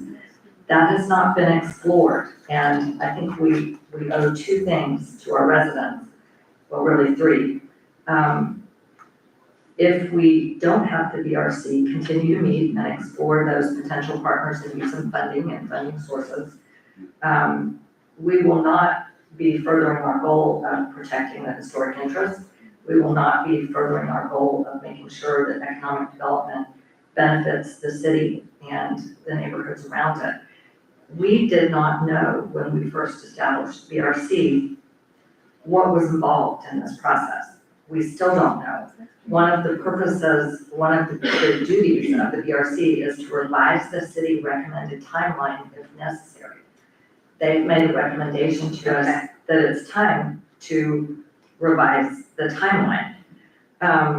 So what I don't understand is two things. One, how do we properly protect our interests that now exist in the property if we do not go forward and get that proper advice? Are we going, if the school district finds a buyer for this property, are we just going to let Cypress Street and potentially Myrtle Street just go? We're not, we're just gonna say. There's a clause in there, there's a clause, there's a revert clause that would have to, they would not have their title. So it would have to come back to us. We'd have to figure out what to do with that regardless. And the Because- property in the middle, well, So, I mean, that's there, so. we need to get advice on that, and my thought is better to do it sooner rather than later, and in fact, it occurs to me, what the reverter clause says, and this is where we have a problem in having, and turning to the conflict, I believe the reverter clause says it reverts when the property is no longer used as a school. Okay, that's what we need advice on, because it hasn't been used as a school for about 3 years. And I'm not a real estate attorney, but I do know if you don't assert your interests, you lose them. I think we need advice on that because it is no longer used as a school. God bless you. That's been brought to our attention. So I think there's more work to do, work that will not cost money. And I think it's our responsibility as a city, which I've said, we haven't heard a word. So I'm gonna, one of the complaints I've gotten numerous times is that it's very difficult for them to operate because they have to operate in the sunshine, just like we do. So they have to meet as a group, they can't meet, so if they're gonna go out, if 2 of them are gonna go out and try to find philanthropists that want to invest in this, that's very difficult for them to do. So what I'm proposing is that this would allow them to be able to, Okay. to, Hang on. It doesn't, hang on. I don't want to, let me just say this. Last time, 40 minutes we spent on this and we ran out of time. We still have other business here, so I've got speakers that we need to let speakers. You've given us your email, your memo, and I think all of us should read it and digest it. At this time, I'm gonna open it up for public comment if I can, please. So, Mr. Bowles, Mr. Bowles asked to speak. Good job. Nancy, if you would please, Mr. Bowles, we do have typically we have a 3-minute. No problem. Thank you. So my name is Rick Bowles. I live at 109 Shell Harbor Way, that's in Florida. And I would like to express my appreciation for all the work that the Blue Ribbon Committee has done. I think they're the most qualified people to do that kind of work. I think they're unbiased, and my hat's off to them. And I would like to ask you to continue letting them be involved with acquiring this school, because my take on it is that, you know, the meeting that you had a few months ago, you were very concerned about the cost, and you mentioned that tonight. But I'm an architect and a contractor, and the way I would look at this is you just have to do this in phases. You have buildings that are in good shape. You need to take the ones that are in good shape, you know, renovate them a little bit, and then rent them out or use them, and then take that, you know, that income or savings that you have and apply that toward, you know, the maintenance and insurance of the building. And I read somewhere, I was trying to find it in the Blue Ribbon Committee report, but I think it was like $79,000 per year to, you know, insurance and maintenance. You just spent $120,000 on an architect, you know, on the same project. So, I mean, you can come up with the money if it seems like, you know, it's there, it just, you might have to be creative. So my suggestion, like I said, is to phase it out. Take a building, renovate it, you know, move on to the next building, move a partial of the building. Because the alternative is somebody's gonna buy that property and they're probably gonna put an RV park there. You know, another big RV park that you have on the south. We have to locate it. And then you have just, you know, you just had a meeting tonight about another RV park. I mean, do you want to be known as the RV capital of the world? No. You know, they're going to be in here probably asking for exceptions on, you know, wetlands or density or something like that. Take control of the city. You know, you have a golden opportunity and great people working for you. Take control of the destiny of Crescent City. That's all I have to say. Thank you very much. Thank you for your time. Do we have any other speakers at this time? If you would please come forward And please hold, yes, I'd like to volunteer in filling out. a form. you're fine, you can come forward. You My can name is come- Gray Solomon, I'm a new resident to the community. I live at 334 Crescent Lakeshore Drive. I've been to a couple of these meetings, and it has been graciously allowed for the Blue Ribbon Committee, of which I thank, to move forward. What has not happened is a clear form of authority to do it. First time I was here, there was a long discussion about a letter, just a basic letter of understanding that we could present to the school board to where we knew where they were coming from and so on and so forth. And there was, and we got off in the weeds for 45 minutes on a contract. It's not a contract. It's just a memorandum of agreement or letter of understanding. But if we do not have that and the backing of the city commission, we are spinning our wheels and flying around in the wind. That's number one. So we have to have the authority to be able to talk to people, to get them to do something, to work with us, number one. Number two, we live in a fundamentally different world today. There is a tremendous amount of money that has been allocated for rural hospitals and clinics. I never even thought to research that until tonight. That's what I've been doing in the back. There are all kinds of brand new things that are coming that we know nothing about because the whole ground has changed underneath us in the past 6 months. And it's just begun. So to walk away from allowing people to speak with authority on behalf of a jewel in the center of a jewel city, we're gonna end up with a bunch of Section 8 low-income housing and destroy the place. And anybody who thinks that we're gonna turn the main street into something romantic doesn't understand that semi-tractor trailers are required to come through here. So it provides a logical and beautiful potential secondary sort of center of town that could be a real focal point for genuine community to attract families, to attract fun and cool ideas. The first moment I heard this, I said, wow, that's a great idea. And yet, I think, number one, I think that we've tried to do it as much as we can. I'm not involved in it at all, but I'm from the side. But I really, truly believe that to extend the Blue Ribbon Committee is in our absolute best interest so we can turn over rocks. But we can't turn them. I got a lot of political friends. You can't call them up and say, hey, I want to do this. They're not time. But if you say, I want to do this and I speak for the city, I speak with authority with the city of Crescent City, people will pay attention to you. And so I don't know why everybody's running away from this, but I think it's tremendously ill-advised. And we will lose the opportunity to save this building and improve our community. And that's a heartfelt comment. Thank you very much for your time.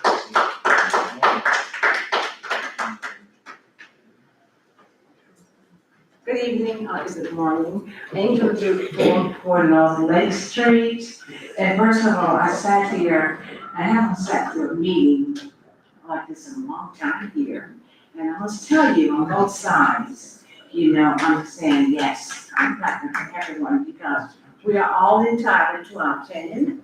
We express those opinions and try to come together as one.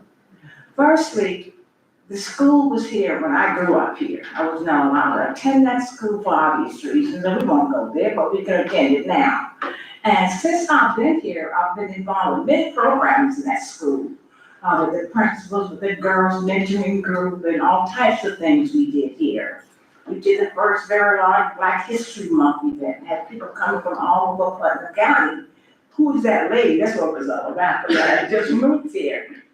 But anyway, since then, I was very, very involved in school and got to know the school, and I make this very brief. Last year, we didn't have a place for Juneteenth because it was so hot and nobody wanted to attend. And we had this famous actress come to present her play, The Fannie Lou Hamer Story. And the school offered me to talk to the school board, and all I did was pay for the insurance and the janitor. And that play sort of reignited interest in the school, especially the auditorium, which is very, very important in the arts. So I'll say that to say, it has many, many great opportunities for the community. And I think what I understand, what you guys are saying, is that it's not that we don't want it, we cannot afford it. So come back to us with a plan to demonstrate that once you acquire the building, you're able to maintain it. That being said, I think the board will be going back to the drawing board and giving you the information that you need. And then we can start from where we are. So am I correct? It's not that you don't want it, it's just that you don't want responsibility. I'm only one person. Not you, I'm looking at you, but I'm looking Looking at at me, everybody. I'm only one person. Commissioners, okay. Thank you. You're welcome, thank you. Thank you. Okay, do we have any other speakers at this time? Yes, sir? Do we need to fill out a form or anything? No, you can just come forward.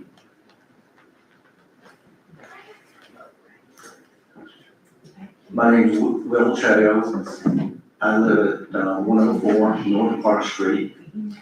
And I'm going to be in the minority of this group. But I'm in favor, I agree with Mayor Meyer's comments and Commissioner Burke's comments. I don't think I think this needs to be revisited. I'm in favor of it being sunsetted this month. And then it can always be revisited later. Once we've got our budget issues, we've got our feet on the ground, know what we're looking at.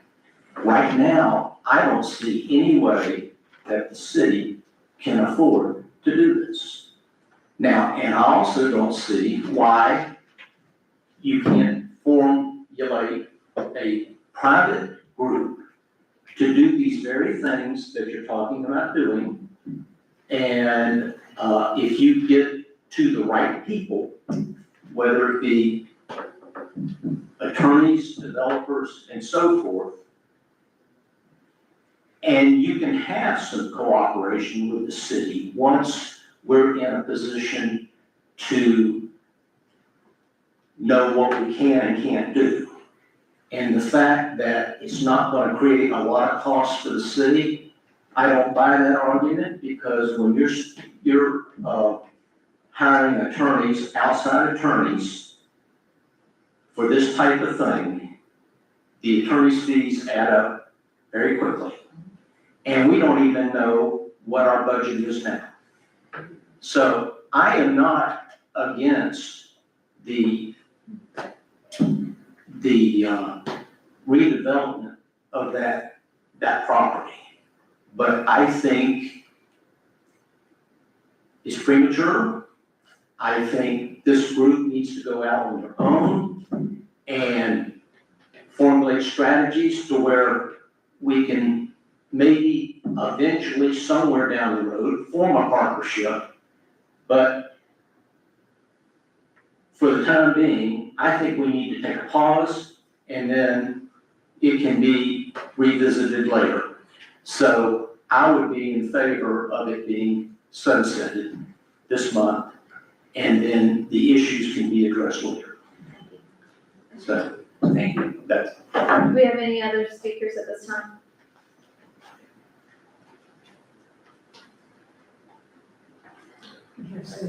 I know we have 7 minutes. I won't take but just a minute. I just have a I question. didn't mean that, I just. But yeah, no, actually, she was telling me that I understand, Nancy Taylor, Crescent City. I just have a question. First of all, in the plan, City Hall is supposed to move to the school, as part of the comprehensive plan. Okay, the main old building down there is in excellent condition. It's been through storms for 100 years, it's never blown off the roof, the windows have never blown out. It doesn't leak. This building is worn out, it leaks. I think it's been leaking for a long time, as long as I've been coming to these meetings. And yet y'all are getting ready to spend thousands of dollars to rehab this building. So I just don't understand the logic of that when there's a perfectly good building down there that you could access it in your plan, that's all. Bravo. Thank you. Okay, commissioners, do we have any other speakers at this time? If not, I'm gonna close public comment. I'm gonna close public comment. Can I just make one comment? Yes. The problem with sending out the VRC on their own, or this idea of a private foundation or somebody else taking it, it's just not gonna start. It's a non-starter. The school district has already dealt with the Department of Education in the past, when they have given a piece of property to a nonprofit, and then that nonprofit sold it at a later date. It started an IG investigation from the state and stuff like that. They are allowed to transfer property to other governments. That is something that they don't get in trouble for. They've done it before. They do it all the time. It is something that, of course, has to be brought before the school board. And that's something that takes time, and the whole process takes a long time. This is something that, this moves at the speed of the glacier. When you have two governments that are working together. And to stop this now, it just means they're going to start everything up again at a later date. And this school's already been closed for 4 years. It's already, become a black hole in our community that is basically just bringing down property values, and it's just gonna get worse. And I just keep thinking about Central Academy in Blacktop. And if you've seen a picture of that, and in fact, it's in the Blue Ribbon Committee report, that building just decayed to the point where it burned down, and it's just a hulk of nothing anymore. And that was the first, certified high school for African Americans. And that is now just a black hole in Blacktop. Whether we do something with the school or not, it's going to affect our community, and will continue to affect our community. And all I think that the Blue Ribbon Committee wants is try and put us in the driver's seat, and also make it something positive for the community. And I can see it, I have a vision, I can see the possibilities, and I think a lot of us can. I don't understand why we don't all get on board with this, because they're basically, the VRC has been, working for free for a year to make this happen. Not for them, but for the city and the community, for us, because we asked them to. And I just don't understand what the harm is in letting them continue. Can I just say? 3 minutes. Yes. I'm gonna say one more thing real quick. You keep telling me that, boy, this is on a comprehensive plan. A comprehensive plan is a vision. It's a vision of the future.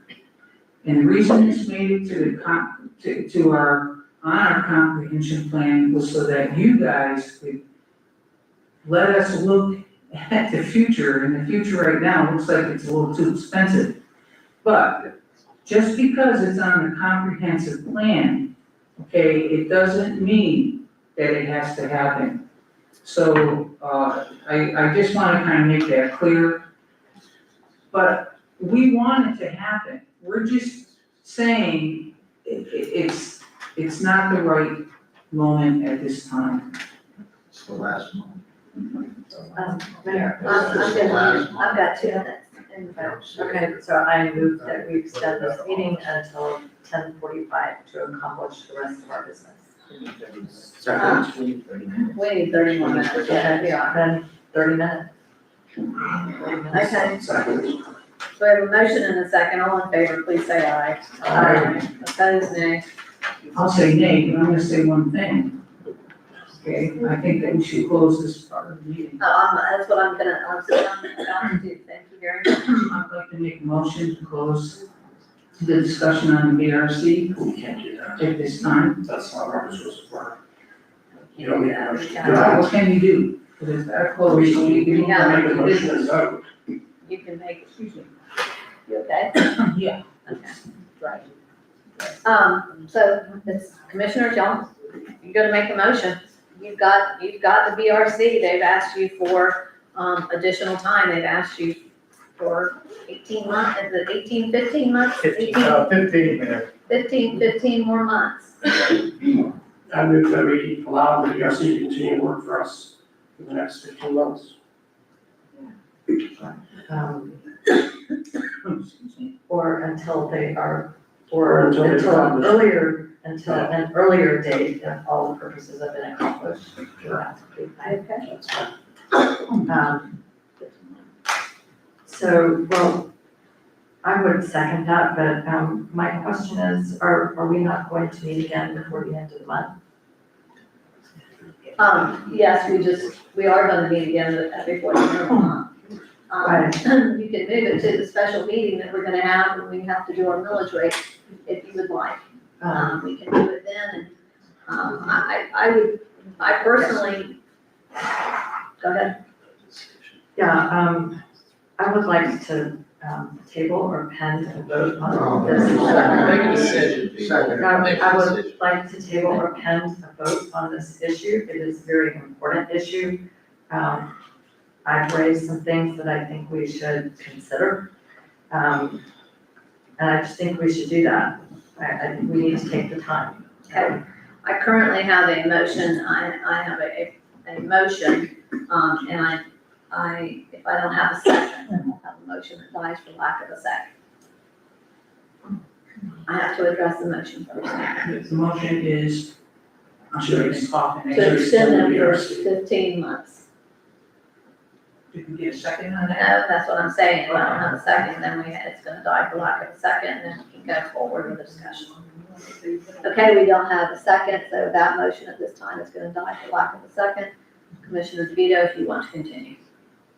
Are we moving to the next item on the agenda? No, did you want to, I thought you wanted to. No. Bring this up at the, Well, yes, to bring it, okay, you're saying you want a motion to bring it back? no, I mean, that's up to you, his motion died for lack of a second. Yes, I think this should be on our next available agenda.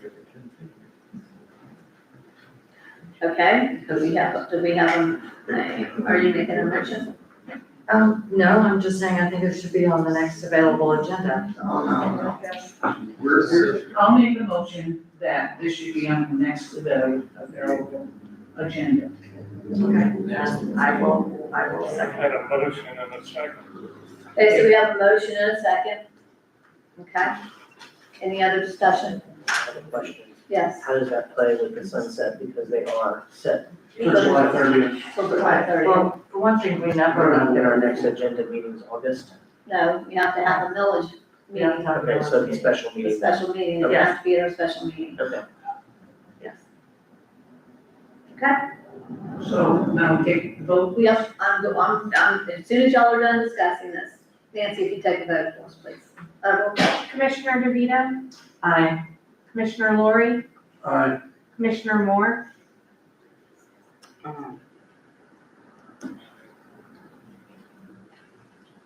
Say what's in your heart. do you want me to skip you? Can, Come back. you come back to her, but she has to vote. Since I made the motion, I'll say yes. Okay. Thank you. Mayor Myers, Aye.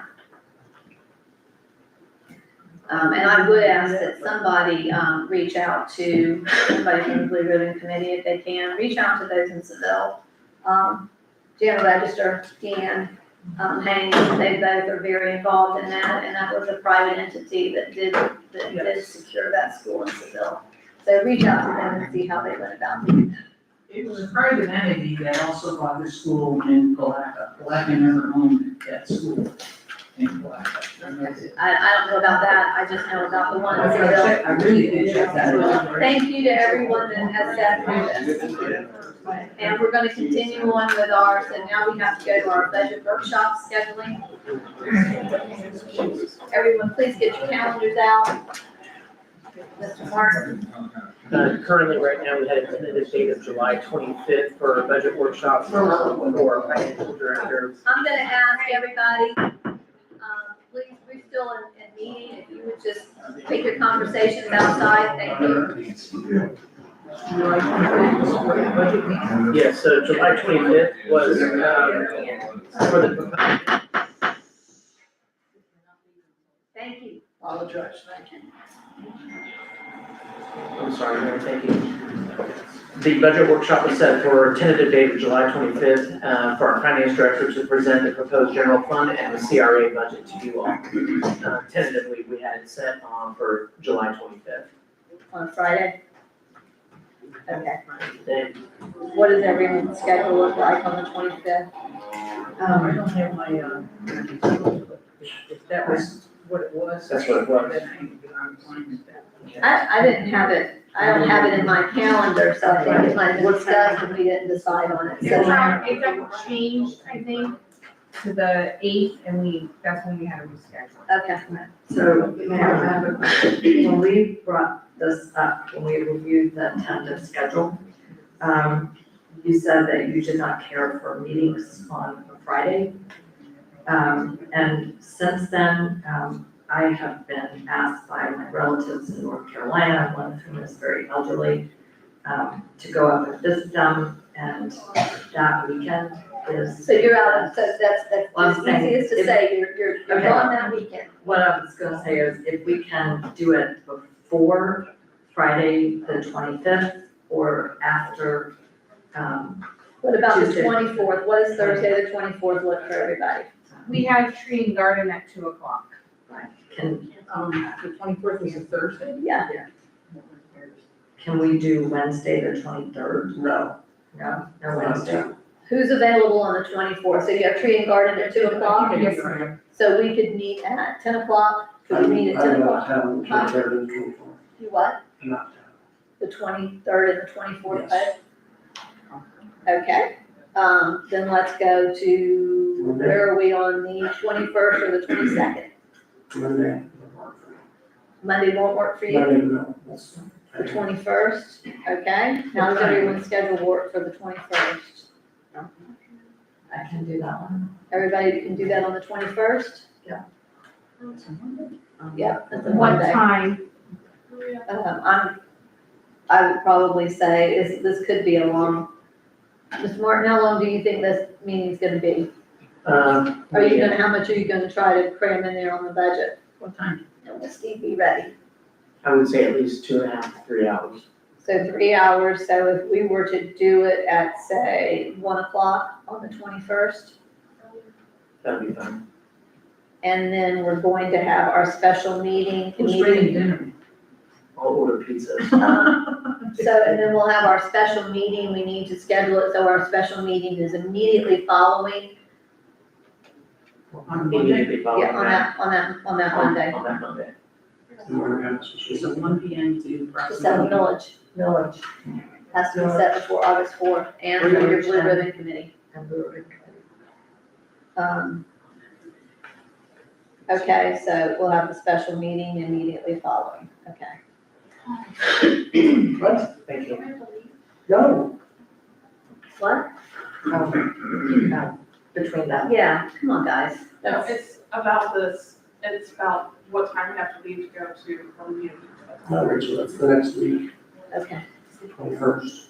We Okay, also have another tentative meeting set for August 1st. We were, of course, gonna talk about the deadline for the proposed millage rate to the property appraiser. The budget workshop was gonna basically show you or present our proposed natural gas, water, and wastewater budgets. okay. Okay? That was on August 1st. That's Friday, August 1st. We don't have a time set up for that, it was just a tentative date set. That's my anniversary. Well, let's move it. Can't do that on your anniversary. Right. It's not, I don't know who set it's these not one of the dates. big years, it's not one of the big years, I think we're fine. It's a big year every. I think we're fine, I just can't, I'm sure he wants to take me out to a huge dinner, Let's sure let's you just. want to go golf. Thursday. so, But what time? I thought you told us. Let's pick a different date. Not taking Fridays. um, 31st, July 31st. you wanna do July 31st, does that work for you? Does that work for everybody, July 31st? I had said earlier at the last meeting, on the last time we talked about that, I didn't want to do it on the 1st. Okay. July 31st, Okay. okay, and what time do you want to do that one? One works fine if you are okay with that. Okay. Which one? And that's gonna be the second budget meeting? Yes, ma'am. That's gonna be the budget for natural gas, water, and wastewater. Mayor, I have one more thing to bring up as far as workshops or meetings or whatnot. When we had the workshop on the future of the gas department, I was looking at the minutes and it said, that we, Rate study.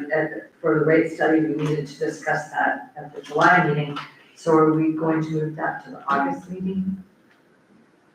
Probably because we're going to, I don't know, Mr. Martin, if that's something, because, I think as they're working out their budget right now, you weren't ready for this one. Correct. I'm gonna have to wait until I talk to Steve and see exactly where we are. This was just to get the lady from FGU to do the rate study.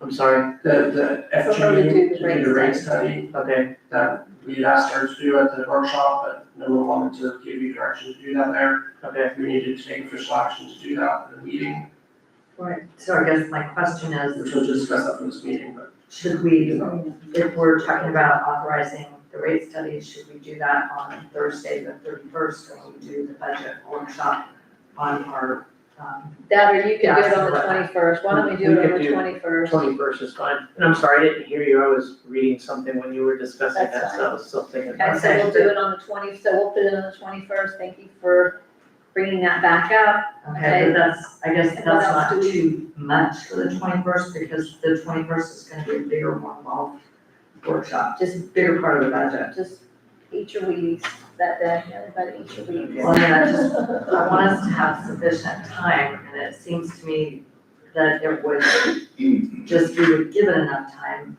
I don't Because think that should not take that much. That's a matter of us just giving it directive. I think we've already agreed we have to do that. And that's just a matter of us giving him directive. So that shouldn't take, all right, I'd say 5 minutes, maybe 30 minutes. Okay, We could allow that. okay. So what else do you have? That is all I have on this annual budget calendar. Okay. I did not have anything else on there. The other items that here are gonna be, other meetings and they're not workshops. When does our budget need to be finalized? September, September, Yes. we have the regular meeting, and we just. We have September 25th. And we've already got tentatively, those, we've already got those September 25th. dates set. Those dates are already set. Right, because I think for at least one of our hearings, we can't be on the same date as any other entity in the county. We all have to be separate so that every citizen has the opportunity to go to every single one. Right. Right, so that's all coordinated. Wow. Thank you. Okay, and so that's the 11th and the 25th in September, and we already have those dates. We've already got those dates. Yes, there's that. Okay, so we're good on the workshop. Let's move on to the, oh, you're not, yes, ma'am. What you got? I want to use it for a second. Yes, ma'am, absolutely. While you all are Please pull on your microphone. workshops, I don't know any other time to bring it up. I just want to bring it up for a while, okay? Okay. So I want to know if we could schedule a workshop to help us work on advertising, especially these meetings and everything, because a lot of people are not aware. So, not only that, I would like for the commission to also think about, since I'm an educator, think about ways that we can draw in our kids, let them see what we're doing, maybe, have an internship for the summertime, that kind of thing. Bring in more of the churches and different activities that's going on in the city, so we'll know what's going on. So is there some way that we can set up a workshop to discuss ways to bring in more people? Community outreach workshop. Yes, sort of like, yeah, that makes sense. Well, I just have one question. I didn't hear the very first thing that you said, Commissioner Moore, about advertising. Advertising the meeting. Getting, yeah, maybe. Anything that goes on in the city, people tell me, well, I didn't know anything about that, I haven't heard Okay. that, whatever. I'm with you, I agree, you gotta meet people where they are, and sometimes it's Yes. paper, Yeah. it's not It's all. a flyer, it's. It is something that we're gonna be looking at because we have had discussions on starting revamping our website, and that's gonna be included on the website with calendars and everything. Well, yeah, the other thing, Charles used to use the utility bill to put Yes, he in did. Correct. everything in that too, so That that's a was real big. in the city, but we would also like to reach out to the outskirts of the Yeah. city. Involve more people, because I've been going to quite a few things that I know there should have been more people, only if they knew the timing or whatever. So I think this would be great for us. Well, let's set up a workshop, let's get a workshop date for that. Okay. We do ourselves an injustice in many ways because we provide this through, YouTube. And a lot of people like to watch this meeting from the comfort of their own homes. Yeah, that too. I prefer I wish, we all would. We've had up to 14 this evening already watching, that's 14 you could have had here in the office. So, you know, we do ourselves a disservice in that regard because a lot of people, you know, or they can rewatch it, you know, at a later date and they've gotten used to that luxury. And so it would be nice to be able to get more people here so we get more opinions. So I agree with you on that. So we'll set that up in a workshop. Can we do that? Let me ask you this, can we get through budget and can we do that That's in fine. August? Just wanted to put it out there, because Yeah. I've been on my mind for a while. And I think we have some other workshops that were, We've got these scheduled ones that we need to, so we have to include that in your budget.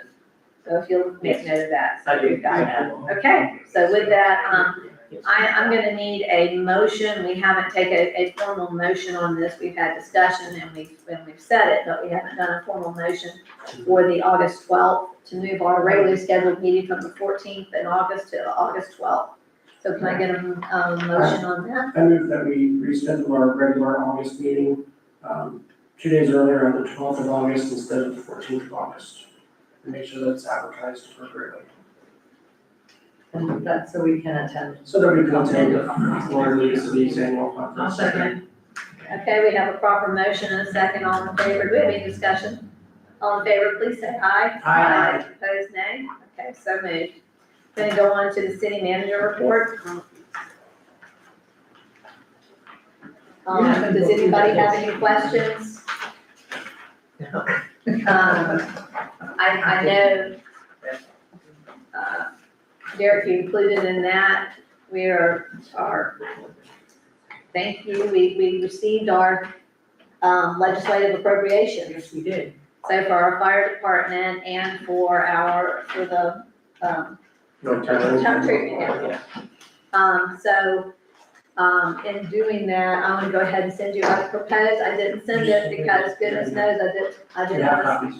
Huh? We have copies. That's what was there. Of my letter? Yeah. Oh, okay, so you already have copies, okay. Yes. I haven't sent it yet, but I just wanted y'all to know that we prepared that and thanking both, Senator Lee and Representative Sapp for, spearheading this. We were the only municipality that got legislative appropriations in Putnam County, other than the county itself.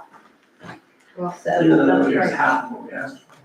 It doesn't matter, it's still better than, you could have seen the Well, veto. you know, yeah. You saw the veto list, we were, Well, we did get something vetoed too. we Half a did, million for the South Park Tower, but, which I never saw in the budget. I don't know how we did that. huh, It wasn't in the budget, so I don't know how we vetoed it, but it's fine. We got the money, that's the important part. And fire it department- didn't make the final budget, so I don't know, No, it didn't make the final it was budget. on his veto list, which is interesting. It's just an error. Yeah, Yeah, I pulled it I up. was just like, I was like, I don't know how I got on the veto list if it wasn't in the budget. I'm not worried about it. I'm like, Okay, do you have anything else that, I don't have anything else. If you have any questions in regard to. do y'all have any questions on Administrative the, city manager's report? I did provide several exhibits. and he makes fun of information. Okay. It was good to- I got You know, I would say that once you get once you get acclimated and your feet wet, that people, the residents really did appreciate those updates in their monthly, in their utility bills. Okay. So that's something, just an abbreviation and also actions that were taken. Okay. So that was very, I've gotten more and more comments from that from residents. So any other questions of Mr. Martin? Okay, let's move on to, our city attorney. So I'll take item 1 in conjunction with a request that the city manager made of me for me to discuss with you your options for enforcing your city ordinances. With regard to the homeless issue, talking to Captain Usry, the county is looking into some accommodation for homeless folks. But I don't know whether that's going to make any real headway.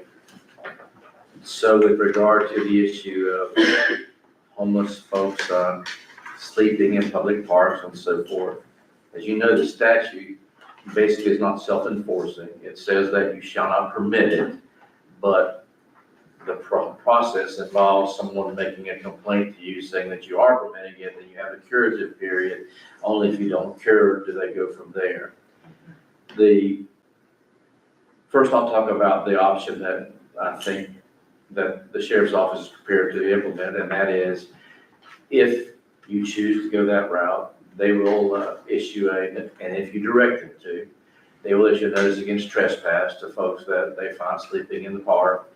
If they come back and find them again, they will make an arrest.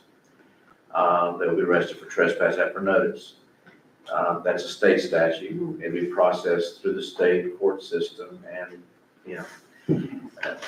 it basically is an exercise of the state statute to enforce your desire that people not sleep in the park.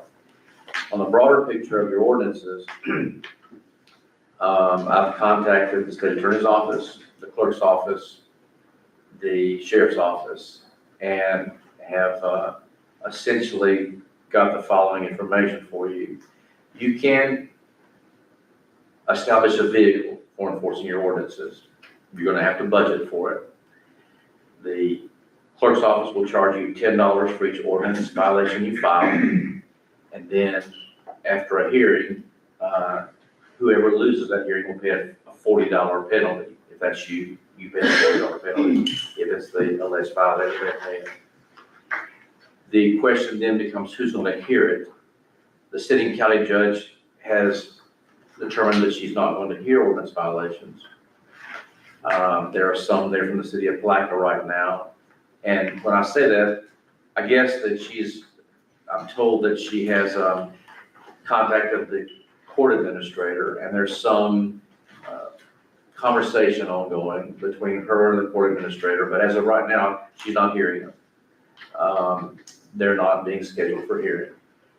There is conversation, particularly from the city of Palatka, and a proposal that has not been officially tendered, that the municipalities basically contribute to a fund to hire a separate hearing officer.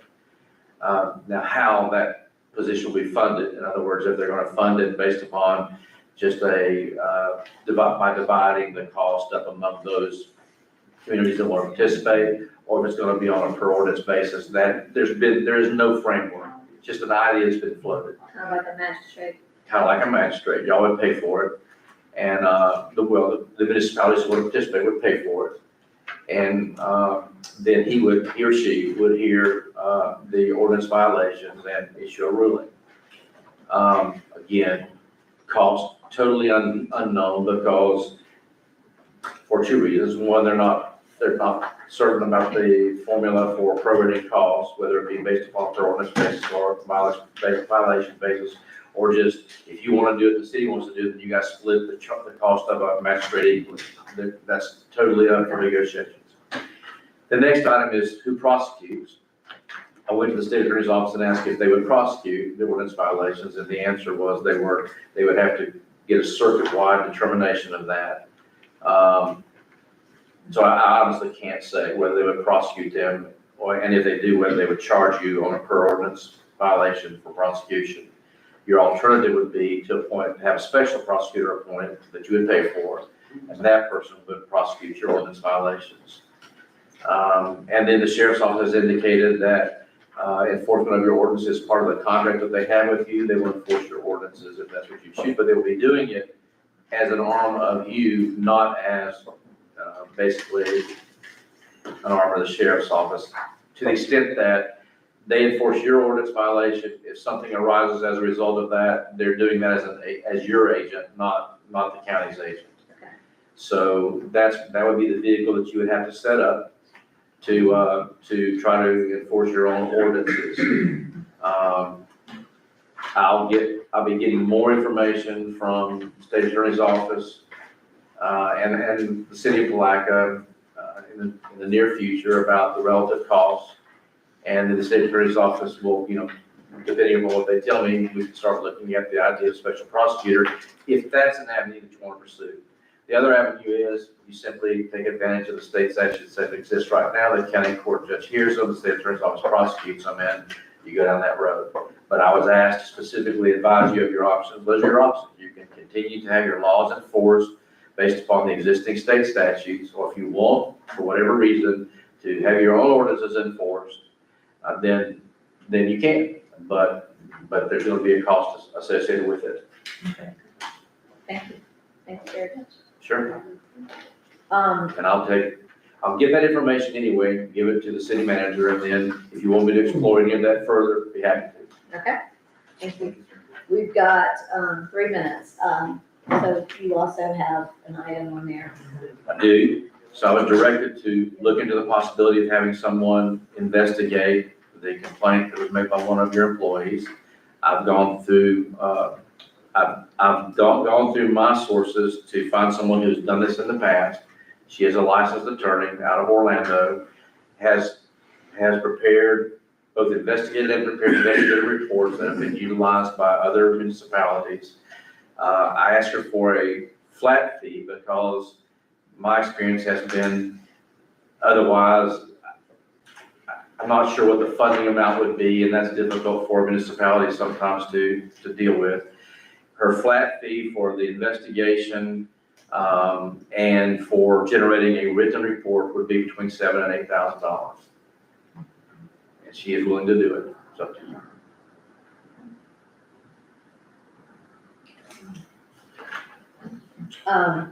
My recommendation is that, given the time that we have right now, that we might need to talk about this. Sure. As at our next special meeting, because. And meeting's filling up. Yeah. Unless commissioners, somebody wants to make a motion on this. We've got to find the funds, you're gonna have to find the funds for that. Let me just ask a question, are we all in agreement that it should take place? We had agreed to that. I thought we did, and I just wanted to make sure. Then I'll take a motion to go ahead, and I don't remember the name or anything like that, but to provide the funds. You making a motion? Yes, I am. Okay.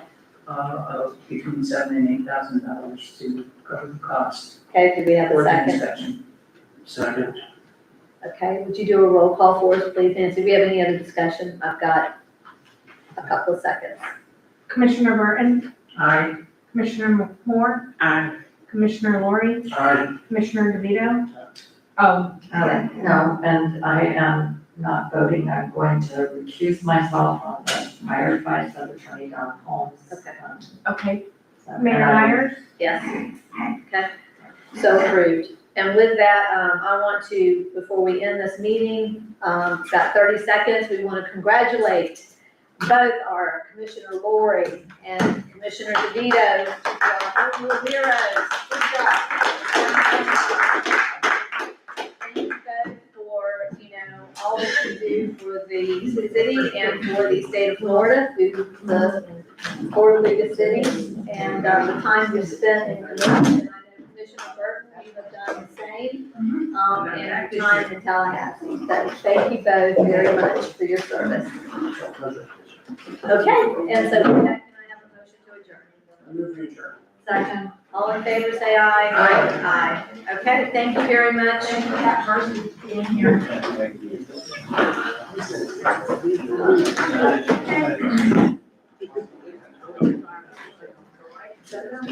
Okay. All right, folks, good night.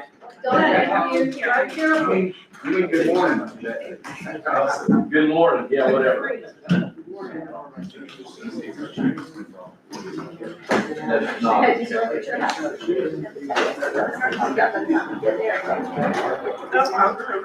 Take care. Be nice. She did not advise me. I'm fine with that, of course.